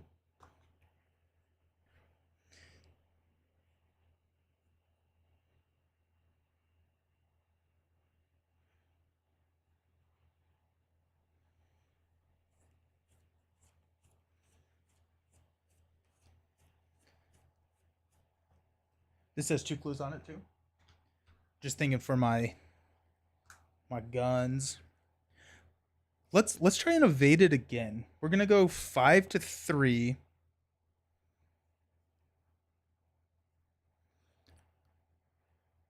Yeah, 5 to 3. Good calculated risk here. But I feel like 5 to 3 is pretty decent odds. Now let's calculated risk. So +2. Or 3, I guess. +3. So 8 to 3. Tablet. Oh, geez. Okay, so -3. And then every card that was committed, it gets devoured. Okay, but that does succeed. So the Grasping Ooze is here and exhausted. I can exhaust Pickpocket to draw a card. Boom. Sneak Attack. And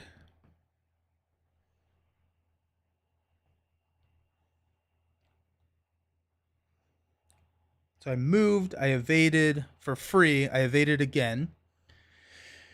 I think Sneak Attack may be... I may just Sneak Attack this thing to deal 2. let's do that. Spend 2 resources to sneak attack and deal 2 damage to the Grasping Ooze.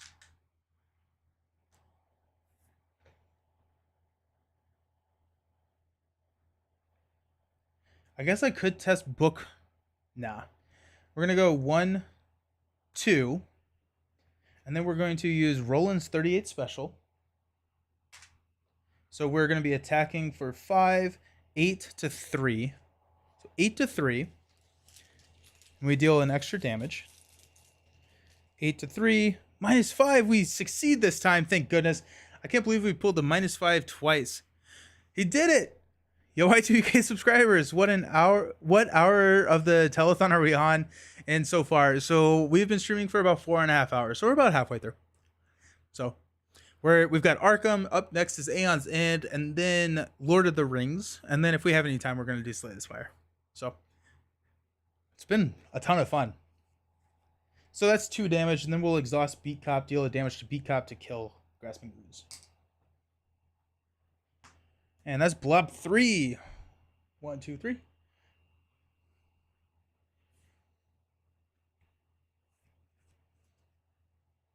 And then I discover a clue. All right. I like Roland. Roland's cool. Roland's pretty cool.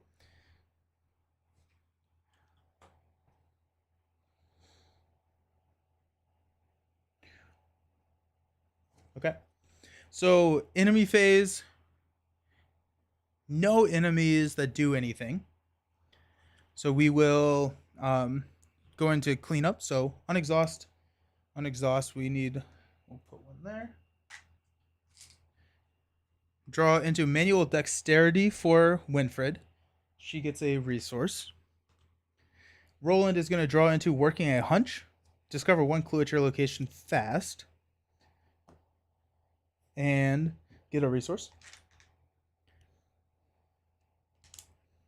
Alrighty. Okay, so we could push this time. Do we want to push this time? How are we feeling? I feel like, we're kind of set up for a fight at this point. I'm wondering if we want to get rid of this first. We would progress, but I don't know if that's a bad thing. Let's go ahead and do it. Let's go ahead and do it. Let's spend 4.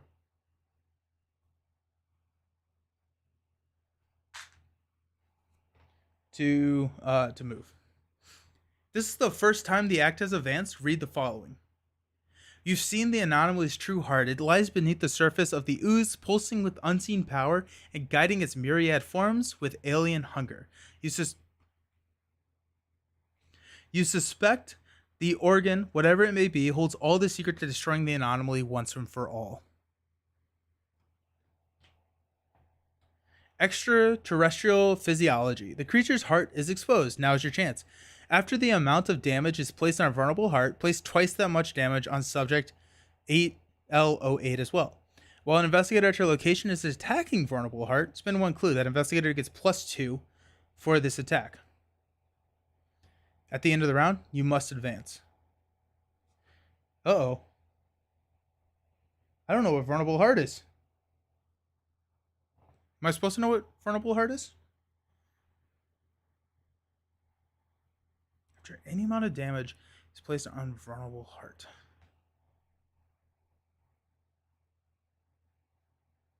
Uh-oh. So at the end of the round, you must advance. So the act goes pretty quick.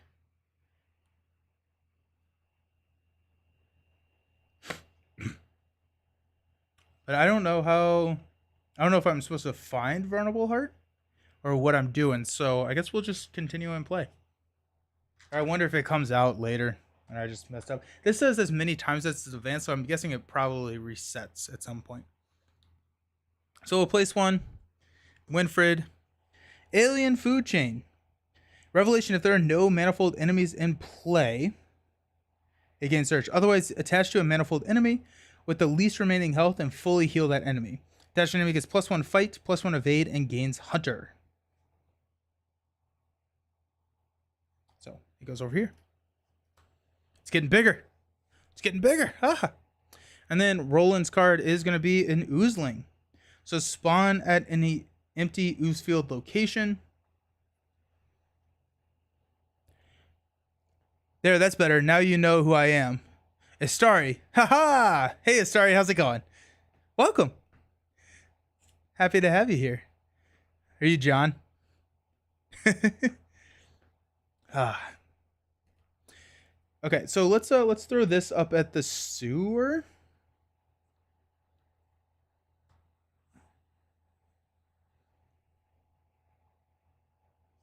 No, let's go over here to the quarantine zone over there. Okay. So our turns.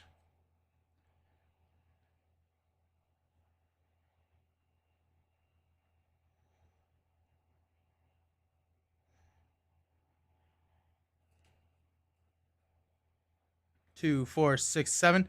I have a lot of cards. You're John, yes. Don't tell Sar. I won't. No. Sar, no. Okay. What are we doing with our lives, y'all? So I need to find the heart, apparently.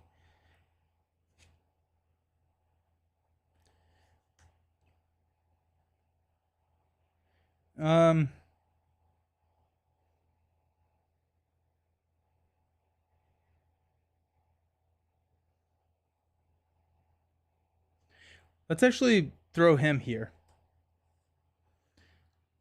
Then Roland will go chill with that Oozling. Yep, so we're going to move up to this location. The Oozling will engage. Let's use Roland's 38 special.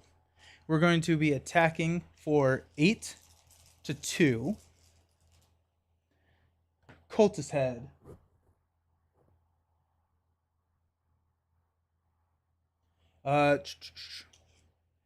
If this token is revealed during an attack against an enemy, that enemy gains retaliate for this attack. Okay, so gains retaliate, which is fine because it takes 2 damage.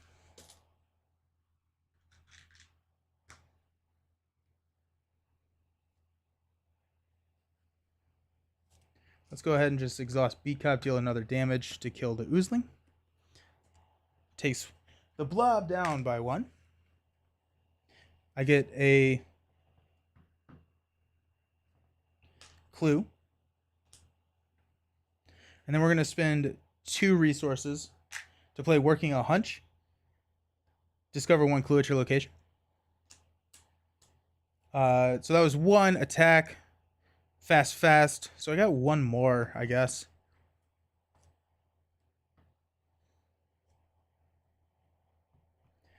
I could test book 3 and move a couple locations. I guess like there's no reason for me not to do that.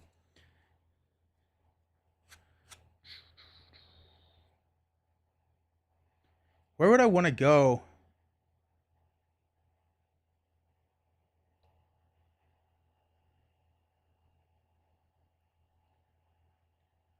I'm just gonna come up. I'm just gonna come up here to the. I'm gonna test book.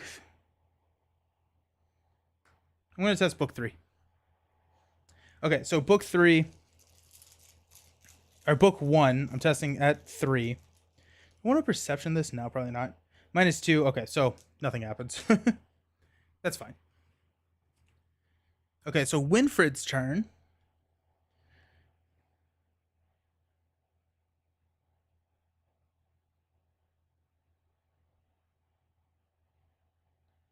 Let's do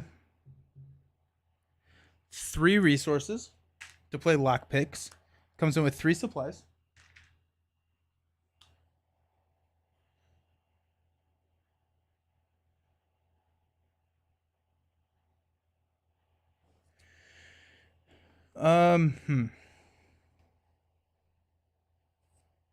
So I could no.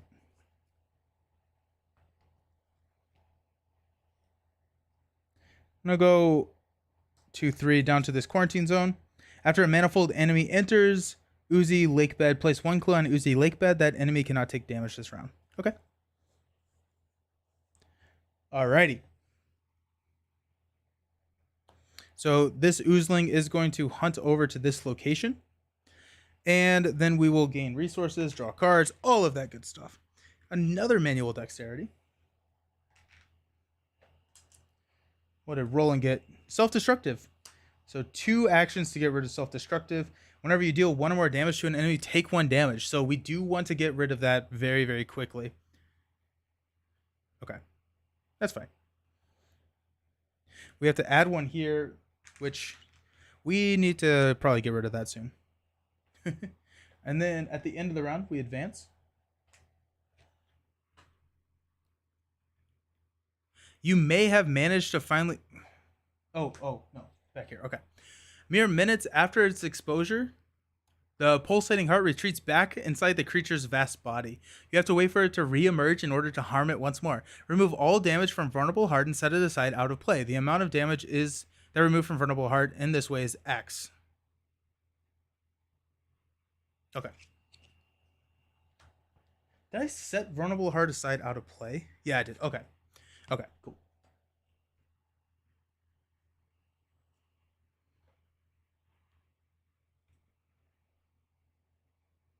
Okay. You may have managed to finally harm the creature directly, but in doing so, you've caused it to split even further. Each ooze enemy gains Retaliate and loses the Blob X keyword. At the end of the round, you must advance. The scenario will not end when this advances. Okay. Top of the round, we're going to place 1 here and advance. From the center of the crater, a ley line of glowing ooze worms its way underground. Cracks appear in the ground throughout the town, like tendrils reaching out to stake their claim on Blackwater. It is as though the creature is rooting itself into the earth as it grows. Will the world truly ever be rid of it?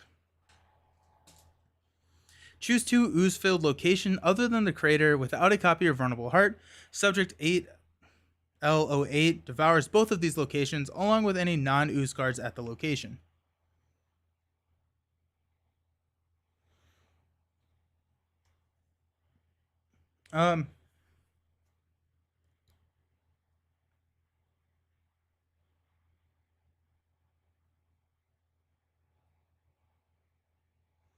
Let's go here and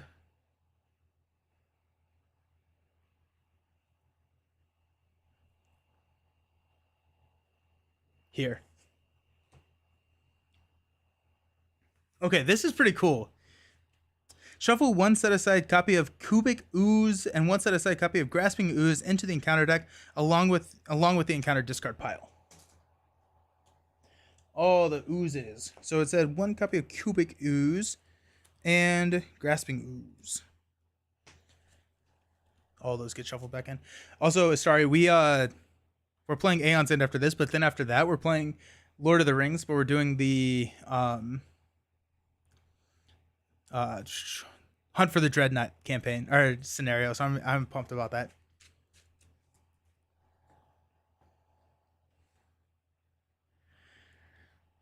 The anomaly swells. The creature from inside the meteorite continues to digest Blackwater as a whole.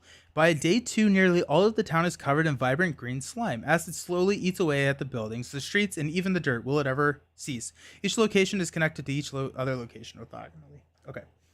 So I need to I assume at some point we'll figure out how to get this heart thing. But until then, let's go 2 actions over here. Oh, wait, no, I'm sorry. We have to do cards. Winfred's card. Test feat 4. If you fail, choose an ally or item asset you control, and it devours that asset. If you cannot, take 2 damage instead. Okay, so test feat 4.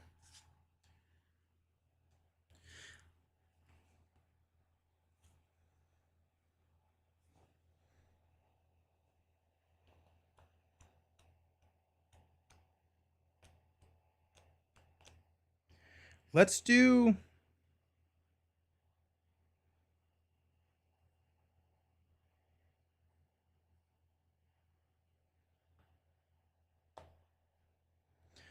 commit manual dexterity and quick getaway. So I'm testing 10 to 4. Dreadnought. I'm so pumped. I'm so excited. I built the deck and I was just like, this is really cool. And we've got a skull. -1 for every 5 cards, so it's still 0. Okay. And then I succeeded by 2 or more, so draw 2 cards, and then 2 different non-weaknesses, I get to draw 2 cards. Okay. So I got Arrogance. You must commit Arrogance to each eligible skill check you perform. The skill icon subtracts from your skill value instead of adding to it. If this check succeeds, return this skill to your hand. Oh, so I have to fail something. That's funny. Also, the art is really, really cool. It's like the tentacles coming out and grabbing the plane.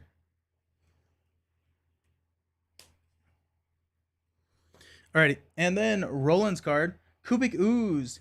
Revelation, immediately attempt to evade Cubic Ooze without spending an action. If you fail, spawn Cubic Ooze engaged with you, and it attacks you. If you succeed, spawn Cubic Ooze at your location, exhausted and unengaged. Ugh, okay. Okay, so it's a 4.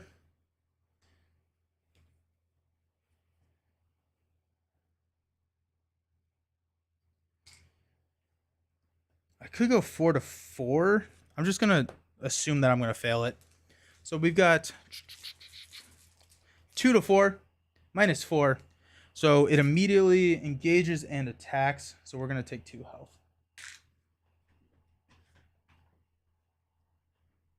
Ooh, self-destructive is going to be rough here, yo. Oh, no. Okay.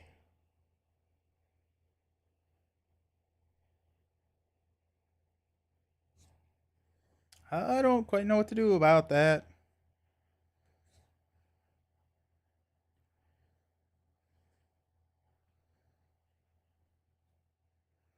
Okay, we'll figure. So it has 4 health, so we could Vicious Blow this thing with a Roland's 38 special, and it would do 4 damage, which would kill it, and then I would take a damage. But I think I have to do that. So let's go ahead and spend the last ammo here.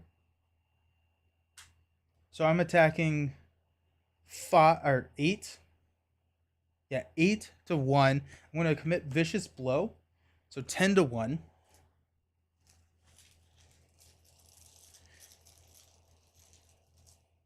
-2, so we succeed, and we succeed by 2 or more, so it deals 4 damage. So this goes here, blob 2, and then I take a damage. Then I'm going to spend 2 actions to discard self-destructive. Don't love it, but it's what I got. Winfred over here.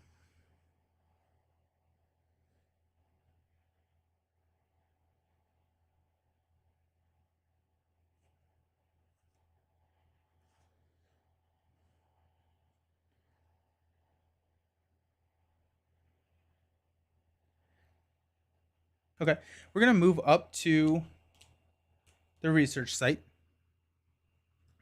Oozling engages us. We're going to play Backstab. We're going to exhaust Chuck. It's going to cost 2 less, so it's going to cost 1. That's 1. Backstab. We're testing 5 to 2, which is probably fine. Ooh, actually, you know what? I'm making... Oh, I have to do Arrogance. I have to do Arrogance. So I'm 4 to 2.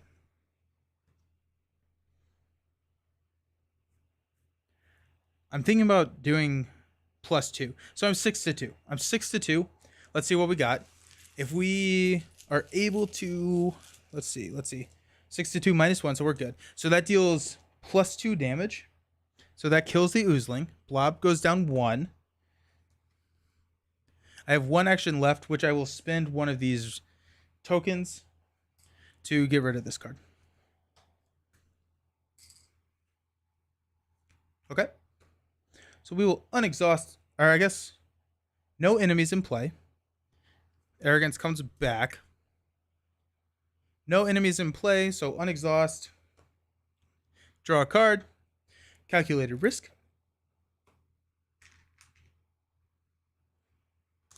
Get a money. Get a money. Draw a card. Overpower. Nice. Okay.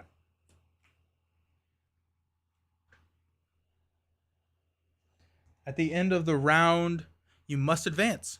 This is the first time the act has advanced. Read the following. Throughout your struggles, an alien presence has watched over your progress with curiosity. Now they descend from orbit in order to hatch their plot. Shuffle each of the set aside Migo drone enemies into the encounter deck, along with the encounter discard pile. Migo drone enemies.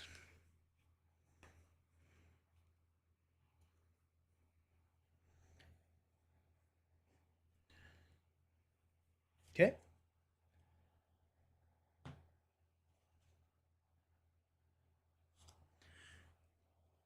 Regardless of how many times this act is advanced, read the following. As the hours pass, the ooze seeps back into the ground and lies dormant once more. Place one investigator clue on each ooze field location to the maximum of its clue value.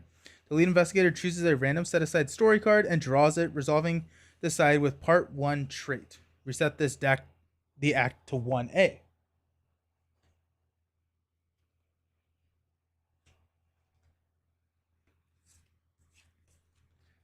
This is a cool scenario. I'm really enjoying this. This is pretty fun. Okay, so we will reroll a 5 or a 6. Wait.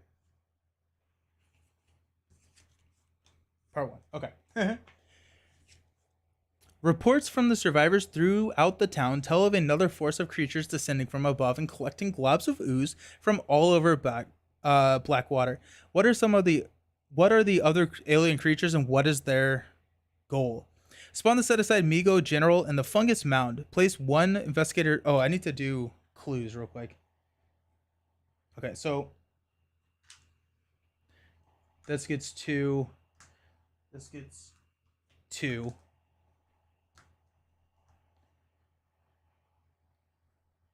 This gets 2. That goes there.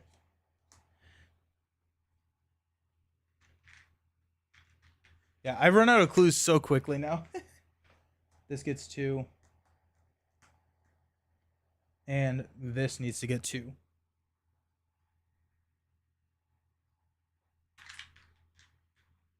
Cool. Okay, sweet.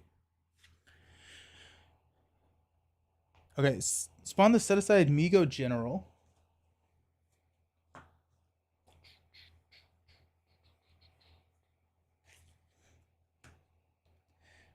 Or if they're at the Fungus Mound. Alrighty. Place 1 investigator clues on the Fungus Mound. Put this card into play next to the act deck.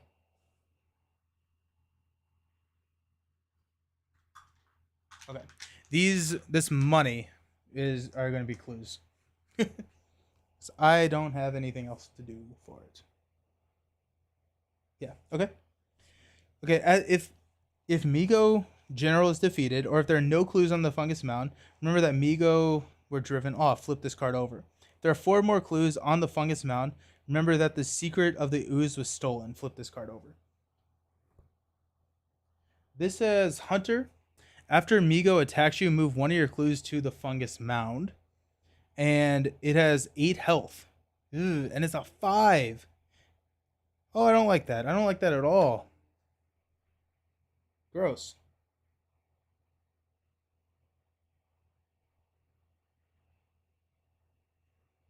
I really don't like that. Okay, so that was the end of the round. So at the top of the round, we'll place 1 here. And we're back to being able to spin the clues to advance. But I need to figure out how to get to the heart. Or else advancing is not going to help at all. Winfred's is... Oh my gosh, it's got me again. And then Roland is Reality Acid.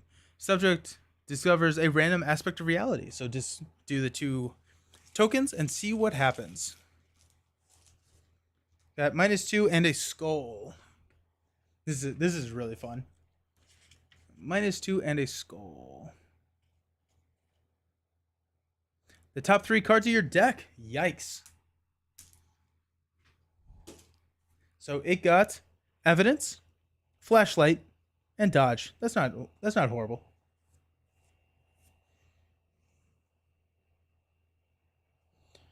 Okay. I think I just need to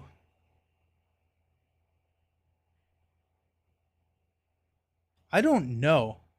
I'm actually not 100% sure what I'm supposed to be doing here.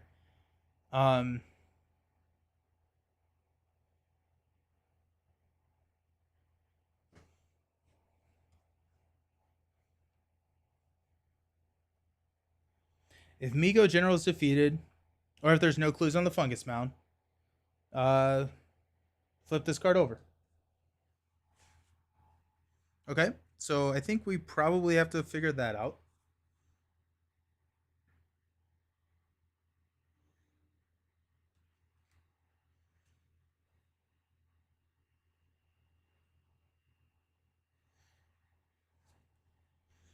Okay.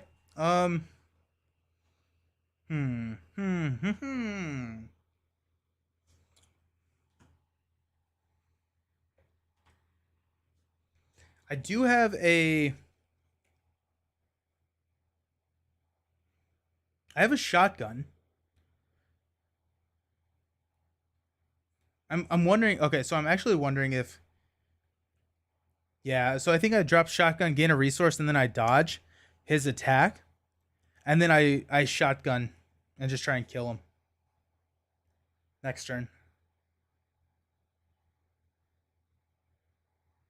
Okay, so I'm gonna gain a resource. I'm gonna spend 5 resources to get a shotgun. That comes with 2 ammo. And gain a resource, play the shotgun.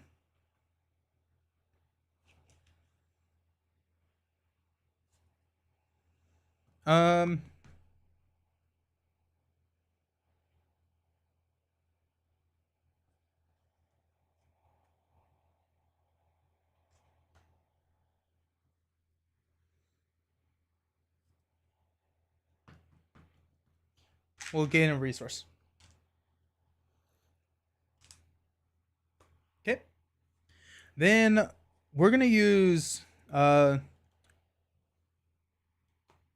Winfred to. I don't know what just happened. Sorry.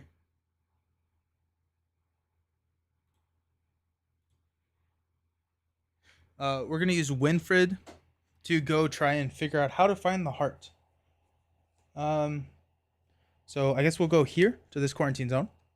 If there are no clues on Water Tower, test Book 3 to find the structure's weakness. If you succeed, deal 3 damage to each ooze enemy at the Water Tower and each connecting location, max 1 per game. So this is 2 clues.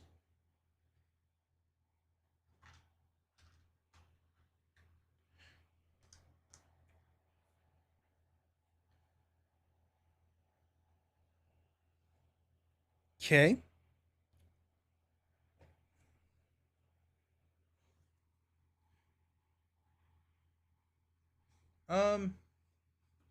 Sorry, something's going on with my music. I need to jam.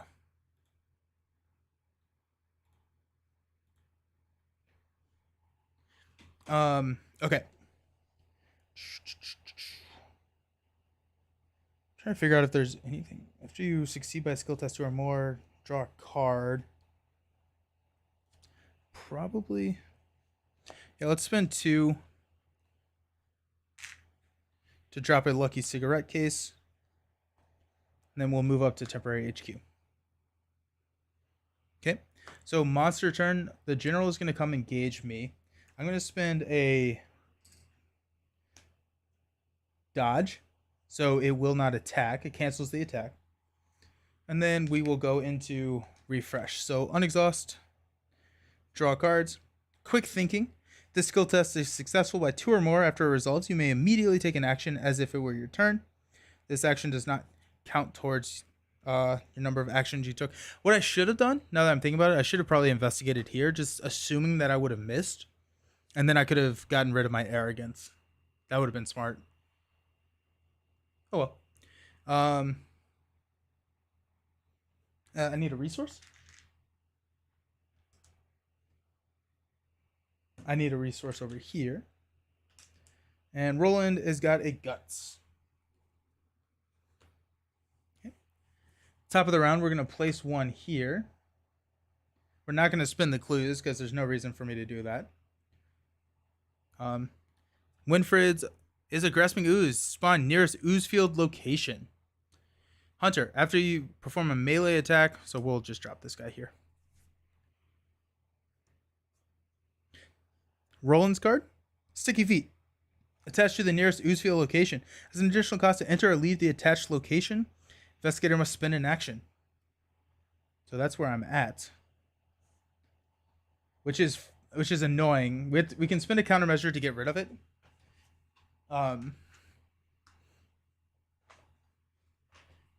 But we need to... It's the one connected to the fungus mound. I assume that we need to use that at some point. So, okay. Let's go ahead and attack here.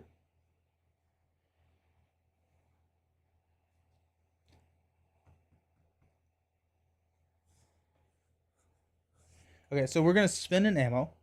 +3 for the attack. Instead of standard damage, this attack deals 1 damage for each point you succeed by. So I'm attacking for 8 to 5. And we're going to use an overpower to go 10 to 5.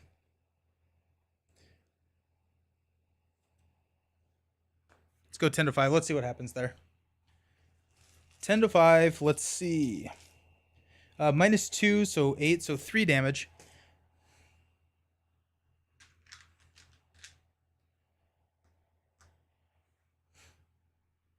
I get to draw a card. Choose and discard all but 1 card from your hand. Oof. Maybe shotgun? Or maybe unexpected courage. I'm going to keep unexpected courage. Let's attack again. Spend an ammo. Commit unexpected courage. So we're doing this again. So 8, 10 to 5.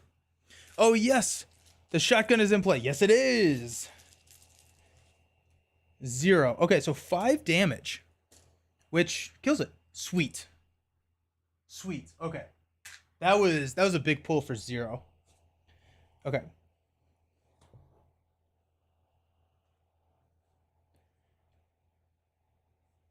If Migo General is defeated, the Migo were driven off, flip this card over. Read only if the secret of the ooze was stolen. Read only if the Migo were driven off. So, chittering unnaturally, the alien general flees. Its strange weapon unhinges from its arm and clatters to the ground in front of you as it flies into space. Put the set-aside Migo weapon story asset into play under any investigator's control. Add Migo general in this card to the victory display. Search the encounter deck discard pile and play areas for each copy of Migo Go drone and remove them from the game. Gain 1 countermeasure. Yeah, that'll do. So we have to go find the drones that we just shuffled back in.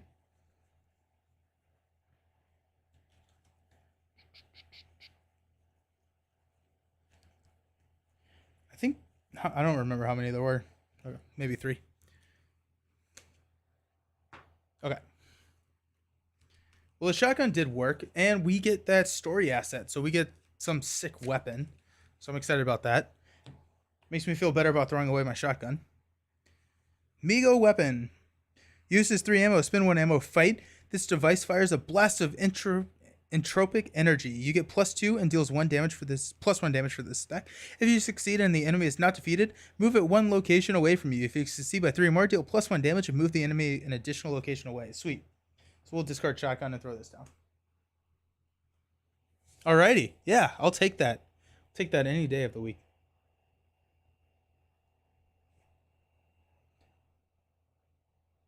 I also get a clue.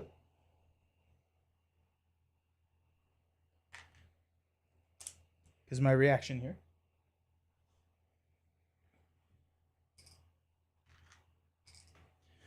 And that was 2 actions. So I'm going to spin a countermeasure to get rid of Sticky Feet.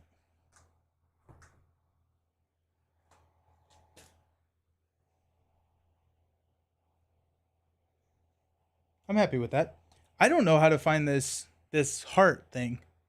I'm a little concerned I'm just completely missing something. Congrats on 2K, Nelson. Hey, Devin, how's it going? Thank you. Yeah, I don't know how to do this heart thing.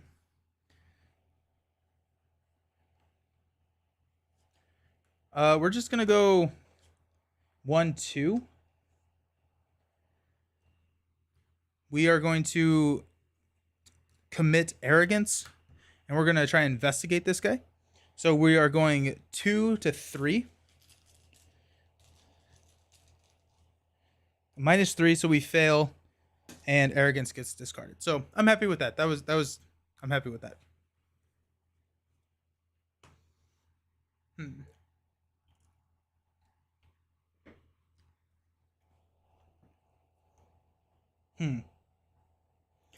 Okay.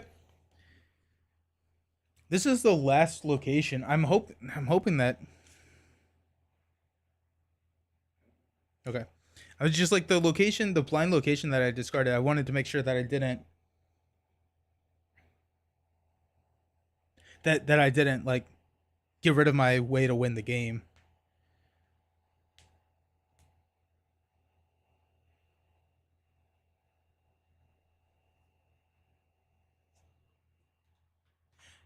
The shotgun was really fun. I enjoyed that a lot. Okay, so grasping is going to hunt. We're going to draw a card, which is scout ahead. Move up to 3 times. Enemies do not engage you this movement. And a money. Roland will get a money. And Roland will draw 1 card. Working a hunch. Discover 1 clue at your location.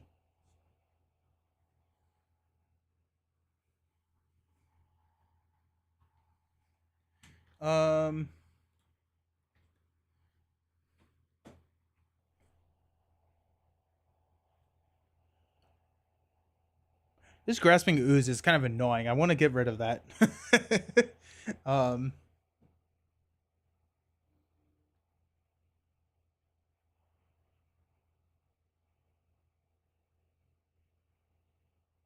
I am not 100% sure what I'm supposed to be doing. I guess like that this turn I'm going to go up to the quarantine zone.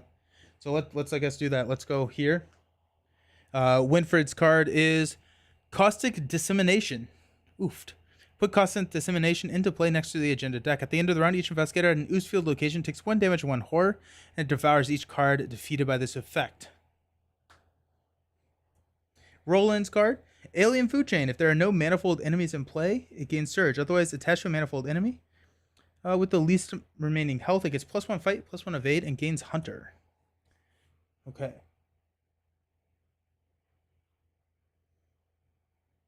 Okay, so Winfred is going to go up to this quarantine zone. While you're at desiccated farmland, you cannot gain resources. After you end your turn at the farmland, lose 1 resource. Okay, so I am now assuming I'm missing something.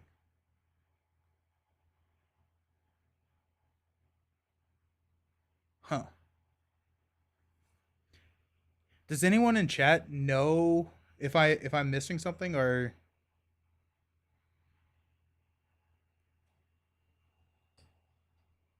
what I'm doing? Maybe once the agenda progresses?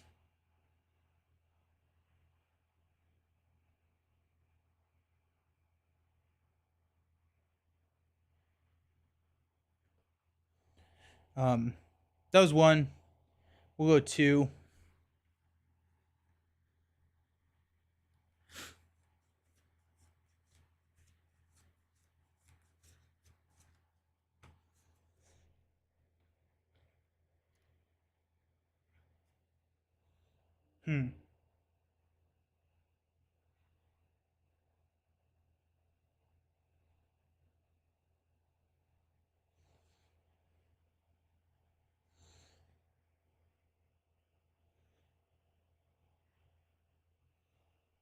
Just trying to figure out if there's. I'm not familiar with Arkham. Yeah. Usually there's like a direction to go. Oh, maybe it's the second time you progress. Maybe that's when it comes out. I wonder if that's it. I'm just gonna read. Oh, I was supposed to spawn it last time. I was supposed to spawn it last time. That was my bad. Okay, because this is regardless of how many times this act have been advanced. We spawn the set aside vulnerable heart at enemy at the chosen location. Okay, so that's on me. That's on me. That's on me. I missed reading that, and so that makes a big difference. Okay. So I'll progress next time, I guess. Um, okay, cool. That makes a lot more sense. I'm happy that I figured that out. Okay, cool. Okay, so that means let's see what we got. Let's see what we got. 2 damage to an exhausted enemy. It has 5 health. That's insane. Um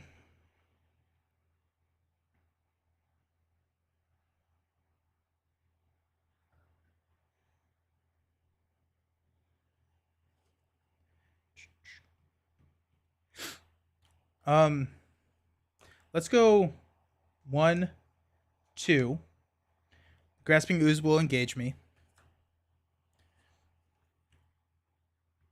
Let's try and evade it. So we are going to go.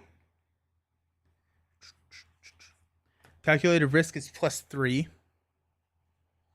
So I'm evading for 5, 8 to 3. And I'm going to add a quick thinking, 9 to 3. If it's successful by 2 or more, then I get basically a free action. -2, so we're good. So the grasping ooze is now evaded, and I get to immediately take an action as if it were your turn. This action does not count towards the number of actions you can take this turn. And I get to draw a card because I committed to test. So it's emergency cash.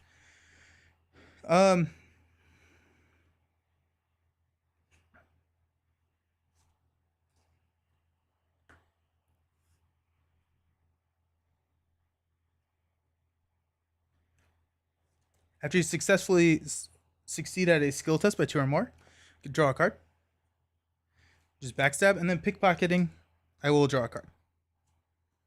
Anything you can do better. Just like all of the wild cards. Fun one. Okay, so I'm getting a free action right now. Let's do backstab. So we're gonna go fight. We use feet instead of fist. This attack deals +2 damage. So going up against 3, we're going to use Chuck here. So it gains 2 fewer resources to play, so it's gonna be 1. And then we get +2. So we're testing 5, 7 to 3. 7 to 3. Have you missed Aeon's End? Just got back from game? No, you have not. We are playing Aeon's End after this game. This mat is from Momo Monster. I got it from Etsy. -3. So we are successful. It deals +2 damage. So it deals 3 damage.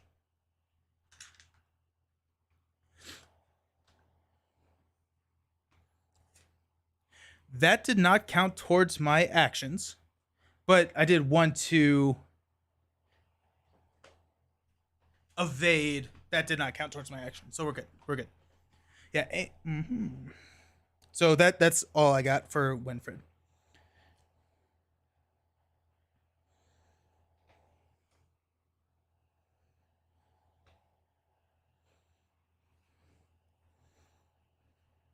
Okay.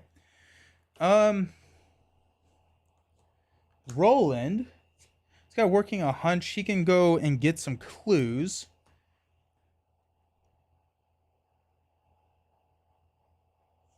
Might as well, right? Let's go 2 to play working a hunch to grab this clue. So that's 1. Oh no, that's 0. That did not count as an action. 2 2.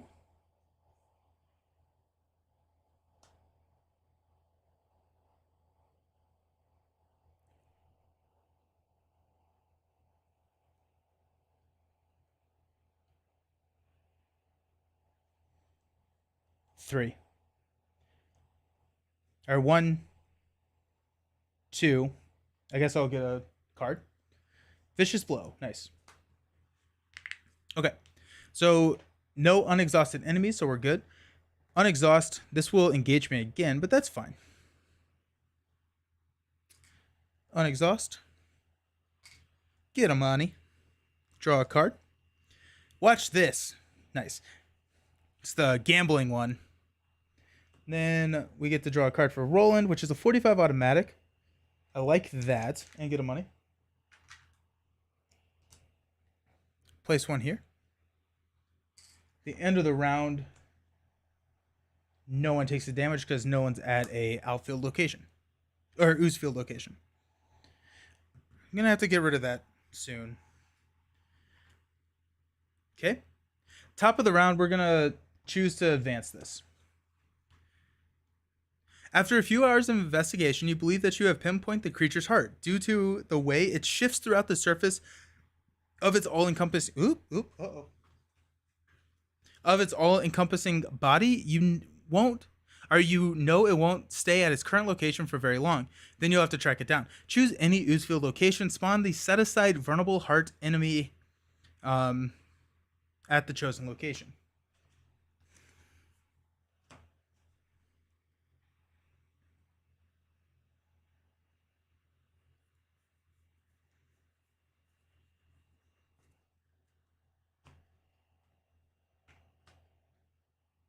I don't know where I put it.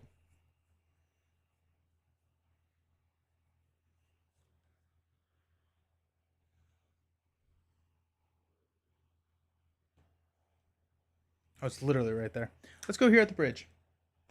So X is the amount of damage on Vulnerable Heart. It's massive.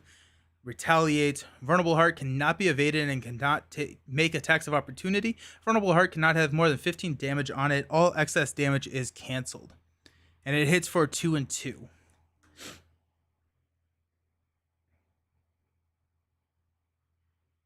Okay. After any amount of damage is placed on Vulnerable Heart, place twice that much damage on subject 8L08. Investigate at your location is attacking Vulnerable Heart, which I spent 2. It gets +2 fight for the attack. The end of the round, you must advance.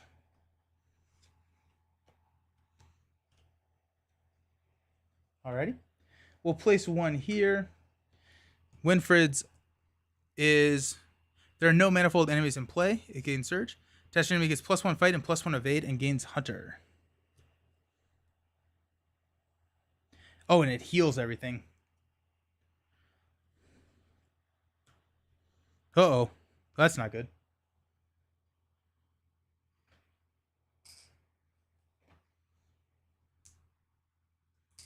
And Roland's card is going to be Test Brain 4. For each point you fail, subject 8L08 devours either one of your resources at random, or one of your resources or a random card from your hand. Oh no, that's not good. Okay, well, we'll test 3 to 4. Come on, give me a +1. I haven't drawn a +1 this entire game. I could use a +1 right now. What do we got? Oh, auto fail, so it's 4. So it takes everything. No! Oh, that's really bad. The Vicious Blow was going to be huge. The 45 automatic was going to be nice. Ouch. Ouch, ouch, ouch.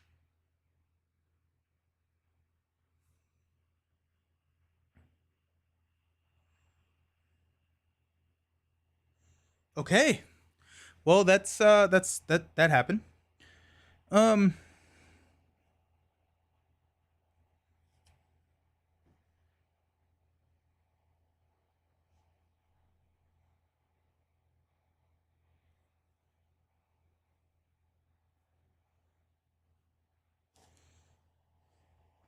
This got really difficult to kill.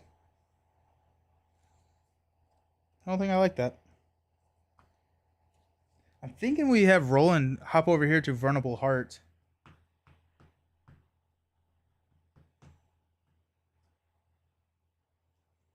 And deal some damage, I guess?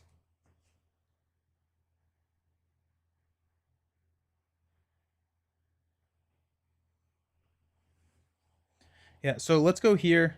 It's massive, so it's engaged with everything.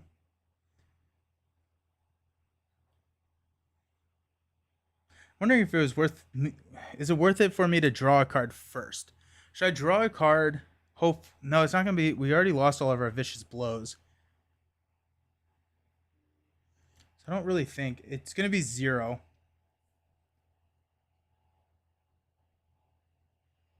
Okay, yeah, let's just go over here.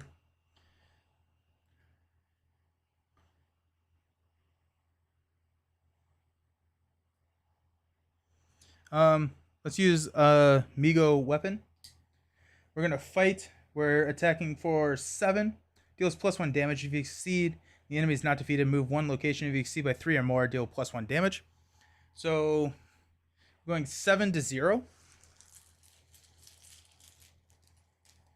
Auto fail. Are you kidding me? No. 2 in a row. Okay, let's. It has retaliate. Oh, it has retaliate too. So, this is gonna hit me. No, it's gonna hit me for 1, and we'll place 1 and kill Beat Cop. Oh, uh-oh. Okay, well, we have to do it again. We're gonna go 6 to X, 0. Okay, so it deals 3 damage. So Blob takes 6 damage. So 1, 2, 3, 4, 5, 6. Vulnerable Heart moves. We're gonna move it up to the sewer. I have one more action.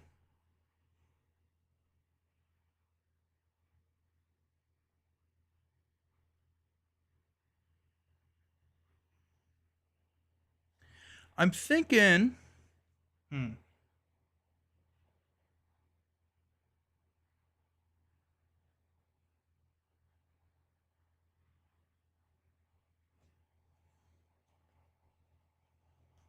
Oh, wait, hold on. I could have spent a clue. I get +2 for the attack. Okay, well.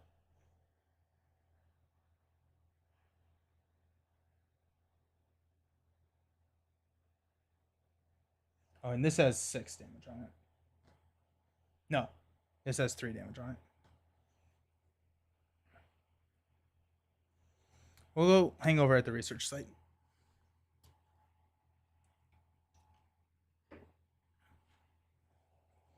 Okay, I'm not quite sure what to do about this thing now.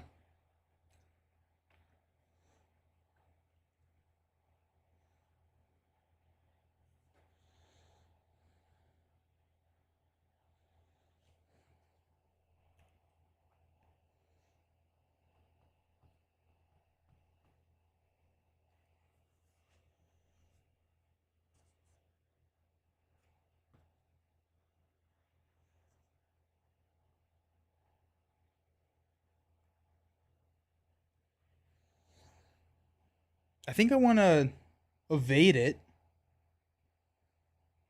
I can deal 2 damage to it. I don't know how to deal. I guess the Migo can come over here and deal some more damage to it.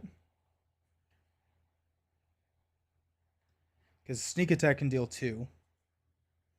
Okay, let's try it. Okay, we're gonna evade. It's at a 5. I'm at a 5. Let's use.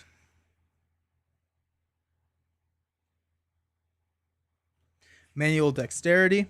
So I'm at an 8.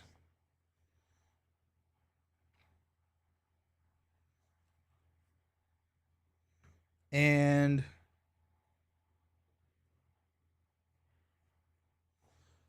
we'll go +6. That feels bad.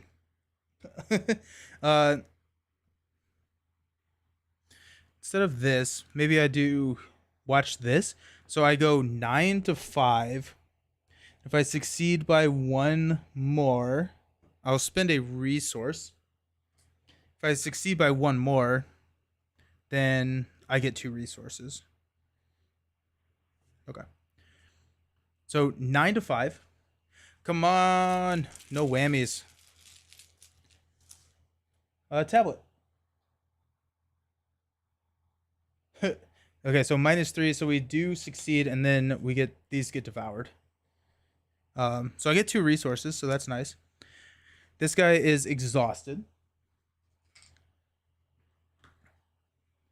It was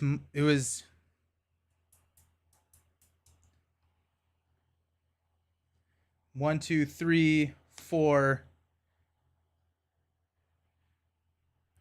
9 to 5. -3 was 6 to 5. So I get to draw 1 card, which is Unexpected Courage. I committed 2, so I get to draw a card, which is a Watch This. Nope. Pickpocketing does trigger, so 1 card. It's crazy how many cards you can draw. Like that. This is a lot more than I was expecting, which is pretty cool. Okay, let's do Chuck to play Sneak Attack. It's going to be fast and 2 fewer resources, so it's going to be dealing 2 damage here. And I still have 2 actions.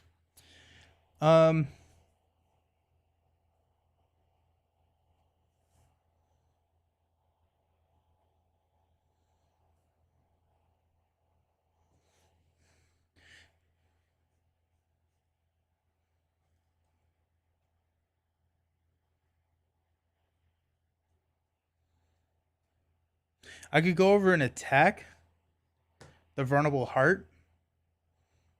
I have like a pretty good shot at actually dealing damage, which would deal 2 damage to the blob.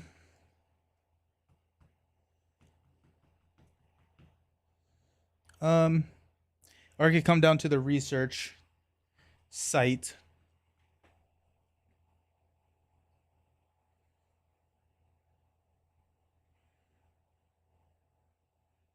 So I can get rid of It's Got Me. I'm going to do that. So we'll come down here to research site. Okay. So doesn't do anything. So we will refresh.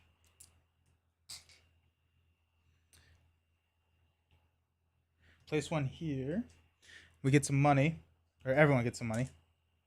Roland gets an emergency cash. Winfred gets some money and a Chuck. It's 2, 4, 6, 8. So we're good on our hand size there. So that's good.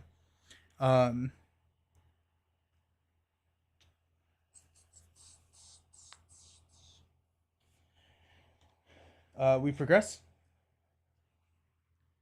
If X is at least 1, shuffle the encounter deck, discard pile into the encounter deck, and discard cards from the top until a manifold enemy with a total of at least X health has been discarded. 1 at a time in different random order. Spawn each of those enemies at a different Oozefield location. Ugh. This is a long scenario. I don't think I realized how long this scenario was going to be. Because we've been playing this for a good... I mean, like, we're not even close. Right? We've done 31 out of... Or we've done 14 out of...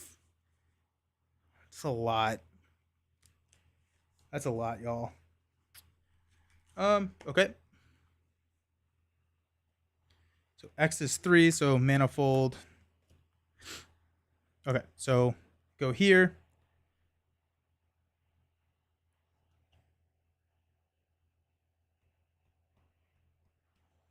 Throw that up there. Okay.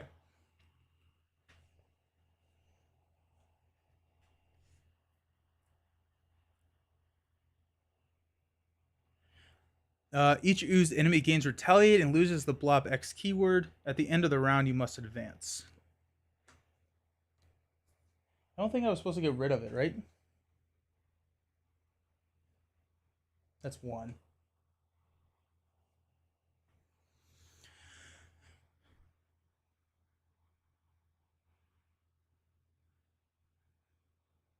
Right there. Right in front of me. Remove all damage from Vulnerable Heart and set it aside out of play. Alrighty.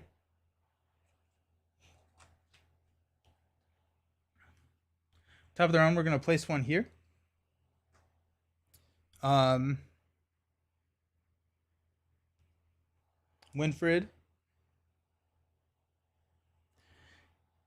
devours a random aspect of reality. I love this. This is so much fun. So we get to reveal 2 of these, and based on the booklet, it will devour something. Ooh, it's a star. It is in there. So that's good to know. -1 star.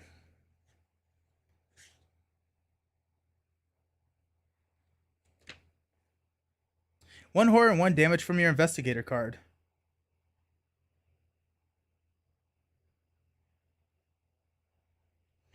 So I think I heal it? Yeah, because you're supposed to add damage. And so Winfred actually hasn't taken any. So that was a little bit of a bust. Then Roland is Replication. Find the manifold enemy with the most damage on it. Oh my gosh. Discard cards from the top of the encounter deck until another manifold enemy with equal or lower printed health is discarded. Spawn that enemy at the same location, then distribute the damage that is on both enemies so that the remaining health on both enemies is as equal as possible. Oh my goodness. Okay. This is getting out of hand. This is really tough to kill. It keeps healing. Okay. Manifold enemy with the most damage on it. So 2. Discard cards from the top of the encounter deck until another manifold enemy is discarded.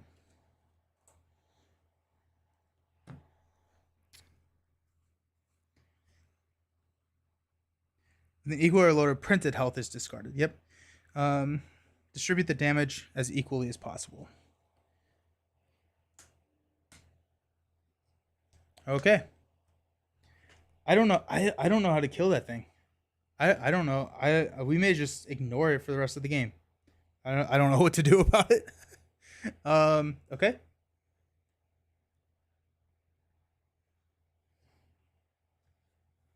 I'm going to spend 2 clues here to get a thing.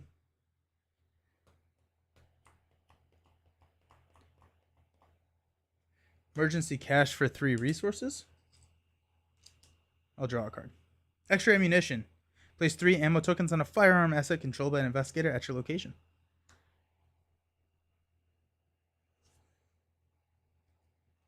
Alrighty.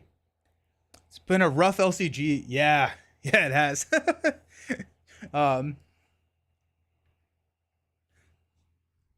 We'll make a call when this one's over to see if we want to do Aeon's End or if we want to do the Lord of the Rings. Because I don't know if we're going to have time for both of them. We may. I don't know. We may. Let's just keep playing and see what happens. Okay. So.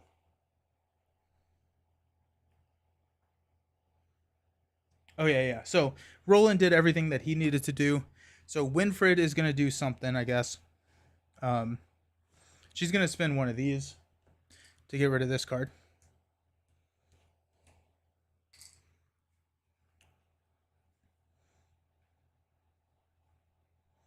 She will play Emergency Cash for 3.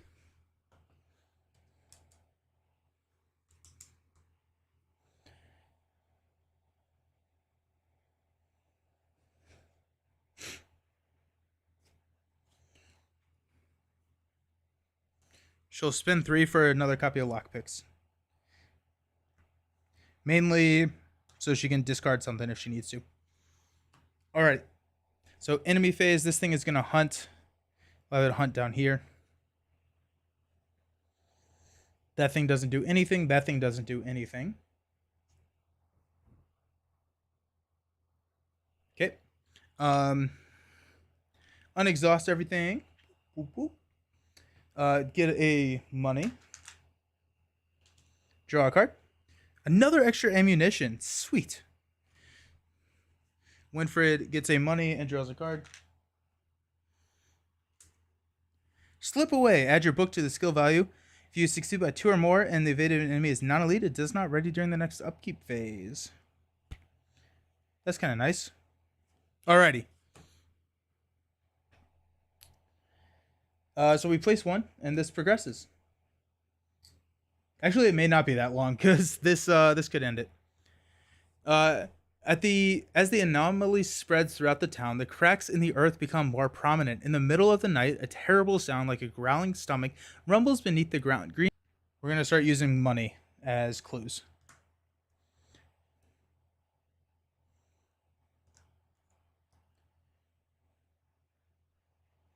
Oh, up to its clue value. Okay, so these weren't ever supposed to have any, and this is still at 2.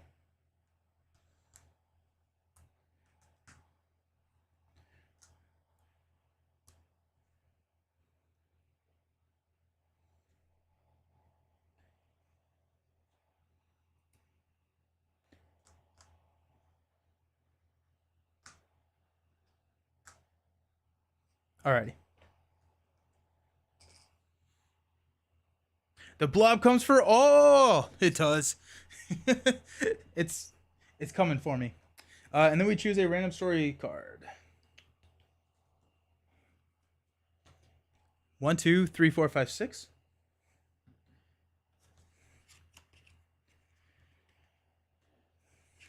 When the anomaly emerged, the first thing the researchers did was to try and find a way to dissolve the ooze composing its body. One of the chemists was on the verge of a breakthrough, but she recently disappeared. She was last seen attempting to collect samples in a dangerous section of the quarantine zone. If you can reach her, perhaps you can see her. Assist her. Spawn the set-aside Migo abductor at the fungus mound.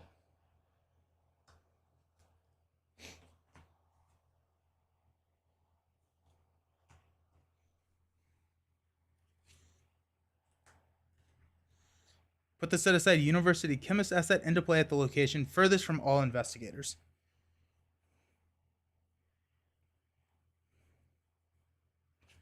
So up here, unfortunately.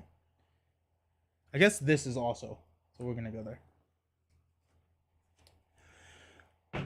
Put this card, after an investigator controls University Chemist, enters the temporary HQ.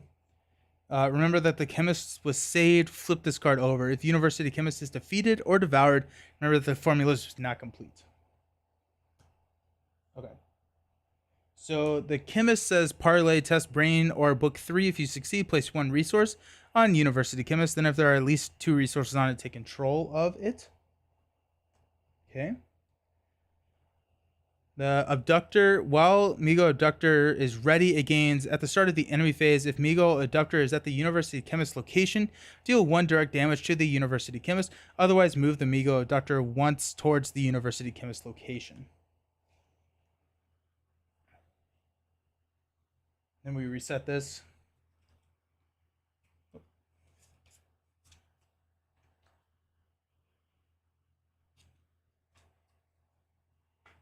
Oh, this.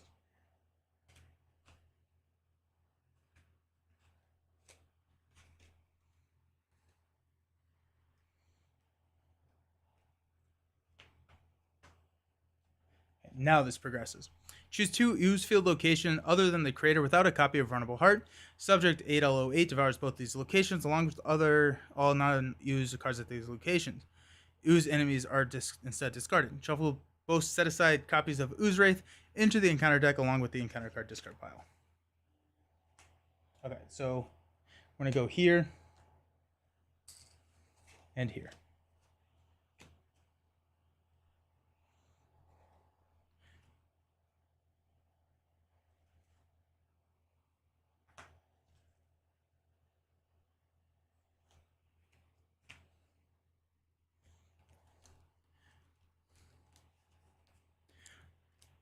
This is a really long scenario.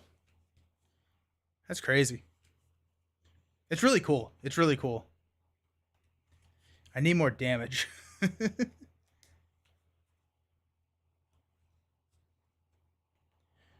Okay. By the third day, the anomaly threatens to overtake the quarantine zone. The acid within its body can devour not just creatures, objects, and buildings. It's also capable of consuming thoughts, concepts, emotions, or other aspects of reality. You realize now that the creature threatens not just the lives of all humanity, but the fabric of existence itself. Winfred's card. Test Brain 3, take 1 horror for each punch you fail by, and it devours each card defeated by this effect. So Brain 3, we got a Brain 1. I think we're just gonna take the horror. We've got a Skull. -1 for a lot, so we're gonna take 3 horror. Put 1 on Chuck. Okay. Roland's card. Same thing. Brain 3.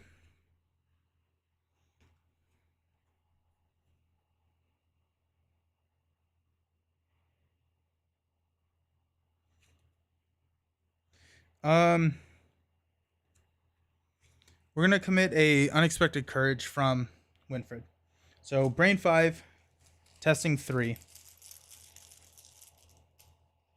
-3, so we take 1 horror. I need to get up here and spend that to save some horror. Alrighty.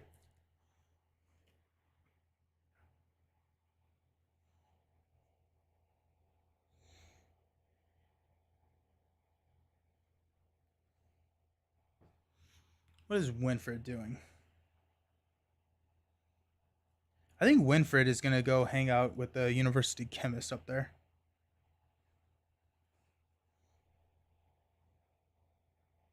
Yeah, so let's use...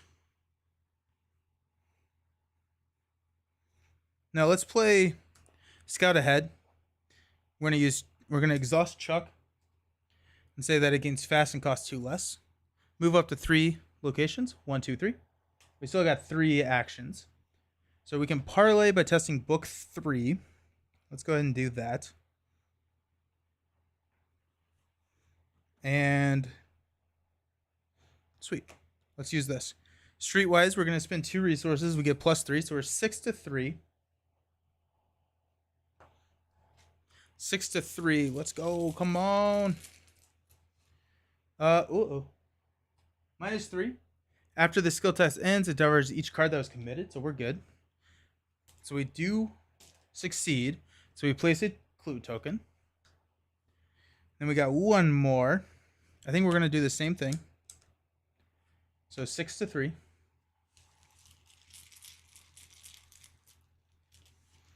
-1. Sweet. So 5. We succeed by 2 or more, so we can draw a card,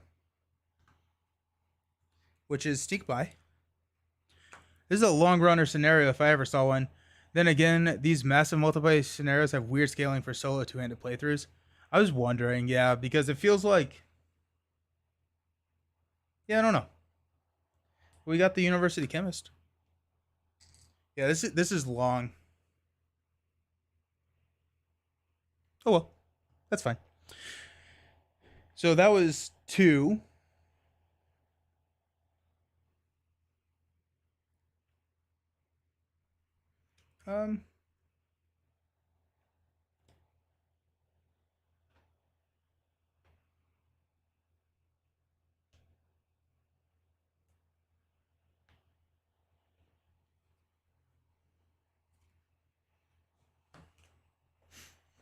Um,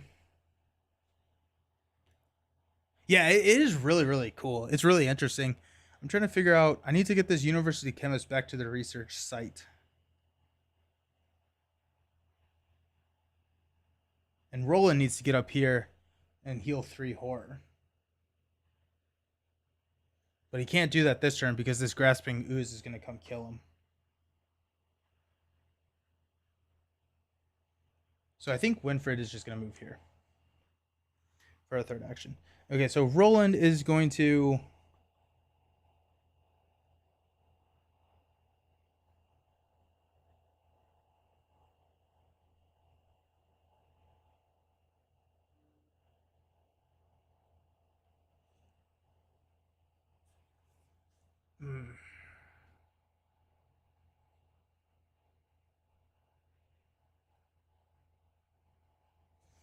Roland's gonna go 1, 2. And play an extra ammunition for 2 to give weapon 2 more. 3 ammo. Okay, cool. Even better. Okay. That thing doesn't hunt, but this does give me a damage though.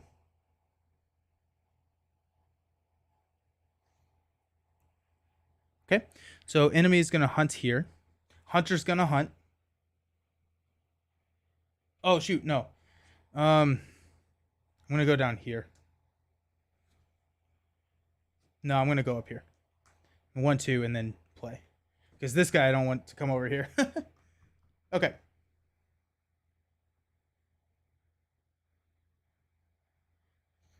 Okay, okay.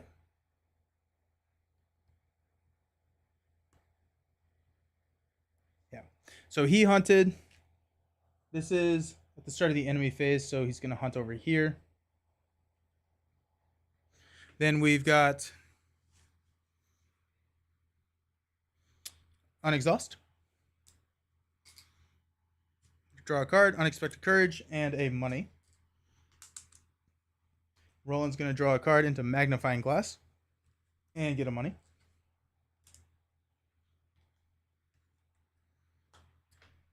At the end of the round, I don't think anything happens at the end of the round right now.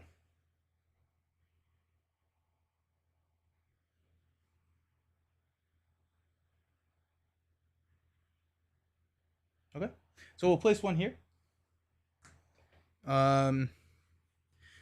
Winfred's card is find the manifold enemy with the most damage on it. Oh my gosh. We're going to choose this one. Discard cards from the top of the encounter deck until another manifold enemy with equal or lower printed health is discarded. Spawn that enemy at the same location, then distribute. I don't know if you can see this. Where are my manifold enemies? Nope. Because we're looking for a 3 or lower.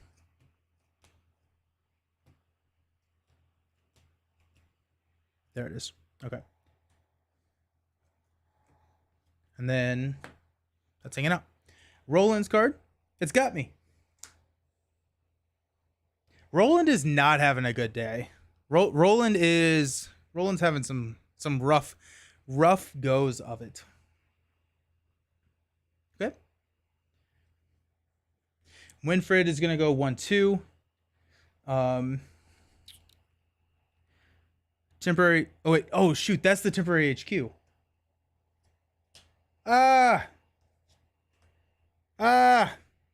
Not good. Oh, that's really bad.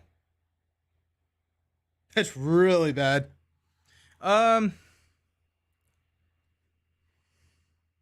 gonna have this guy have hunted over here. I'm okay. We're gonna just retcon that a little bit. Those oozlings. And then we will have also chosen this enemy. Because there weren't any. Oh, it would have been a cubic ooze. Okay, so the oozling is still in here. The cubic ooze is still in here. Yeah. Okay. Sorry, that I'm rewinding just a little bit because it makes a big difference. Okay. 1, 2. This advances. The chemist was saved. The chemist thanks you for aiding her and hands you the concoction her team has been working on. Put the set aside Universal Solvent story asset into play under any investigator's control. Remove University Chemist from the game. Add Migo Abductor and this card to the victory display. Deal 3 damage to each ooze enemy in play. Oh, big. Big if true. Big if true. Okay, I'm okay. So this oozling dies. This has 1 life left, and this has 1 life left. Well, that was big. Okay, so story assets are good. We get the Universal Solvent. Test book 1. If you succeed, discard an obstacle treachery at your location. Spend 1 supply. Choose a non-elite enemy at your location. Test book X, where X is one more than an enemy's remaining health. If you succeed, that enemy is defeated. Does not provoke attacks of opportunity. Alrighty. We're gonna give this to Roland. Okay. Well, that's cool. That's really fun. Alrighty. Alrighty. Winfred's got one action left. I honestly thought that she was gonna be evading, so let's figure out and see what she's doing. That's pretty cool. That's pretty cool.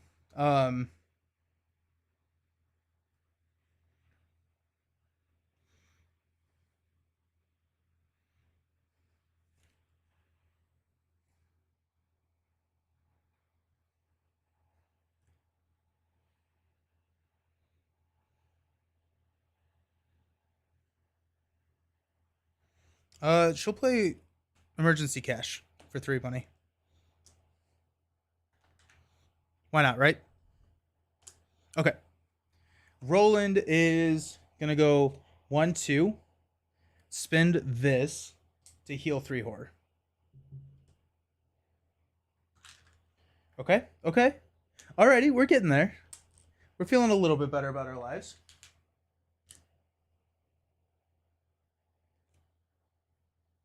We'll spend 1 for a magnifying glass because it's fast.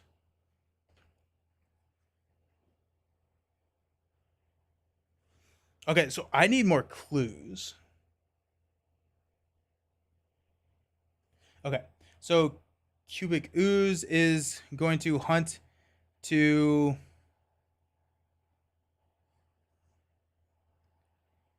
I guess the water tower? Our Grasping Ooze is going to hunt over to the water tower. Sweet. Okay. Unexhaust, draw a card, slip away. We got 2, 4, 6, 7, so we're good there. And then Winfred's at 1,000,000 money. Roland gets a money and a card, which is Unexpected Courage.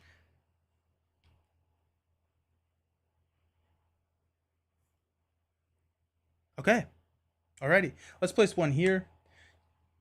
I'm excited to play this one again because I would play it a little bit differently. I would go a little bit quicker, just because these story assets are really, really solid and really good. So, okay. We place 1.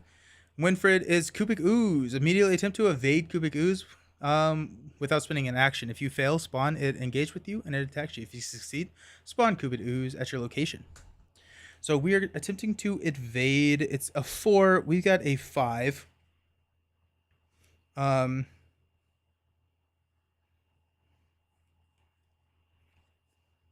gonna go sneak by an Unexpected Courage. So we've got 9 to 4. We do get to draw a card, which is gonna be Pilfer. Tablet -3. Devours each card committed to the test. Okay, so it devours these 2 cards.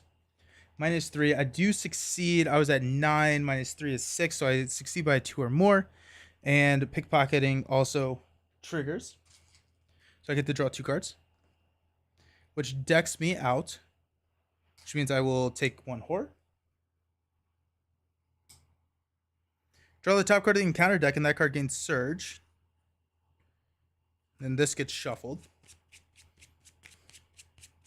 And then this is exhausted and doesn't ready.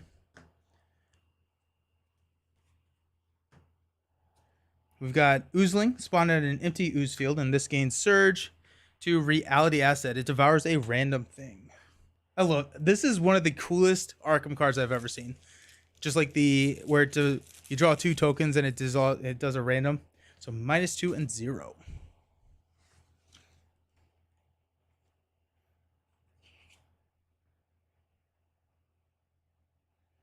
And self, and then regurgitates itself. Deal 1 damage to subject. Okay, sweet. You get to deal 1 damage. I love how it's not always a bad effect too. I think that's really fun.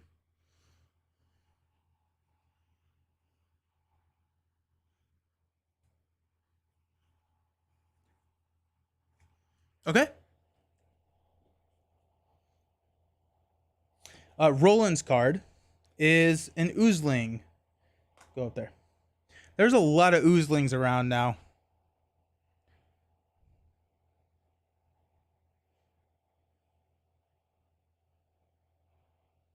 Okay.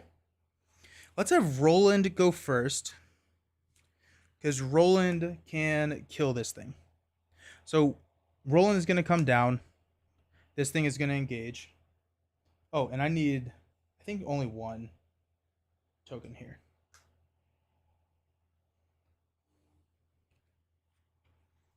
So I will use a weapon.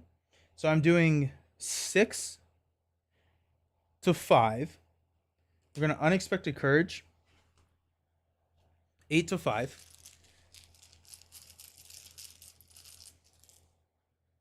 -1. We got it. Grasping Ooze dies. Thank goodness. Whew. Okay. That thing has been around for too long. And we get to discover a clue. So that was 2.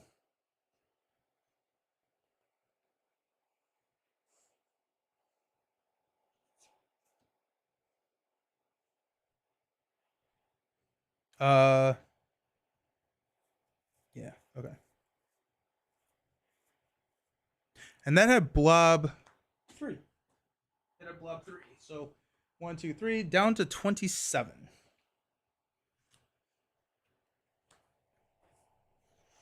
I'm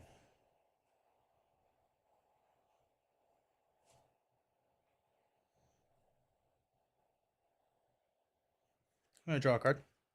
45 automatic. Okay. Winfred, what are we doing over here? What's our goal, I guess? We can go get some clues. Yeah, let's go over here. Let's go 1. We're gonna go Pilfer. We're going to spend we're gonna exhaust Chuck. We're gonna spend 2 and say it's fast. So we use feet instead of book. So we're testing 5.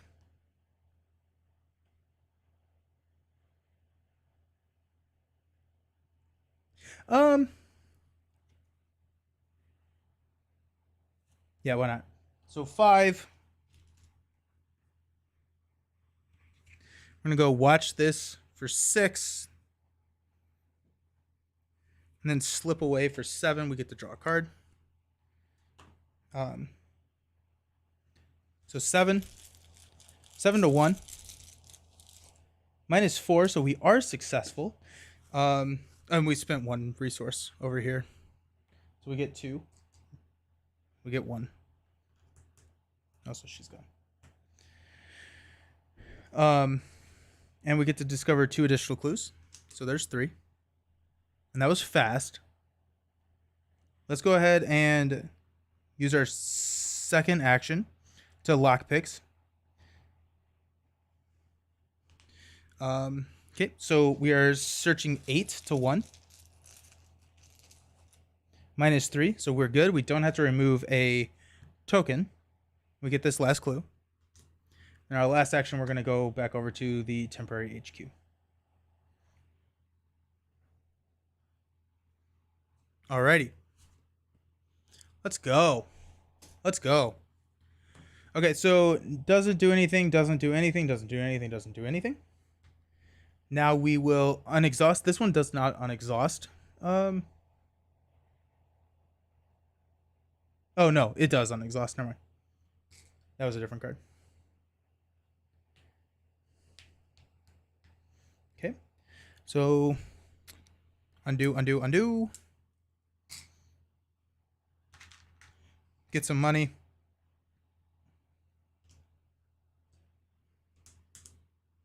Draw a card. Got Scout Ahead. And we've got Dynamite Blast. Let's go. Oh, that's going to be really nice for the heart. Oh, that would be really good for the heart. Because we can hit the heart, push it away, and then Dynamite Blast over. That's cool. I like that. We can push it over here.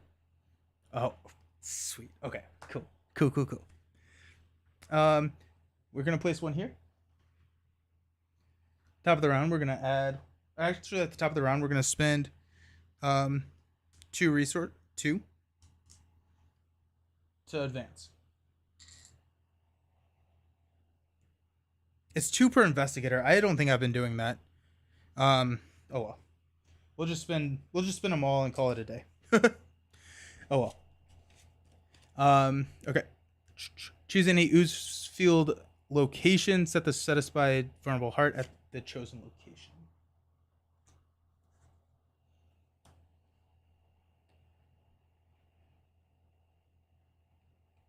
Okay.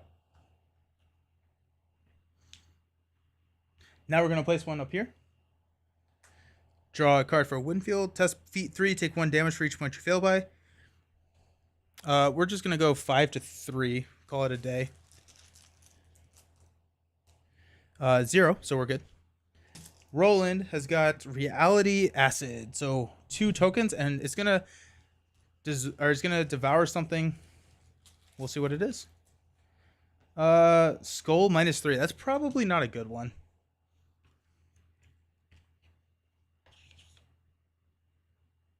Your curiosity. Until the end of the Mythos phase, set your base book to 0. That's fine. Okay. This is such a cool scenario. Alrighty. Let's go Roland first. We're going to attack the vulnerable heart. I'm going to use the Migo weapon. So we get +2. So we're attacking 6 to 0.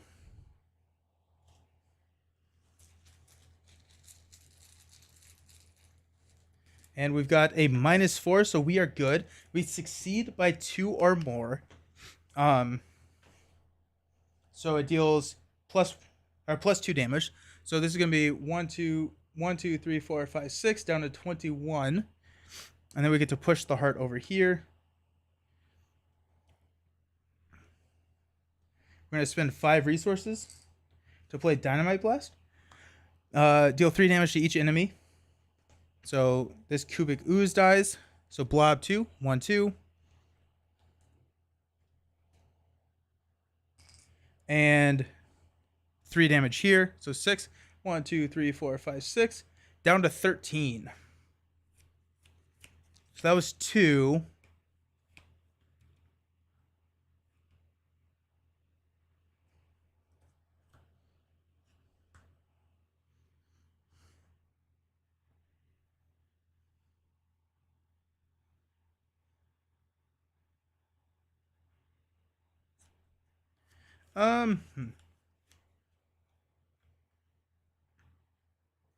We'll move up here. That was really fun. By the way, I commend you for doing an 8-hour stream, except for sleeping. I can't do 8 hours of anything. Thank you. Yeah. Caffeine helps.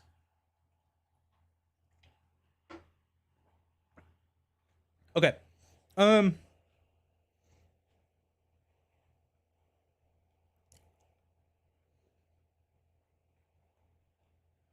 Okay. So Winfred, 2, 4, 6. Immediately attempt to. Okay. So this ooze. What are we doing with this ooze?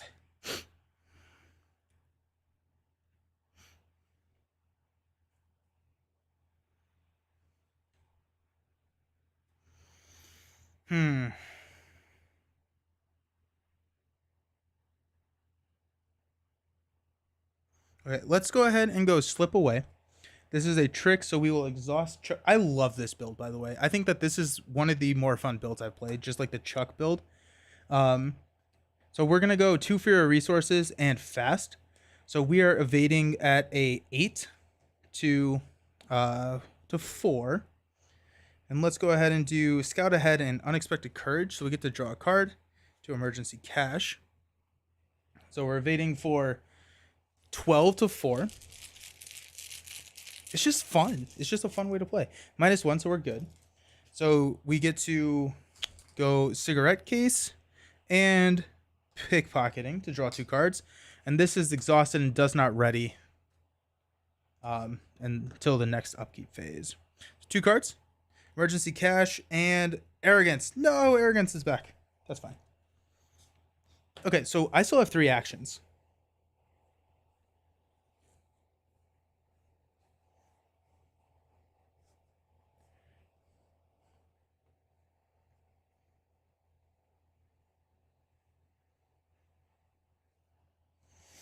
Um, I need clues. Let's go ahead and spend 1 resource to play Scout Ahead. 1, 2, 3.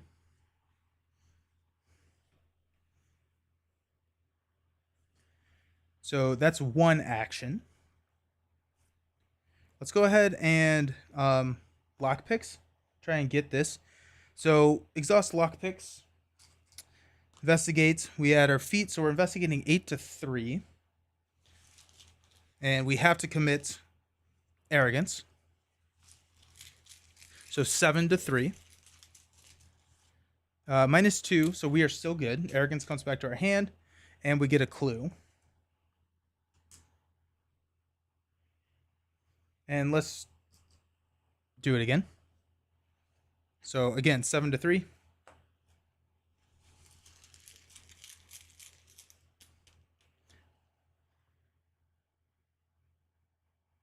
Oh, sweet. This gets devoured. Well, that worked out well. It was -3, 7 to 3, so we're good. We still get the clue.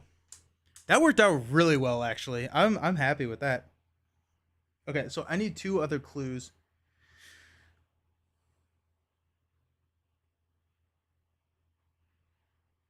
Okay, so that's everybody. So we will unexhaust, unexhaust, unexhaust, unexhaust. And what I've decided to do for the stream, just because I don't mind going over 8 hours. I'm not hard stopping at 8. I am worried about my mental fatigue at some point. So what we're gonna do is after this, we're gonna go into Lord of the Rings, and then if we have time, if I'm feeling okay, we'll do Aeon's End after that. So we're gonna swap those two, just so I do want to get the Lord of the Rings in, and I want to make sure that I am alive for that. Okay, cool. So unexhaust everything, gain resources.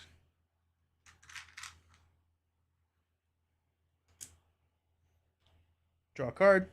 Guts. Calculated risk. That doesn't unexhaust. And we will... yeah, we may actually lose this pretty soon. We're close. We're 13. We'll see. Okay. This progresses. Each oozed enemy gains retaliate and loses the blob keyword. At the end of the round, you must advance. Okay. Top of the round, we're going to place this here. Winfred's card is Grasping Ooze. Spawn nearest ooze field location, which is right where she's at. And then Roland's is Oozling. Spawn at any empty ooze field location. So that's going to be the sewer. This just decked out.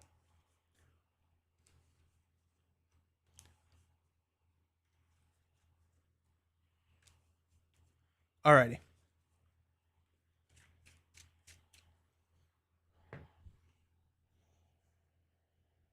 Also, Roland's dying.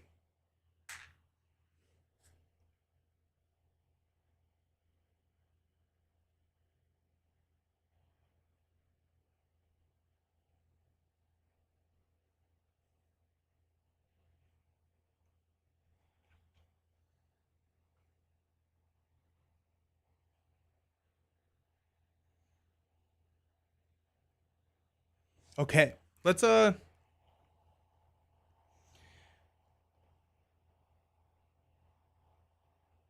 to figure out what I want to do.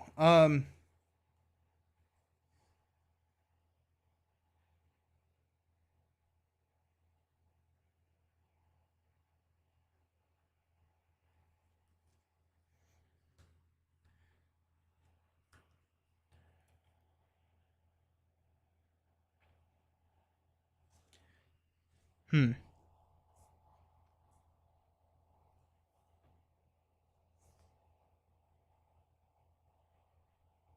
I think I'm going to try and evade over here. We're going to go calculated risk, I guess. It's only 3. So actually, let's spend 2. We're going to evade with +3, so it's going to be 8 to 3. 8 to 3. And we've got a auto fail. Bummer. Okay.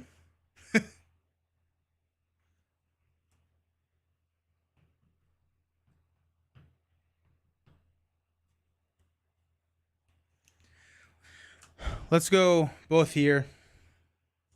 Get to draw a card. Vulnerable Heart's gone. Okay, so we're committing 7. Or +7. So a lot.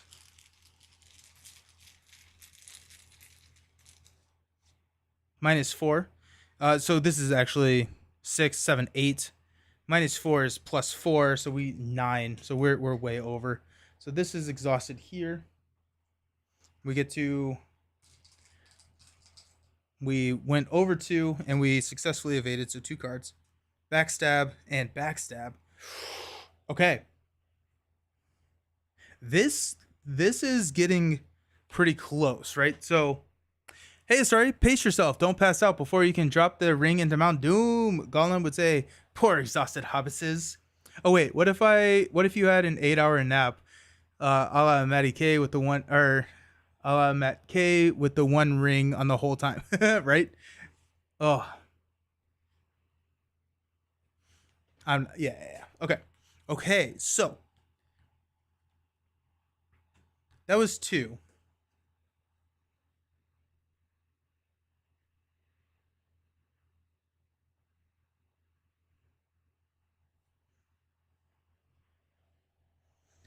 I need clues. I need 2 clues. How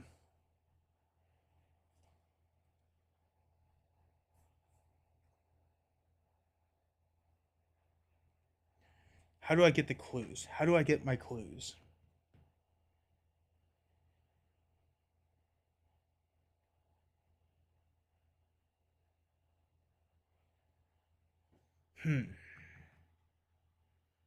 Okay, so what I'm looking at is I've got 4 turns left to deal 13 damage to the blob. I don't want to kill anything this turn because it doesn't deal damage.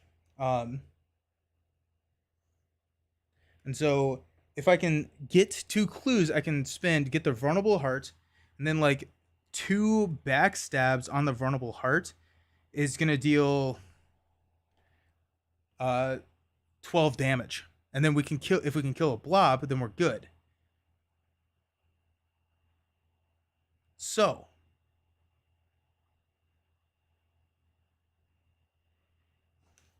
okay. This is getting interesting.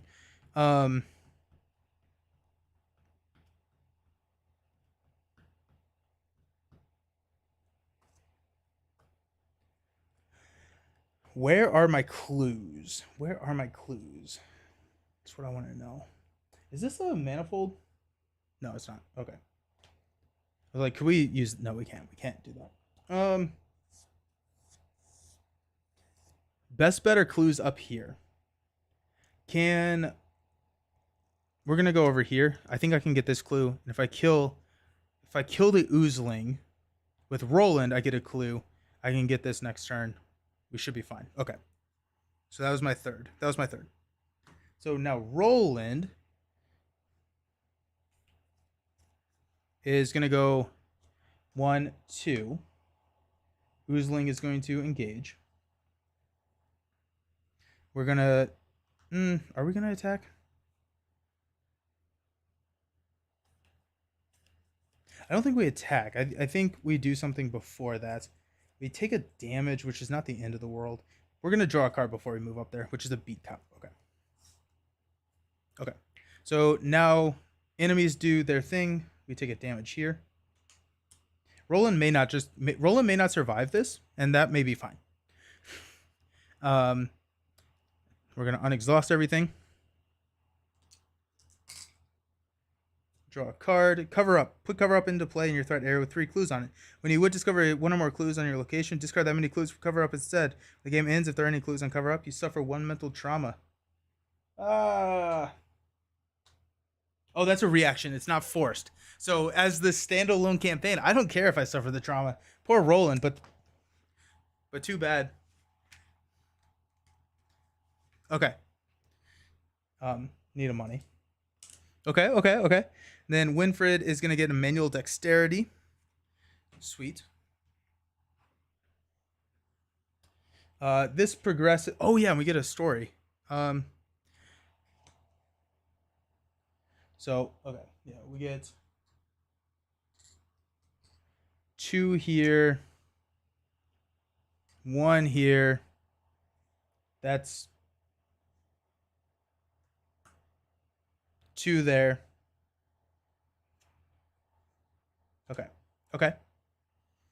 Okay. We're getting there. We are getting there. This guy gets 1. I draw a card here, which is overpower. We got 2, 4, 6, 7. Okay. Place 1 here.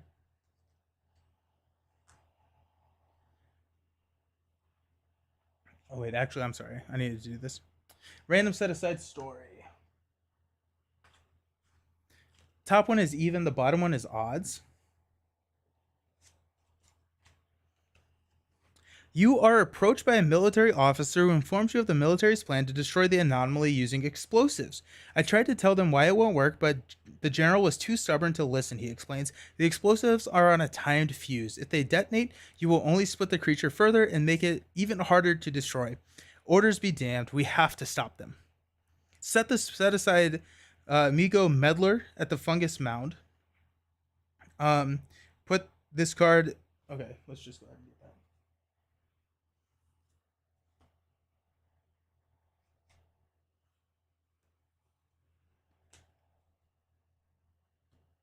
The start of the enemy phase.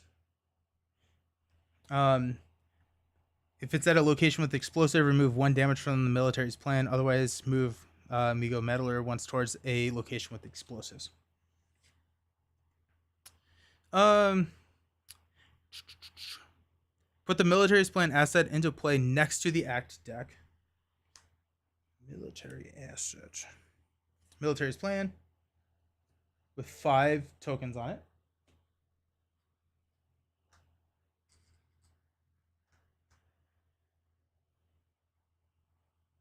Oh wait, 5 damage tokens.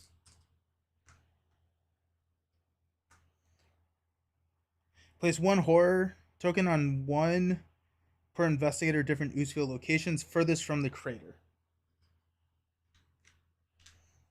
So here and here.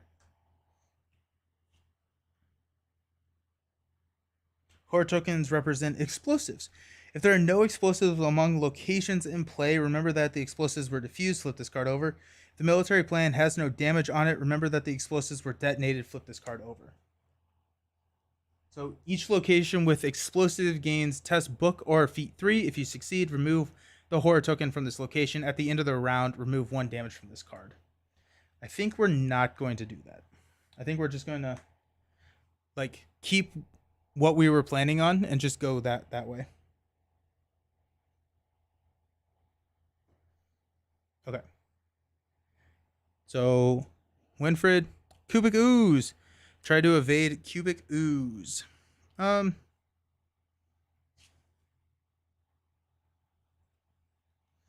gonna just go.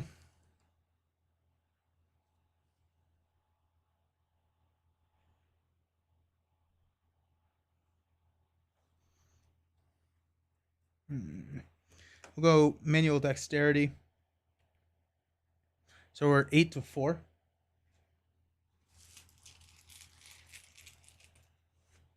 Plus 1, 9 to 4. So we immediately evade it.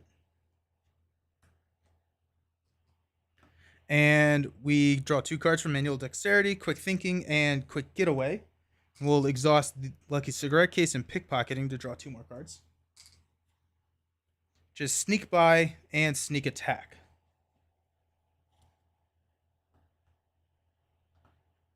Alrighty. Roland's card is Sticky Feet. Attached to the nearest ooze field location. Enter, we have to spin an action. Okay. Alrighty. So let's let Roland go first. We're going to use a Migo weapon. We are attacking a 2. We've got a 6-2. I don't remember if I added one there. I don't think I did. No, I definitely did. Did I? I don't know. If not, no, I did. Okay, so 6-2.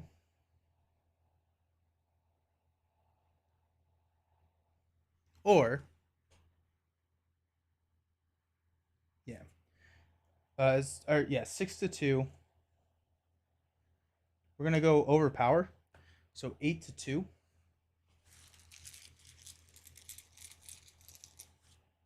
0.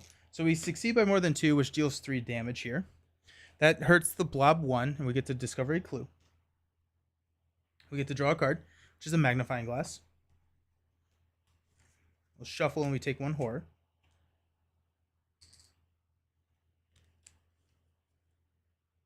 And then after you discover any number of clues, reveal a token. Nope, we're good. That was 1 action.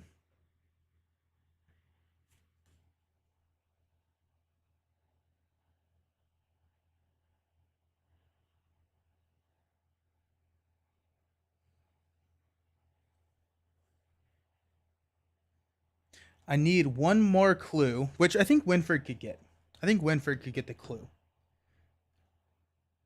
So we should be okay there.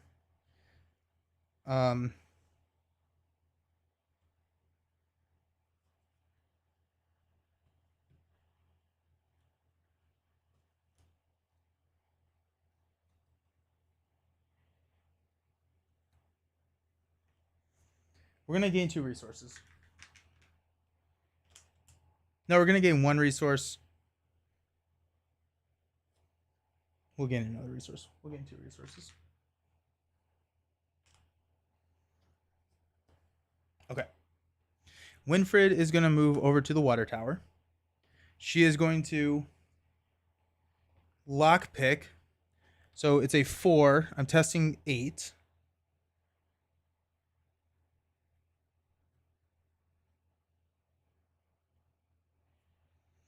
We're going to go 10, 11. 11-4.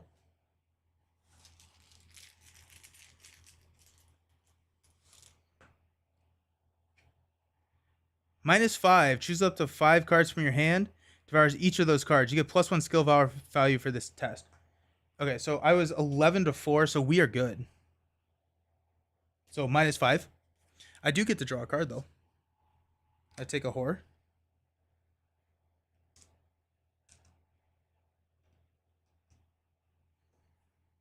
And I get a clue.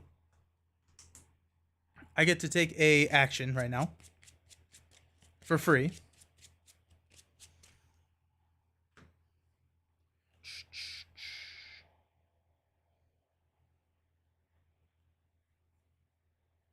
Two, 4, 6, 8. We're gonna just go emergency cash.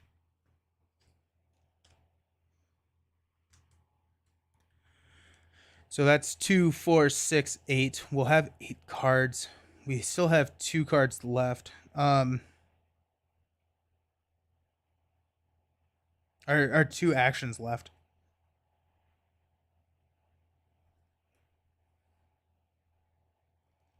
So we'll investigate using lockpicks again.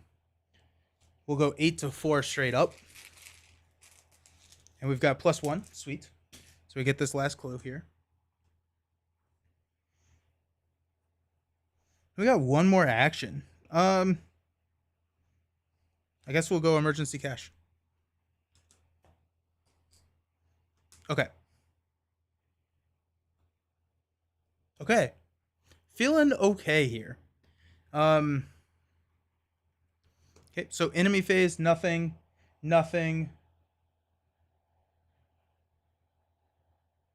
This guy moves here. This guy moves here.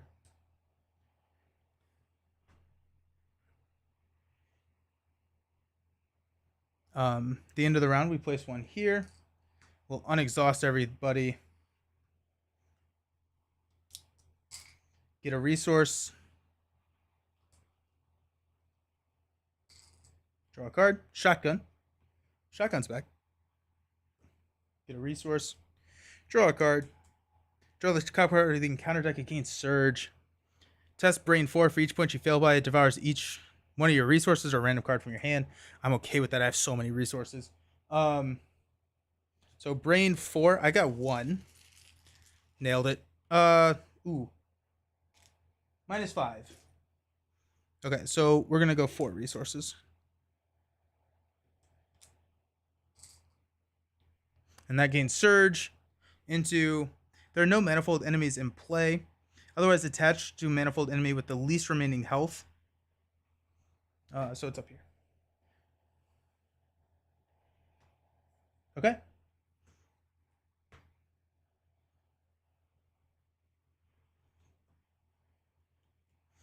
At the top of the round, we're going to spend 1, 2, 3, 4 to progress. We're going to place the heart here. Oh wait, this advances. No, I think I missed a step here somewhere, but okay. So spin the 4. Choose any ooze field location. Spawn the heart. The heart is here.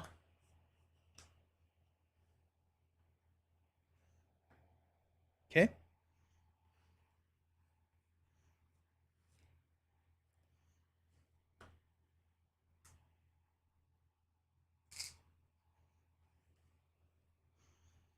Alrighty. Winfred's card is Sticky Ooze. So we are not leaving this water tower. And Roland's card is Ooze Wraith. Spawn furthest ooze field location. It's going to be here. That's a blob 5. That's intense. That's a lot. Okay.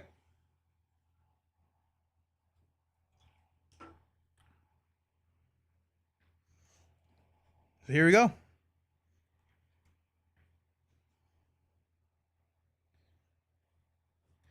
We're going to use Backstab. So we're going to spend 3 resources for Backstab. Attack uses feet instead of fist. It deals plus 2 damage. So we're going 5 to 0. Got a star. Oh, +1. After this test ends, for every 2 points you succeeded by, return a card committed. Okay, that's fine. So this does 3 damage. And 6 damage to blob. 1, 2, 3, 4, 5, 6.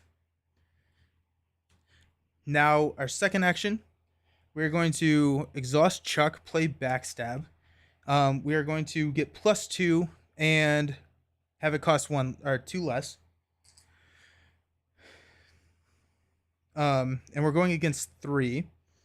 So we're going 7 against 3.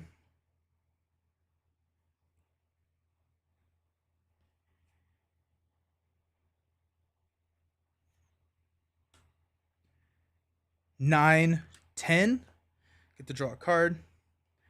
10 to 3.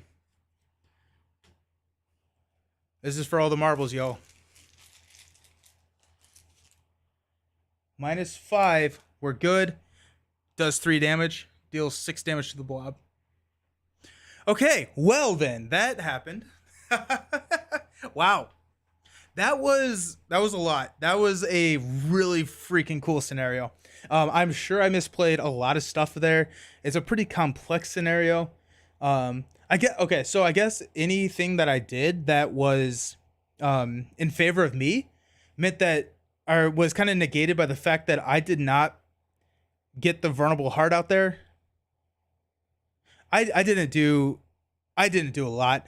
That was a very messy play. I apologize because I forgot to discard cards to get the other enemies whenever the vulnerable heart went away. That's fine. It doesn't matter. I had fun with it. It's going to be one that I think I'm going to have a lot of fun going back and playing again. I would be more interested with, like, I don't know. It's just fun. It'll be a fun one to slip in to a scenario that we've been playing, or to a campaign. I feel like I think it costs 2 experience to go into a campaign that you're already going, but I mean like we gained a lot of experience that game. So really cool. I'm happy with that scenario. I thought that was a lot of fun. So what we're gonna do is we are going to go to Lord of the Rings next. My guess is that's probably gonna end our night. I'm getting a little tired. And we'll do Aeon's End at another time sometime. But we'll do Lord of the Rings, which we're doing the Hunt for the Dread Knight. So I'm gonna go to be right back. I'm gonna go grab something to eat real quick, and then set up, and we'll get Lord of the Rings going for the next scenario. So until then, I will see you all very soon.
Alrighty, my camera is not working. Let me fix the camera real quick. Cool. Alrighty, so we've got a oops, that's not the right button. The last game for today. Well, yeah, it's gonna be the last game for today. Let me go over to be right back. I'm gonna fix this camera. I don't know what's wrong with it.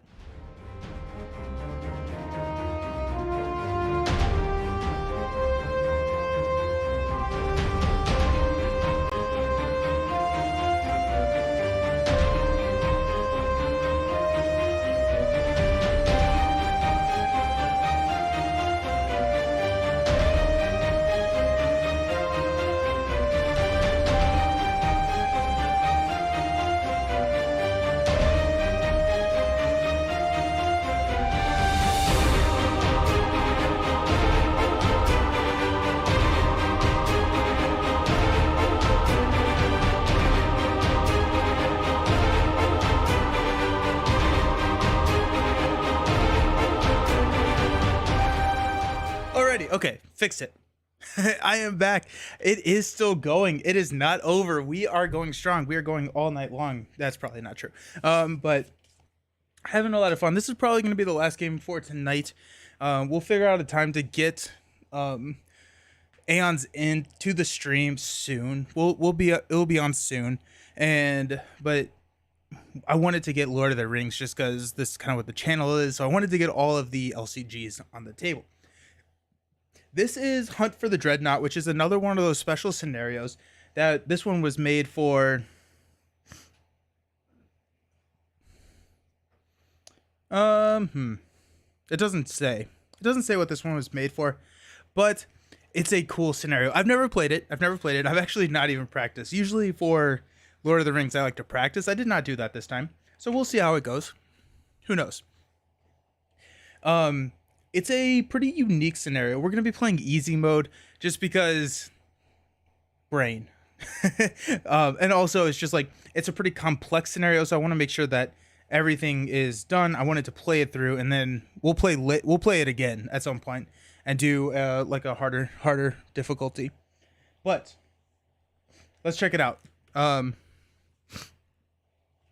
So this says players prepare their fleet. What that means, this is the coolest thing. Also, my cat snuck in the room while I was out, and so we may have a surprise visitor. She likes to hide, so she snuck in and hid, so I wouldn't kick her out. So we may pause to kick her out at some point, or she'll just hang out and she'll be fine. But okay, yeah. So preparing your fleet, you get to choose.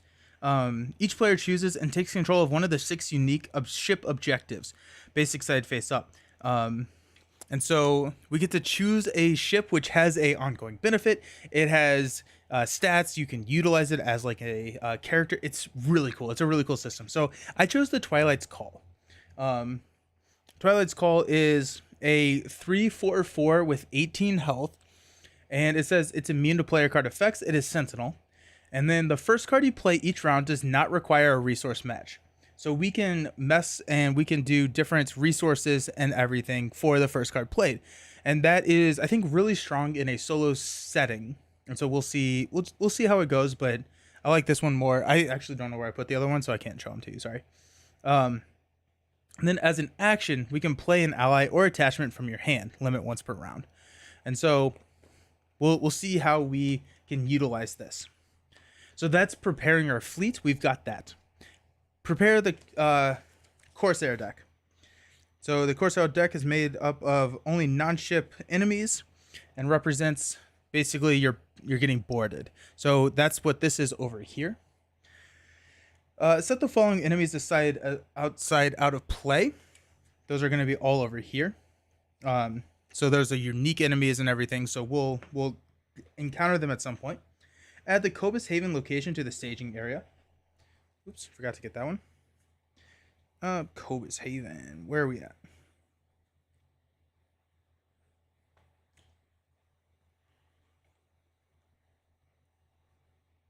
Okay, so this is while Cobus Haven is the active location, reduce the boarding value on each ship enemy by 1. We'll talk about what boarding is here in a second.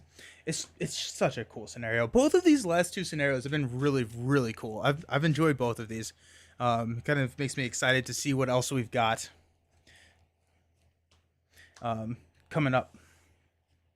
And then it says add one resource to each resources, or to each hero's resource pool. So we do get to start a little bit bumped up. We get some more money, and then flip this card over and place it next to the quest deck. Let me shuffle this up. The other thing that we've got is we've got a perilous voyage. So a perilous voyage is the contract that we are using for this scenario. I honestly don't know if it's required, but it was fun to build around anyways. So a perilous voyage says that your minimum deck size is 100 cards. So we had to build a 100 card deck. And so that's what this is over here. It's going to take a while to go through it, but we'll do it. Your threat cannot be reduced by player card effects. So we cannot reduce our threat by player card effects. And then as an action, we can exhaust this card and raise our threat by 1 to look at the top 2 cards of our deck. Draw 1 and place the other on the bottom of your deck. Force, when you would be eliminated by reaching your threat elimination level, flip this card over instead. And then heroes don't exhaust 2 quests. You reduce your threat by 10 and then search your deck for a card. Either add it to your hand or play it, reducing its cost by 3. So we got some cool stuff going on there. Over here, this flips. Each player draws 1 additional card during the resource phase. And then as a quest action, we can deal 10 damage to a non-unique enemy engaged with a player in a group limit once per game. And then if a player controls no ship objectives, that player is eliminated from the game. So there's a lot of cool stuff going on. Istari, I want to see you shuffle all 100 at once. It's gonna, yeah, it'll be weird. Alrighty. Let's talk about the deck. And again, this is not a tested deck, so I have no idea if this is going to work well or not, but it's going to be fun. I also don't remember in which order I placed these. So we got Barragond. So Barragond is a Sentinel, so he can defend for anybody, which does not matter in a solo player game, but you get to lower the cost to play weapon and armor attachments on him by 2. And then he gets a he has a 4 defense. So we got Glorfindel. We all know and love Glorfindel. Once we get Light of Valinor, he does not exhaust to commit to a quest. He has a starting threat of 5. But you have to raise your threat by 1 each time you quest or exhaust a quest. So you want to get that Light of Valinor out pretty quickly. And then we got Barivor. So we do have a 100 card deck. So I wanted a lot of card draw in this deck so that we could get Barivir rocking and rolling soon. So we get to draw a lot of cards, but it's still double. So we'll see. Where do we start? We start here. Okay. So we've got 3 copies of Feint. So choose an enemy engaged with a player. That enemy cannot attack the player this phase. We got 3 copies of Goblin Cleaver, 3 copies of Foe Hammer. Deal damage. It's not going to be to ships. So just so we're all on the same page. Where are we at? Ships. 2 kind of ship cards: ship enemies and ship objectives. Both ship enemies and ship objectives count as ship cards, but have different rules associated with them. So ship enemies function in the same way as enemies, and they're considered enemies for everything except for attacks made by ship enemies can only be defended by ship objectives. And then undefended attacks, the damage goes to ship objectives, not a hero. And then if an attack made by ship objectives can only attack ship enemies. Non-ship enemies may not be attacked by a ship objective. And then you can only defend against attack made by ship enemies. So they're having their own little battle while we're waiting to get boarded. Okay. We've got 3 copies of the Ruins. So this is draw 2 cards, discard a card. Just to cycle this deck, this effectively makes it a 97 card deck. 2 copies of Ancient Matham, or 3 copies of Ancient Mathams. 2 copies of Peace and Thought. 2 Asphalith. 3 copies of Protector of Lorien. With the insane card draw that we have with this deck, Protector of Lorien is going to be great to help pump up stats. So discard up to 3 cards from your hand to give you either +1 willpower or +1 defense. And so that can really come in handy, especially when we're going to be sitting with a hand size of hopefully like 20 to 30. 3 copies of Light of Valinor. 3 copies of, and we're running 3 with a lot of these cards just for consistency of hitting it.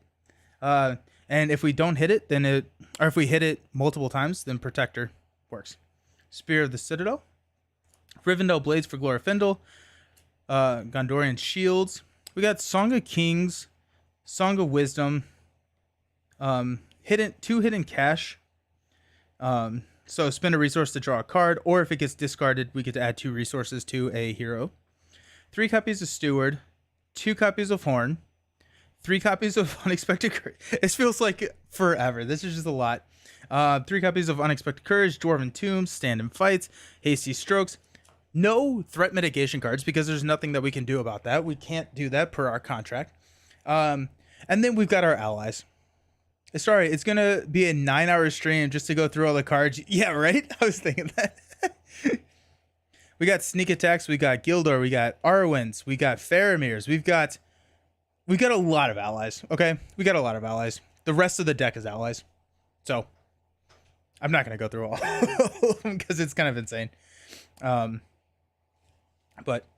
we are running Philly and Killy just to try and get multiple allies out each time. This is, yeah, sorry, I'm with you. This is going to be hilarious to shuffle.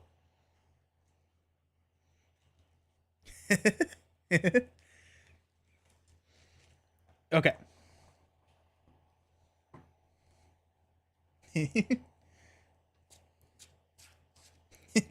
This is funny. Okay, let's do this. We're gonna magic shuffle these. Okay, so boarding. So the boarding value is I will double check just because I looked this up just recently. But the boarding value is whenever a ship enemy engages you, its boarding value, you reveal that many cards from the top of the deck over here, which are like enemies. And so basically the ship engages you and then the enemies come and attack you. And so I'm loving kind of the setup and like the idea behind the scenario. I think it's really freaking cool. And so Bryce, live stream still going, putting in a full shift today. Exactly. We got it. We got Lord of the Rings. We were playing with a 100-card deck, so here we are.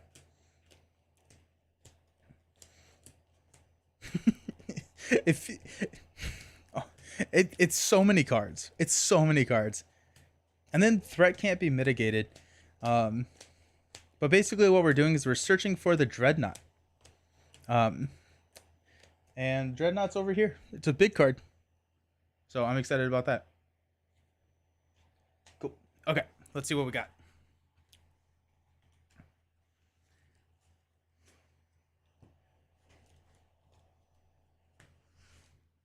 I wonder if this is gonna. Okay, technically, yeah, that's fine. Okay, so part of the setup on this guy is add 1 resource to all the pools. 1, 2, 3. And we draw an additional card during each resource phase. So let's go ahead and get our mulligan. 2, 4, 6. Yep. Alrighty, so Ancient Matham, Darren's Ruins, Foil Hammer, Tested Will, Philly, and Stand and Fight. This is a mulligan. Nothing that we want. We're looking for. I honestly don't even know what we're looking for. Steward, maybe.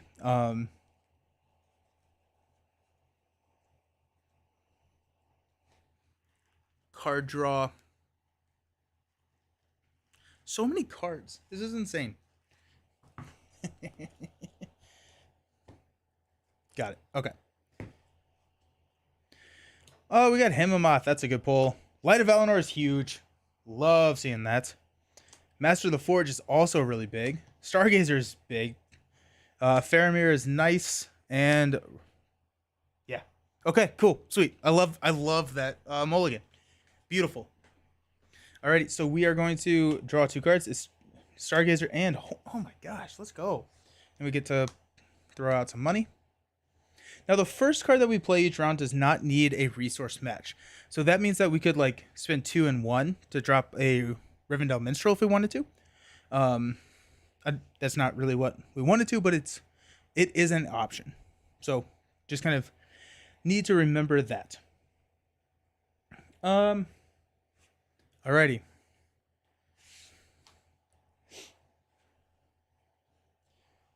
Things that we want to do.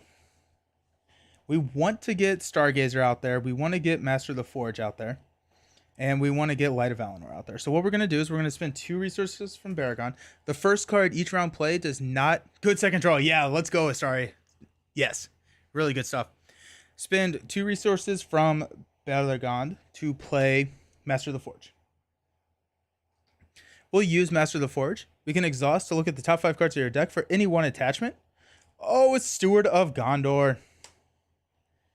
And add it to our hand. We're going to take Steward over Unexpected Courage. Now, we can't play it right now because we already used our... Actually, technically... No, yeah, we can't do it right now. Yeah, shuffle the other cards into your deck. I shouldn't have picked cards that had me shuffle. That was not smart on my part. But... So we got Steward.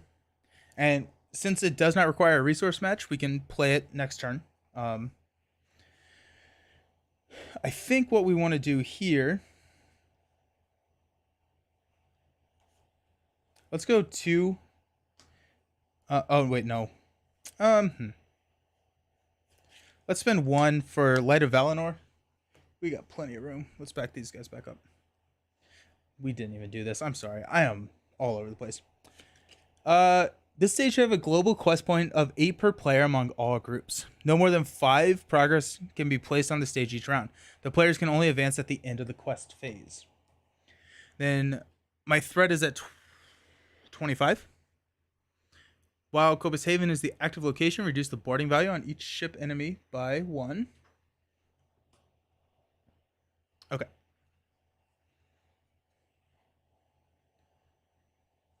We're going to keep that resource over there. We're going to use 1 resource to play Horn of Gondor on Glorfindel. And then we're going to use Barravir to play Hemamoth.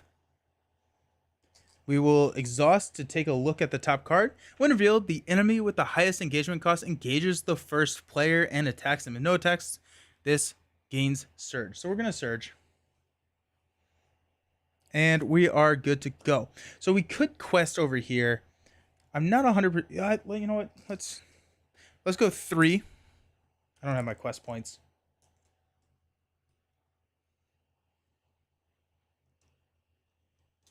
Yeah.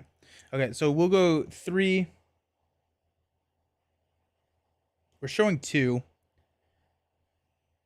6. I'm actually going to exhaust to draw 2 cards. Test of Will and Goblin Cleaver. So we're requesting for 6, showing 2. This is going to surge into Wicked Cove. Each location in the staging area is immune to player card effects, and this is a 2. So we did 6. We're showing 4, so we get to place 2. Let's go ahead and travel right there.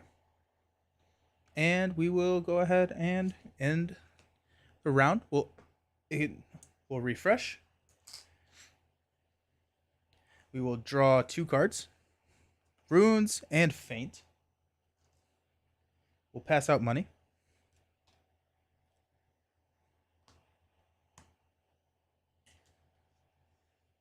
I did not want to play Horn of Gondor on Glorfindel. I'm just going to move this over to Barravir. Sorry. Oh well. Okay, let's go Darren's Runes. We get to draw 2 cards and discard a card. We're going to discard one of these Stargazers. We do have a stand and fight, so we can get the Stargazer back if we needed to, but we're good right now. The first card, we don't need a resource match. So, with that being said, let's go 1 and 1 to play Steward of Gondor. Steward of Gondor is going to come in. We're going to place it on Glorfindel and give him 2 resources. We're actually going to use Glorfindel. Okay.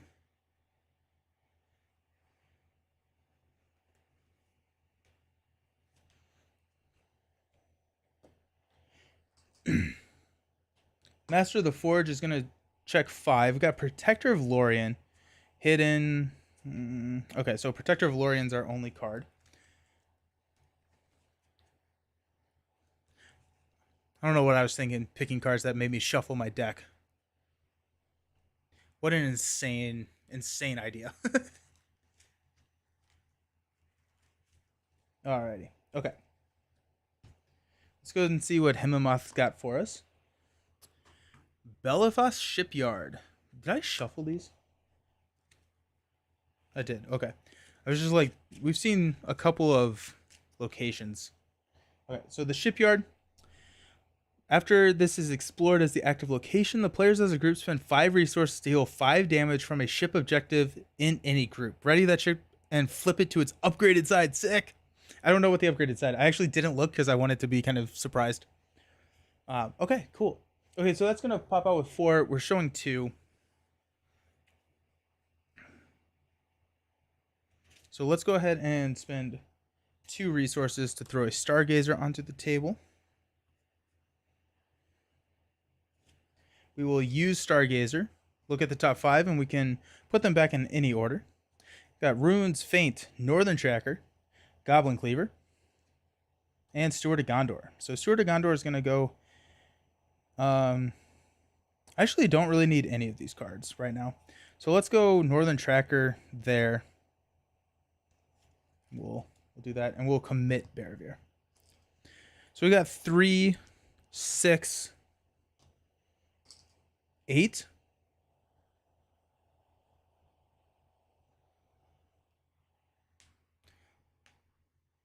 Trying to figure out a way. You need one of those Vegas casino automatic shufflers for this scenario. Yeah, that'd be great. That'd be awesome. Okay, so we're doing 8. This is going to pop out. It's going to show 4, so 2 gets placed here.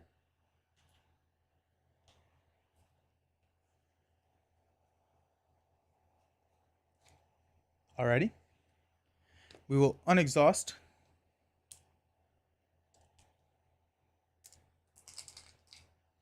Pass out money, and I have not been increasing my threat. Yeah, so we're at 27.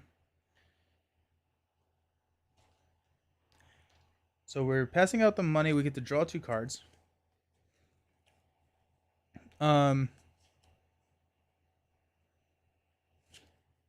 First card doesn't need a resource match.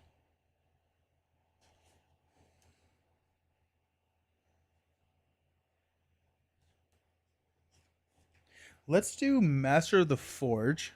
Let's see what Master of the Forge is going to bring us. We know we have a Steward in there. Where's Philly? Okay, we'll take Steward.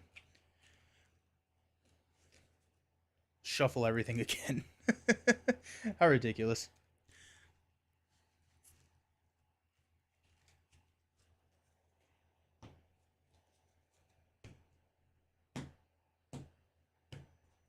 Yeah, I want one of those. Yeah, sorry, I'm with you. I want one of those. Let's go Stargazer.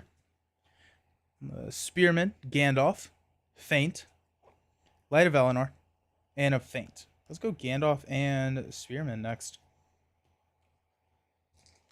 Hemomoth will show us the top card of the deck, which is an Isle of Fortune. After a ship enemy enters play, discard 1 resource from Isle of Fortune. When Isle of Fortune is explored as the active location, move each resource on it to a hero's resource pool. Alrighty, so we're gonna get location locked pretty quickly. So let's figure out how to quest through and get rid of this. We're showing 6, 9. So we need to quest for 11. Let's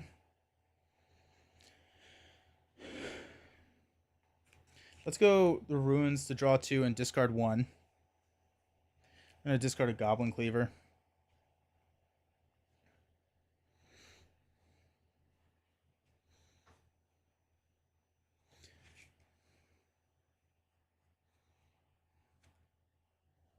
Okay, so we got 3, 6, 8.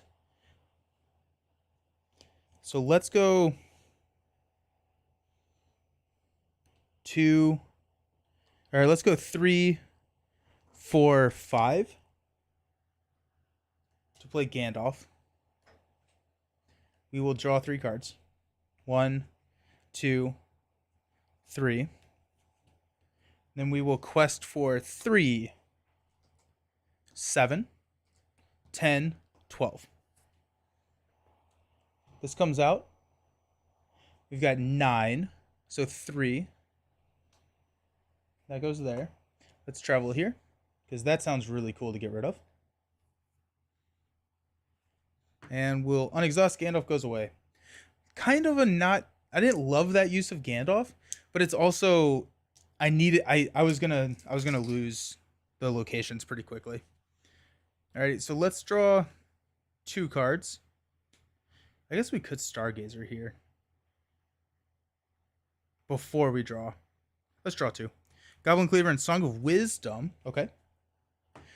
We'll pass out money.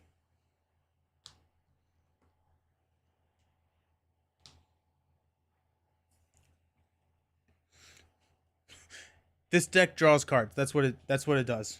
The other thing is like we have a Protector of Lorien, so we could, or we can use that. Let's go ahead and see what we've got coming. It's another Isle of Fortune. Also, we need a resource over here. We have drawn so many locations. It's kind of insane.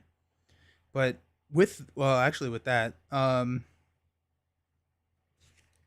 go 1, 4 to play Northern Tracker.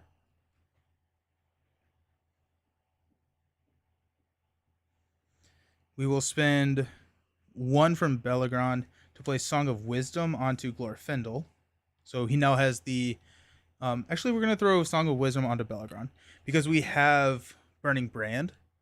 And so I want him to have the lore. So Burning Brand is attached to a lore hero if you... And then you can exhaust Burning Brand to cancel a shadow effect. So since he's going to be our main defender, we'll do that. We'll spend 1 resource from over here to play Protector of Lorien on Glorfindel.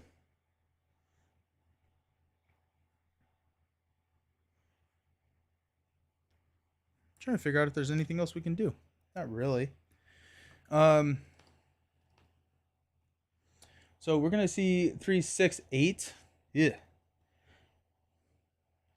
So let's go 2, 5, 6. To place one of these on here.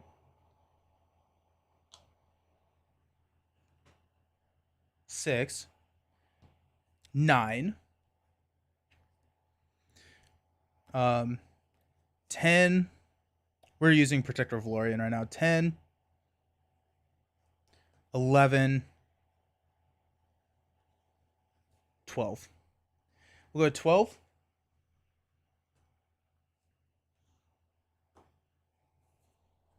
This comes into play.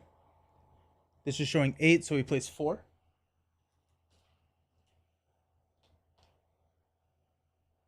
And this has a resource on it. Alrighty. Let's go ahead and use Master of the Forge. We got Steward. Steward is the only one, so we will take... We drew so many Stewards. I threw 3 of them in there just to make sure that we could get it, and we now have 3 Stewards of Gondor. So... Oh wait, I should have discarded Steward of Gondor. Oops. Oh well. And then we will shuffle, and before we draw, in the refresh phase... Actually, we'll do this in the combat phase. It doesn't matter. We'll use Stargazer. So we got a Minstrel's, 2 sneak attacks, a Runes, and a Peace and Thought. Let's go with the Minstrel and the Runes. Okay. I don't think I raised my threat again because apparently I cannot remember how to play the game. So it's up to 29. Let's unexhaust everything.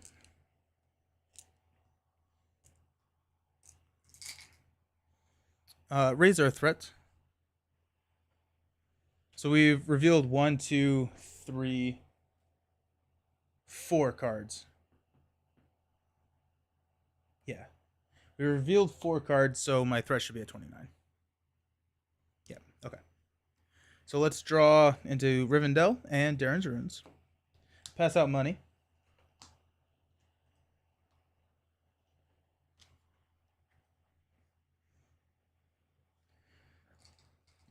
Master of the Forge. Oh, we got Ancient Matham. Sweet. I was just doing that to shuffle my cards. So Stargazer could give me something better. But Ancient Matham's pretty good here. Alrighty. Okay. We can get a Faramir out there, and that kind of solves our questing problem.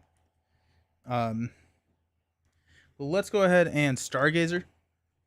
So we got Miner, Gondalorian Spearman, Killy, Himamoth, and Rivendell Blade. So let's go ahead and throw Rivendell Blade and Killy up there. Spearman, Hills, Revensong. So we will use the runes to draw 2 cards. 1, 2, and we get to discard a card. We'll go Goblin Cleaver. I don't think damage is really going to be an issue for us here. First card does not require a resource match, so I think that's going to be Faramir. Yeah. Let's go 4 for Faramir. Himamoth is going to show us what we've got. Hey, it's a ship. Surge cannot have attachments. When Corsair skiff engages you from the staging area, either raise your threat by 3 or against boarding 1. This is showing 1. Engages at 24. It will engage us. So this is 3, 6, 9.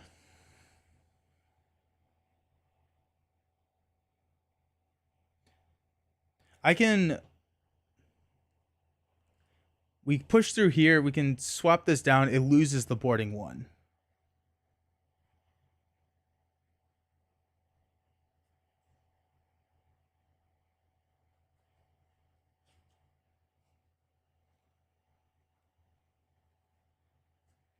Okay. We're going to have spent the Baravir's resource rather than Glorfindel's for Faramir, because Glorfindel, drop Ancient Matham here. So let's go 3, 6, 7. 1, 2, 7, 9. We need 2 more. Oh, I guess Faramir does this. I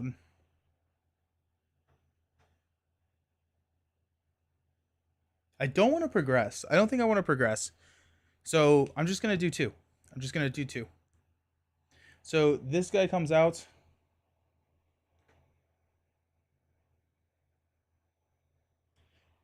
This clears. Matham triggers. We get to flip. This is each card you play does not require a resource match. Dang.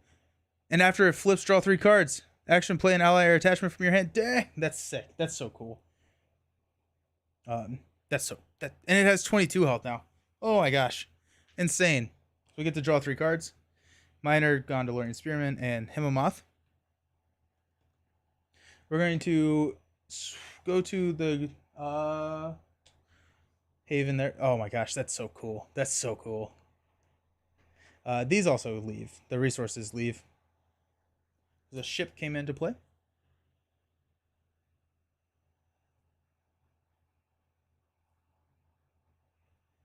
This guy engages us.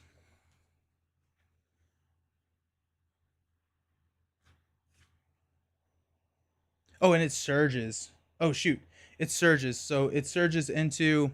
When revealed, deal 1 damage to each enemy. Each player assigns X damage among character they control. X is the number of exhausted characters they control.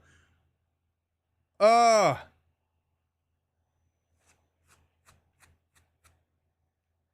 Oh my gosh, that's horrendous. Okay, so that is 1, 2, 3, 4, 5, 6 damage.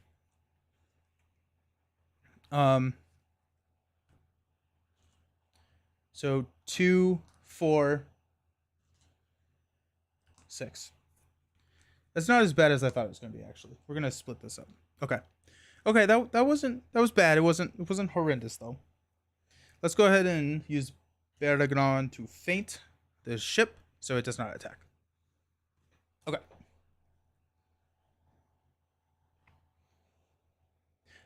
Unexhaust, raise our threat.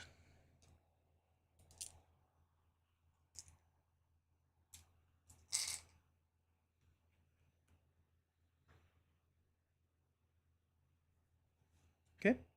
Draw 2 cards. We got Gleowine, Unexpected Courage. That's nice. Okay. Pass out some money.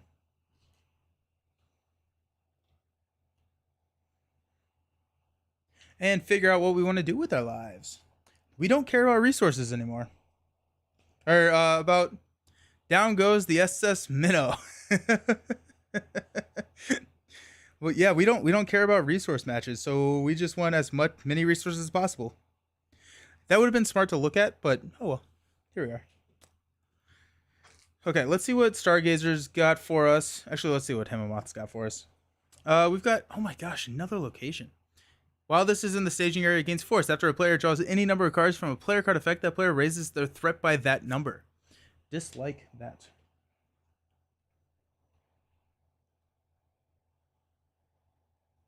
Okay, so let's go ahead and spend 2 to play Unexpected Courage on Baravir.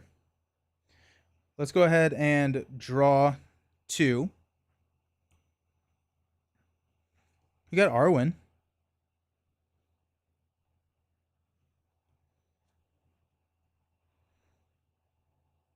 We could drop Killy, which would get Philly.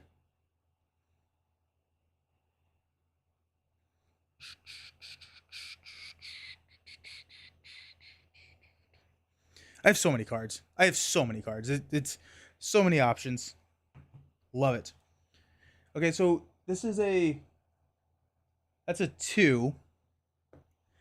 5, 8.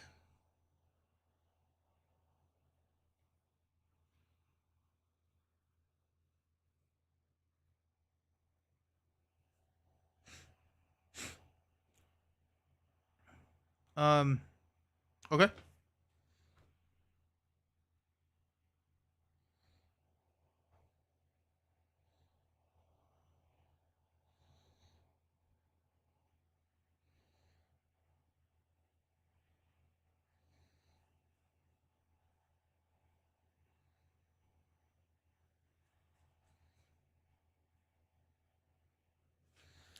Okay. So we've got, I guess let's see what Stargazer's got.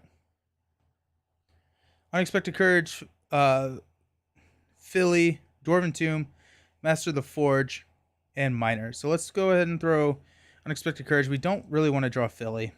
I guess we do. We have 3 of each. So we can draw Philly. Okay.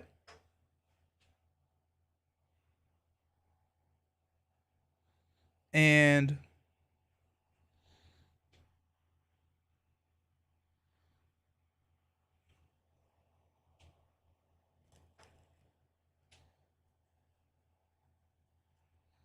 let's go ahead and we can literally play allies whenever we want. So that's kind of cool.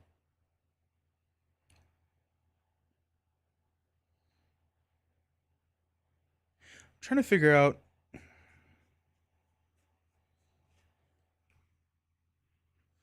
Yeah, we might as well. Let's go ahead and spend 3 to drop Killy. And we'll go and grab Philly. Because whenever Killy enters play, we get to go and search for Philly and vice versa. Okay. So we are resource depleted now. So let's do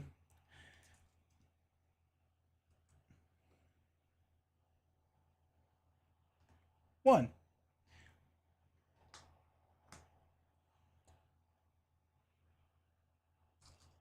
2, 3, 5, 8,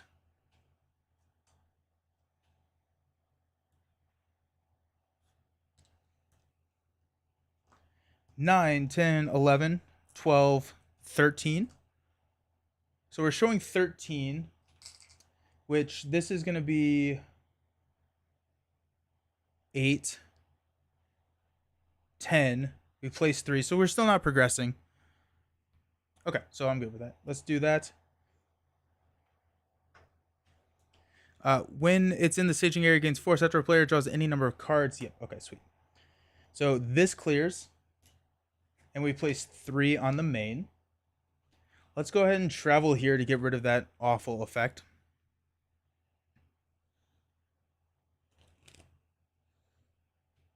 This guy's going to attack for 2. Attacking him, he gets +2 if you control an exhausted ship, but it's +1. So it's attacking for 3, so we'll throw 3 damage here.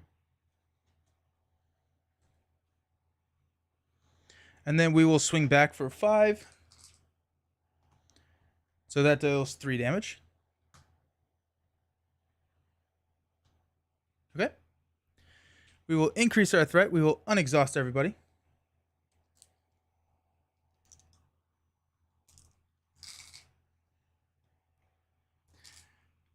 And draw 2 cards. We got Gleowine and Master of the Forge.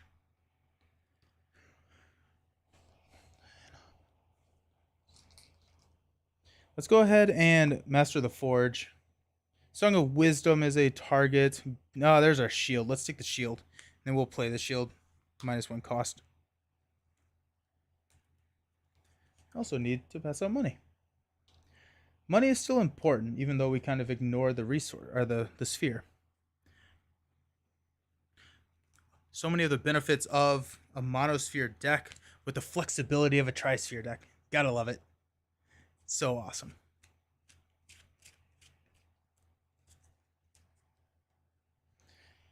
Okay. Stargazer is going to show us the top 5. We got Peace and Thought, Unexpected Courage. That's going to be nice. Stargazer, Defender.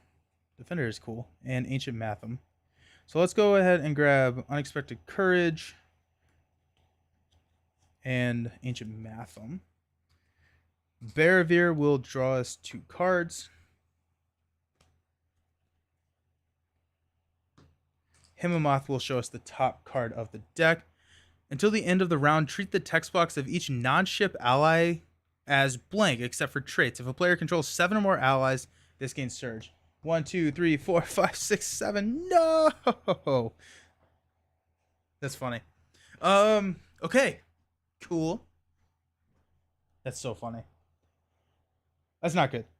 That's not great.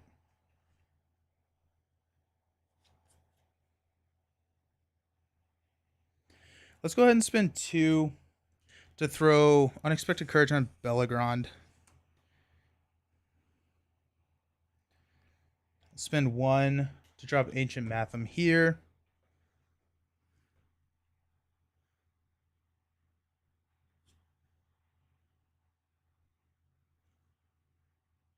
I have so many cards. Let's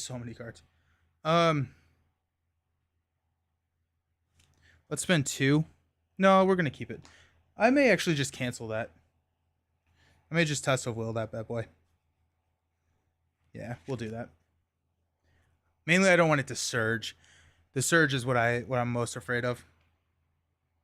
And we can feint this guy. Okay, so we're going to show 3, 6. That has 5. So we need to quest for 11. So here's 3, 5, 6, 7, 8, 9, 10, 11. This comes out. We're going to spend a resource to play a Test of Will to cancel its win revealed effects. We place 5 here. That triggers. We get to draw 3 cards. We got Defender. We got Peace and Thought. And we've got Stargazer.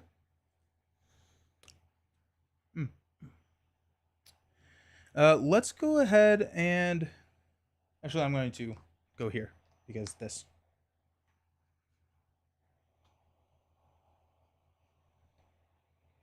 we'll travel here. This guy's going to attack. We will spend 1 resource to feint. Where is it? And then we will swing back to kill this guy.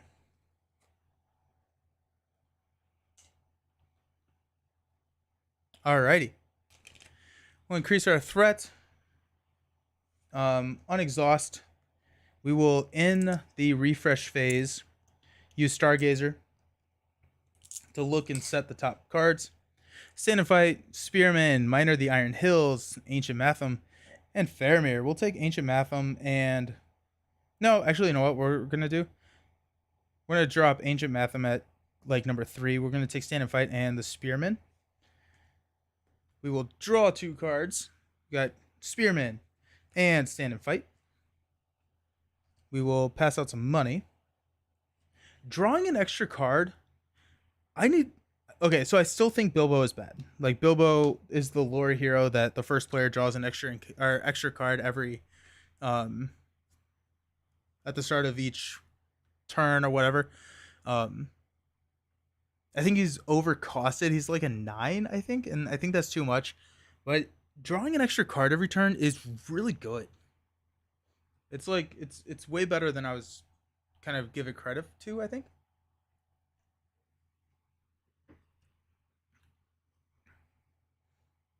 I have 2, 4, 6, 8, 10, 12, 14, 16, 18. I have 20 cards in my hand.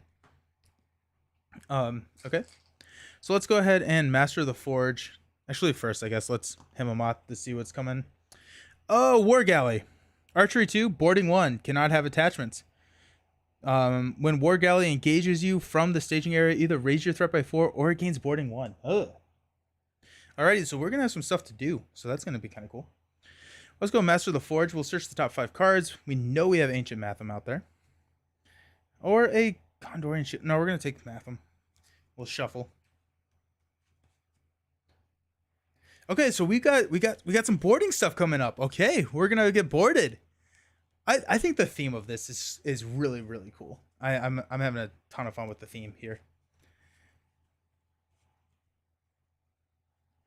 I didn't. Alrighty. So we're gonna show, what is this? 3, 6. Well, that's gonna go away. Never mind. Let's. Do we want to go into quest? I want to get some other stuff out there. Let's drop 2 to play Defender. We'll get Defender out there. We'll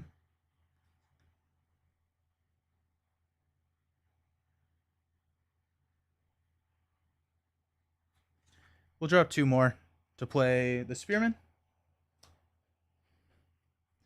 And we will drop 1 for a Rivendell Blade. Happy with that. Also, I need to shuffle this. I don't know if I ever shuffled it.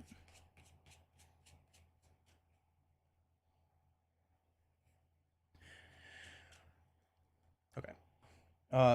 So this is going to show 3. I need to go for 2. So let's go 1. This clears.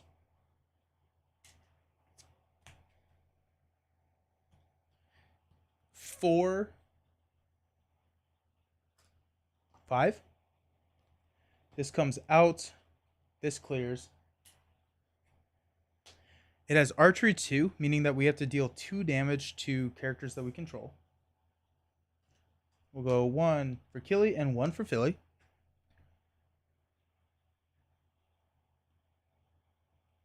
Warship, or the War Galley will engage us. No, I guess it technically doesn't. No, I'd rather it engage us right now because I don't want to have to deal with another archery turn. I want more ships. That's the main thing I'm concerned with right now. There are more ships in this encounter deck. We can deck into more ships. But like the only way I can damage this thing is with this ship, which means I can't defend with it.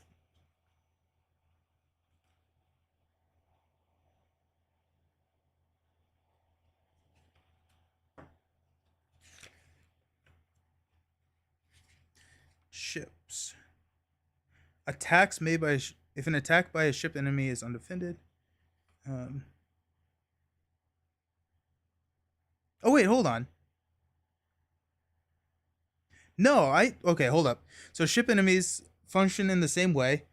Attacks made by ship enemies can only be defended by ship objectives. Non-ship characters may not defend. If an attack made by a ship enemy is undefended, it goes against a ship's objective. And then, but it doesn't say anything about me not being able to attack it with my... You can't defend, but you can attack. Okay. Well, that makes it better. Ship objectives can only attack ship enemies. Non-ship enemies may not be attacked by a ship objective. Ship objectives can only defend against attack made by ship enemies. Ship objectives may not defend against attack. Yeah, so I can attack with normal people. Okay, that makes it a lot easier. That's good. Okay, sweet. I just can't defend, but I can attack. It's like the spearman's like poking a hole in the bottom of the ship or something.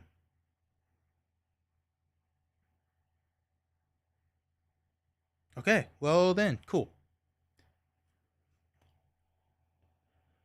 So yeah, we will defend this. So it's going to be 5. Oh wait, actually, hold up. I'm sorry.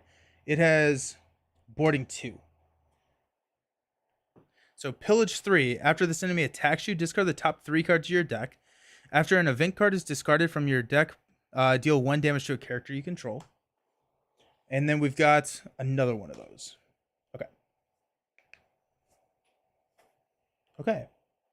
So we've got War Galley here.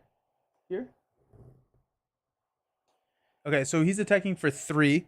We will defend with Bellegrand for 6. Till the end of the round, attacking enemy is immune to player card effects and gets +2 defense. Okay. So that's fine. We will defend Bellegrand here. Deal 5 damage to the attacking enemy. There goes one of my warships. So this guy dies. And then I discard 3. 1 or 6, 2, 3, 4, 5, 6. Only 1. So we deal 1 damage to a character we control.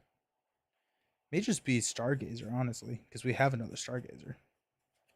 Let's just kill off Stargazer. Okay. We're defending here, so it's going to be 5. Attacking enemy gets +1 and gains pillage 3. So 1 damage, we have to discard 1, 2, 3. We have to kill... We'll throw it on Bellegrand. Okay. So...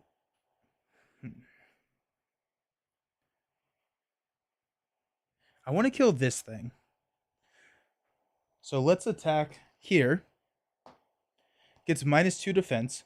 So I'm attacking for 3, 4, 5, 6, 7, which will kill this. And then that thing's just going to chill. We're discarding more cards, which is unfortunate, but...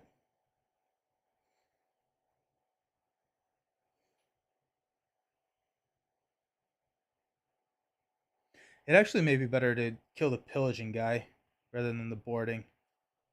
Let me just make sure I'm doing boarding correctly.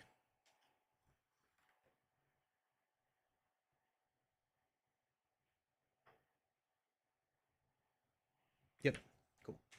Okay, I'm fine. Let's go. We will unexhaust.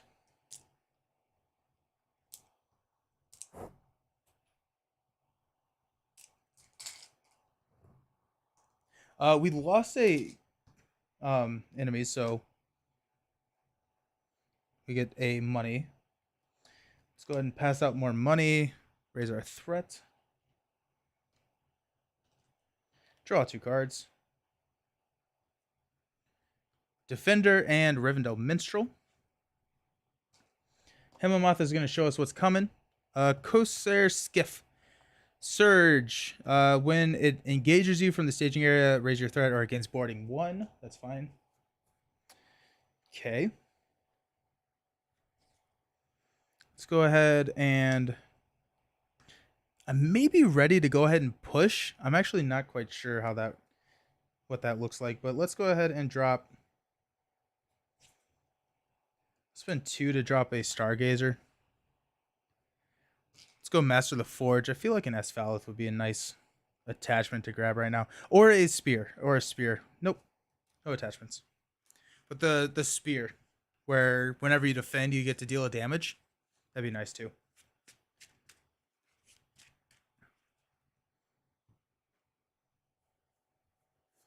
Okay. Let's go 2 for a defender.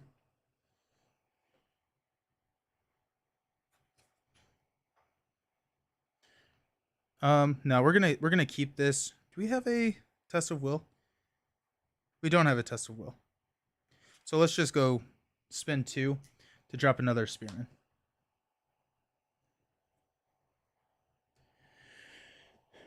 We will go ahead and quest with 3 with Glorfindel. We're showing 1. What's the worst that could happen? So 3. This surges into a 2. While Mouth of the Anduin is in the staging area, gains force. After a when revealed effect is canceled, reveal the top card of the encounter deck. We'll go ahead and travel there. We quested 3 to 3, so we're good. We'll go ahead and travel to Mouth of the Anduin. This guy will engage us. It gains boarding 1. So it's another one of these guys. I don't like the pillagers. Those are not great.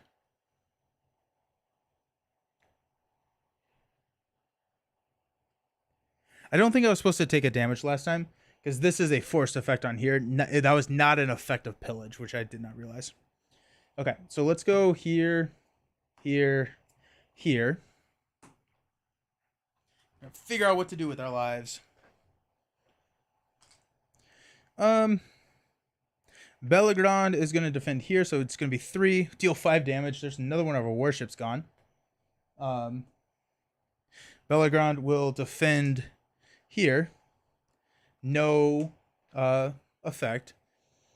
And then we will defend with our ship here. So it's going to be a 2, no shadow effect. So we're good because we have 5 defense. Glorfindel will attack and kill.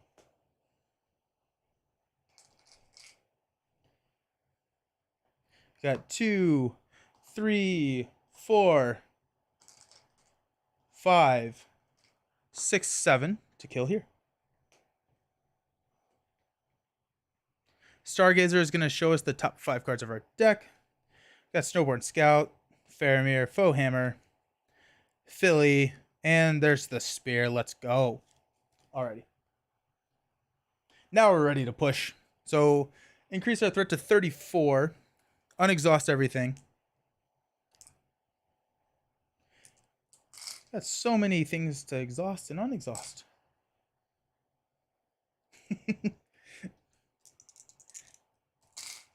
Alrighty. Draw 2 cards. Pass out money. 1. Himmelmoth is going to show us what's coming up. When revealed, the enemy with the highest engagement cost engages the first player. This is going to gain Surge.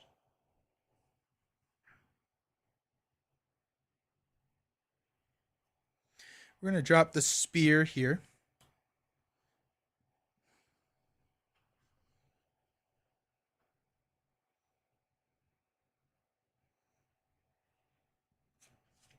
Go ahead and spend 2 to play a Gleowine. Gleowine will... Actually, let's Stargazer here. No, let's Master the Forge. Shuffle. Because I don't think I like what we got. 2, 4, 5. Oh, there was a Gandalf. Dang it. I was like, I want a Gandalf. No.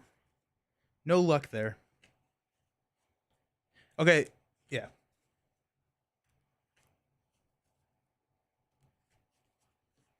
Now we will Stargazer. We'll check the top 5 cards of our deck. Got Shield, Spear, Tomb, Blade, hilarious, and Achille. Let's go Dwarven Tomb and Achille.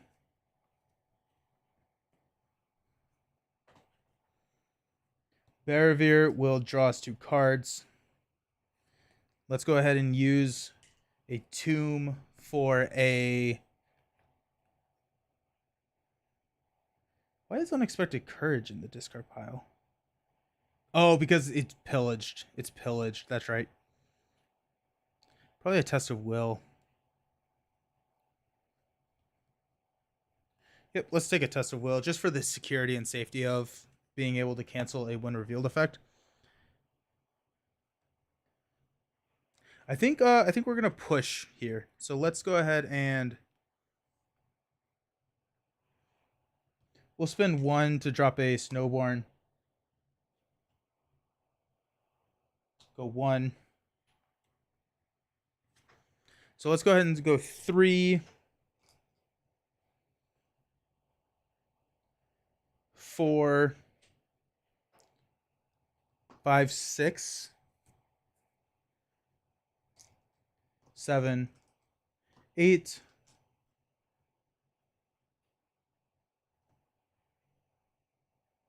9, 10, 11, 12, 13.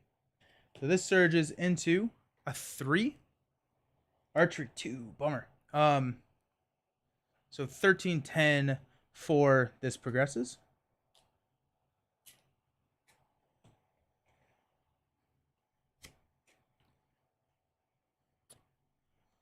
In the distance, you see a ship like no other. Dozens of ominous black sails tower above its churning sea, and the prow of a fearsome serpent's head slices through the waves at an alarming speed. The rumors are true. You are awestruck at the extraordinary size and intimidating presence of the dreadnought.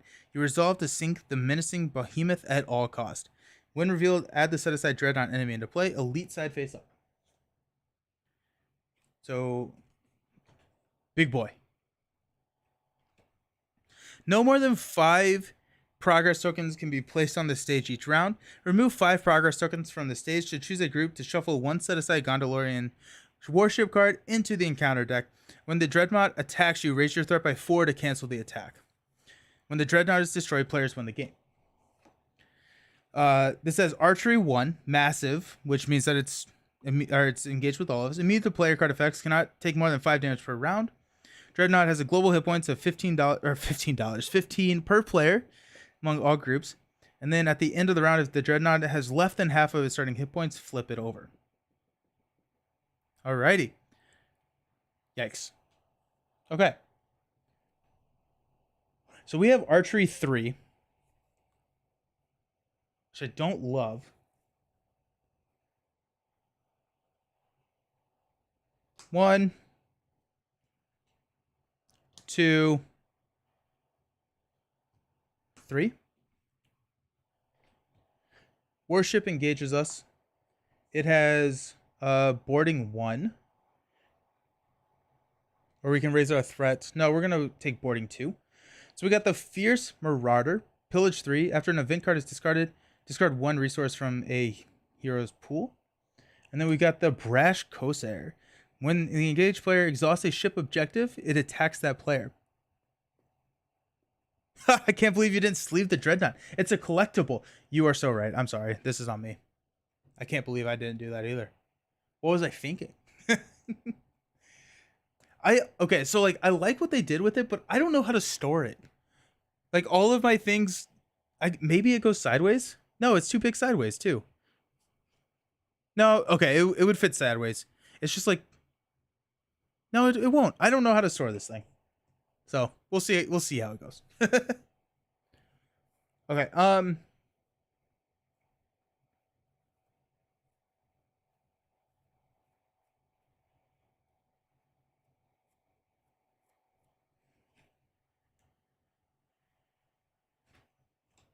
Okay. Let's deal out shadow cards.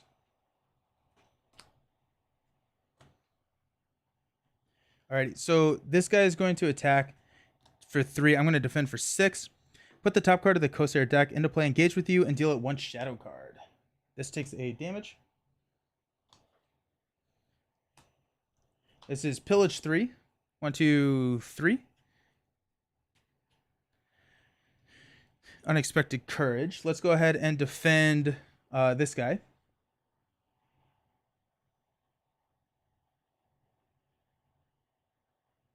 Okay, so it's going to be 3.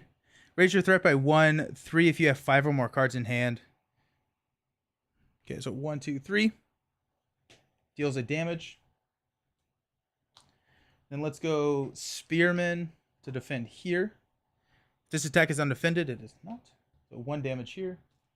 Spearman dies. We get a resource.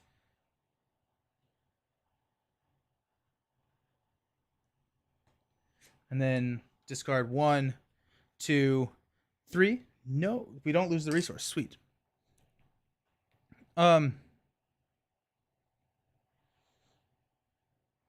So this got interesting. Let's go ahead and, because we can play these at any time,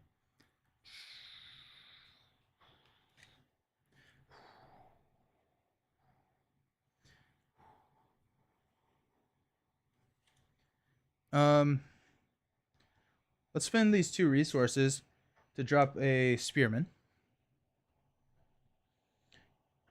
We can raise our threat by 4 to cancel this attack of 7. We've got 18 health left. I think we'll do that. We'll raise our threat by 4.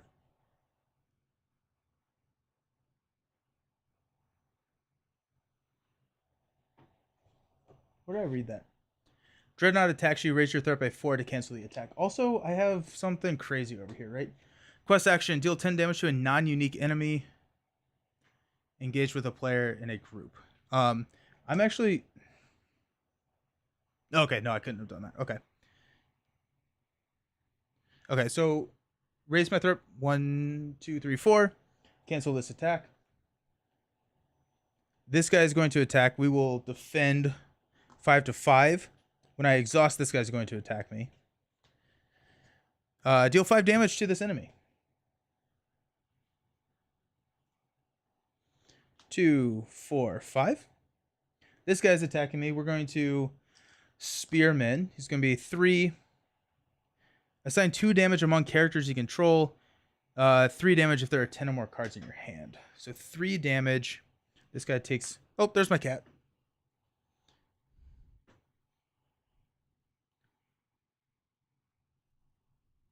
Okay. 3 damage among characters I control. Let's go 1, 2, 3. Then we get 2 resources here.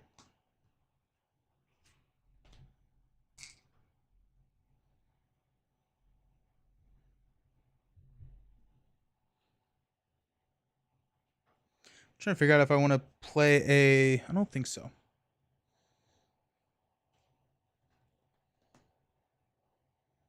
Okay, so we can kill here. I think we can kill pretty much everything. Let's just go ahead and drop. Let's go ahead and spend 2 to play Miner of the Iron Hills. And let's figure out the best way to do this. Okay.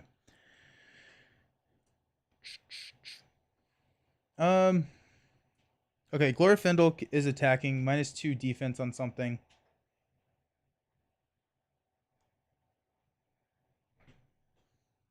Okay. You got celebrity guest. Canadian mustache. It was the same thing with Ant-Man and Wasp. Super cool, but not perfectly ideal for people who have a certain sleeving storage system. Oh, we'll figure. Yeah. It's true. Okay, so we are attacking.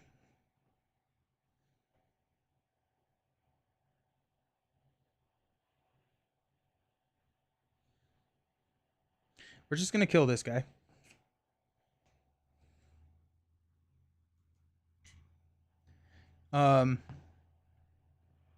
One, 2, 3, 4.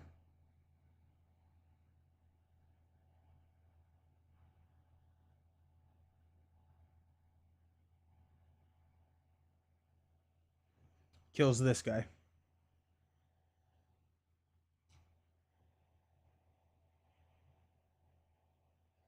Okay. We will unexhaust.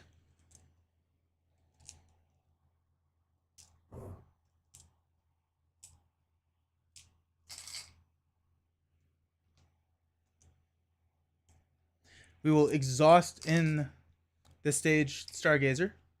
Hasty Stroke, that's going to be big. Dwarven Tomb is also nice. Test of Will is nice. Foe Hammer is okay. Light of Valinor. Okay, so we got Hasty Stroke, Dwarven Tomb, a Test of Will. Sweet. Okay. Top of the round, increase our threat to 42. We're going to pass out money.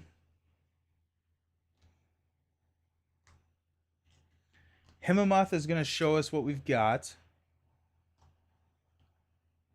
Attached to a ship objective, counts as condition. When the attached objective exhausts, deal 2 damage to it. Okay, that's fine. We can probably ignore that.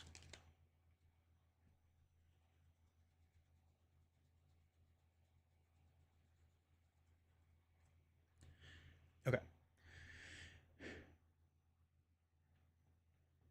Actually, you know what? I'm going to, instead of assigning that damage there, I'm going to, actually I think it was here. I'm going to kill off Philly and Killy. That gives me 2 here. And we're going to spend 3 to play Killy, which will go grab a Philly. I'm better with that. I'm happier with that. A little bit of retconning, but I don't care.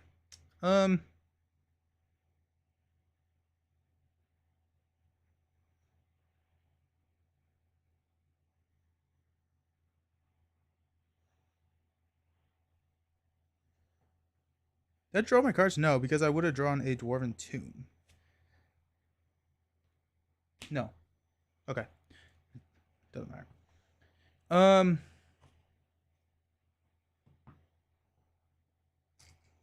Leowine. We'll draw a card. Okay, so we can remove 5 progress tokens from this stage to shuffle a Gondorian ship in there. That's cool. Okay. Okay. Alrighty. So what do we got here? Let's go 2 for Arwen.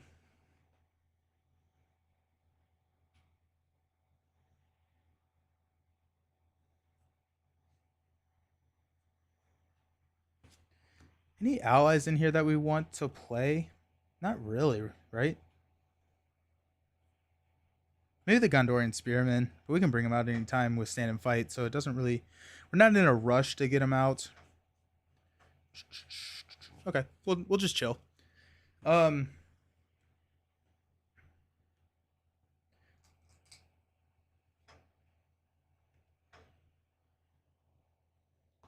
draw 2 cards.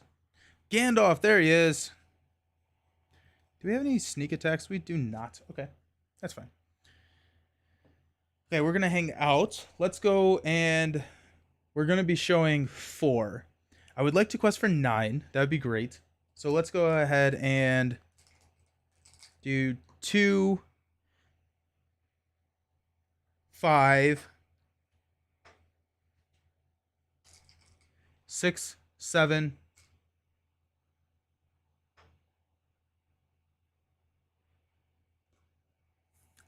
I can only place 5, so that's enough. Throw Philly and Killy over the side and then fish them back out. Yeah, just kidding.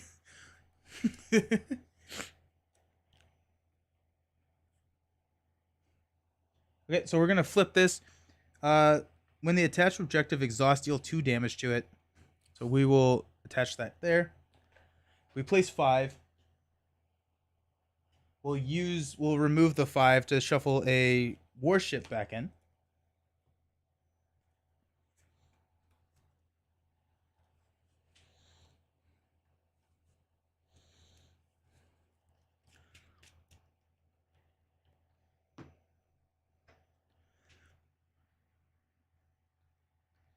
Alrighty, okay. I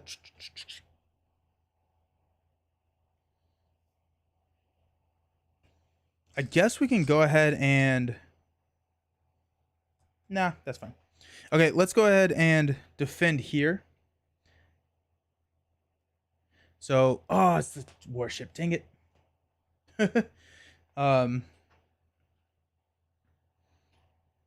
We'll defend here, which will deal damage. Either raise your threat by 4 or he makes an additional attack. We'll let him make an additional attack. And he has Pilfer. So 1, 2, 3. We did discard a event. So we have to get rid of a resource. We'll let him make an additional attack, which we will exhaust Spearman, and he dies.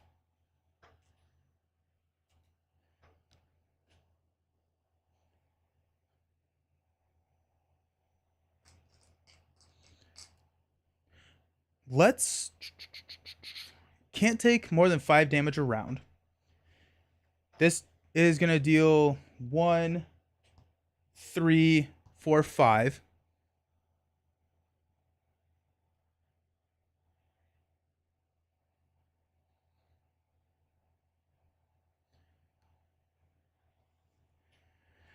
One, two, three, 4. Actually, do we have any money? We don't have any money, unfortunately.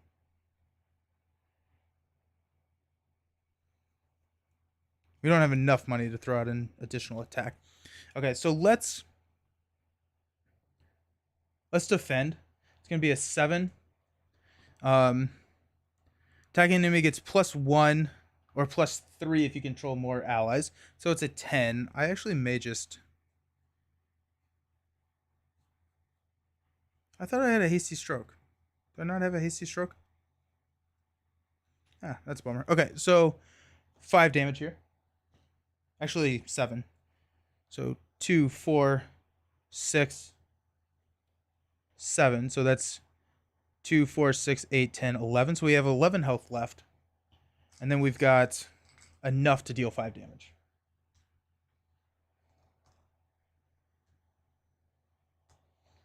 Okay.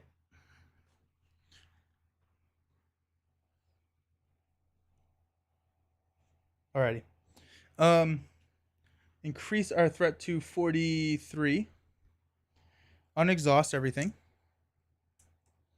Hey, we're past the 8-hour mark. Go team.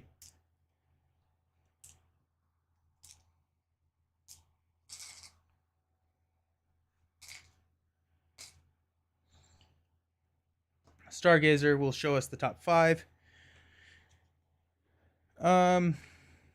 Oh, sneak attack. Sweet. And hasty stroke is going to be sick. Alrighty. We'll draw these 2. Pass out money. Let's go ahead and... Wait, actually, you know what? We may have a miner. Do we have a miner of the Iron Hills? Nope, but we have a stand and fight, so let's do that. Let's go ahead and spend 2 for a stand and fight to get a Miner of the Iron Hills. When Miner of the Iron Hills enters play, choose and discard a condition attachment. Boom. Alrighty, cool. Hemamoth is going to show us what's coming. Ugh. Boarding 1, immune to player card effects. After Corsair ship skirmisher is destroyed, an engaged enemy may discard allies they control with a total of 3 to take control of the skirmisher as a ship objective. Oh, that's really cool. That's really cool. That's really freaking cool. Okay. Nice. That's just fun. That's just really fun. Okay, cool. Sweet. We're 43, so we're probably fine. Alrighty.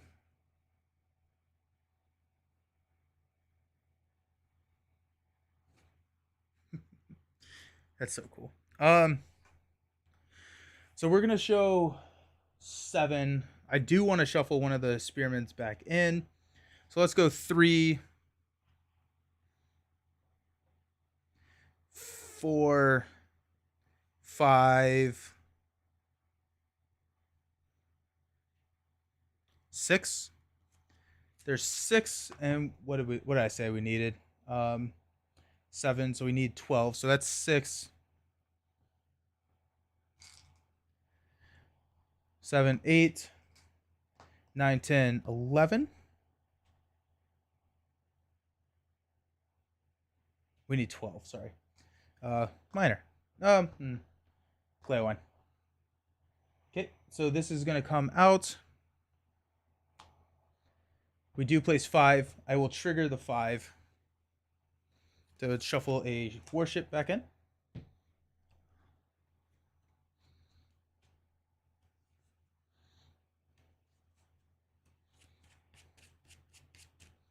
Alrighty. This is going to engage. It has boarding 1. So while Southern Sailor is engaged with you, each ship enemy engaged with you contributes its threat to the staging area. We will throw out encounter cards.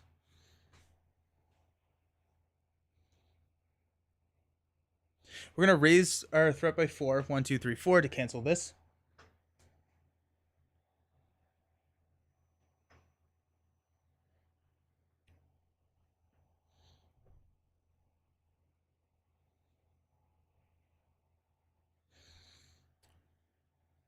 Let's go ahead and sneak attack Gandalf. Deal 4 damage here.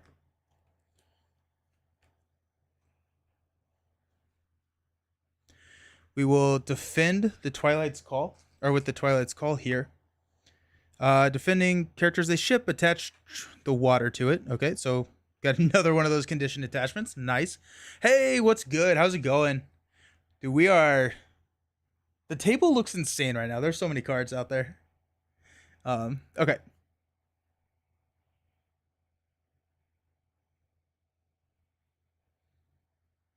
Let's attack here first. So let's Goblin Cleaver. Deal 2 damage to it. Glorfindel will attack -2. So that deals 1. So we just need 3 more damage. 2, 3. So we get to take control of the ship. That's so cool. Oh, actually, we have to least discard allies that you control with at least 3. So we got Philly, Killy, and Northern Tracker. And then we get that ship. So cool. Now we are going to swing back. We've got 4, which negates the defense. And then we got 4 and 5. So that's going to deal 5 more damage. 2, 4. So that's 10. Okay. We will unexhaust. Increase our threat to 48.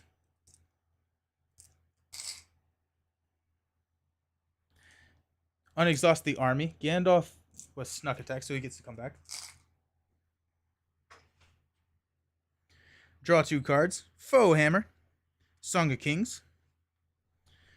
Himmelmoth is going to show us what's good. Attached to a ship counts as a conditioned attachment with attached attack objective. Cannot ready. 3 characters to discard grappled. That's honestly fine. I think that's game then. We're going to show 4. Let's go ahead and just quest out for 9. So let's go 2, 5, 7, 9. This is going to come out. We're going to spend a resource to cancel the when revealed effects. We're going to spend the 5 that we just put in there to shuffle a warship back into the deck.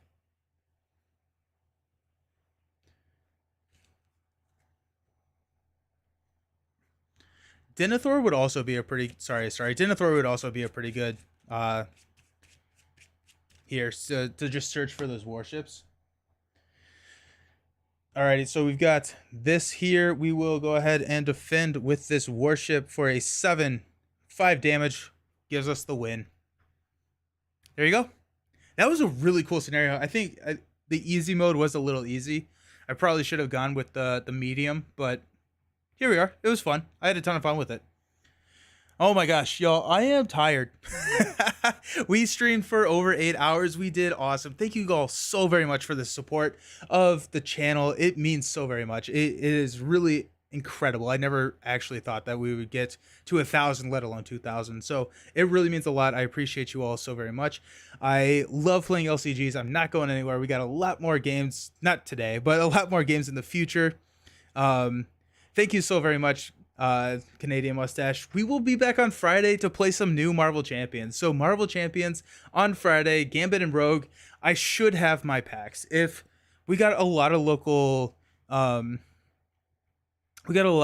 stores, and so if my local store does not have it, I will go find it at a different store.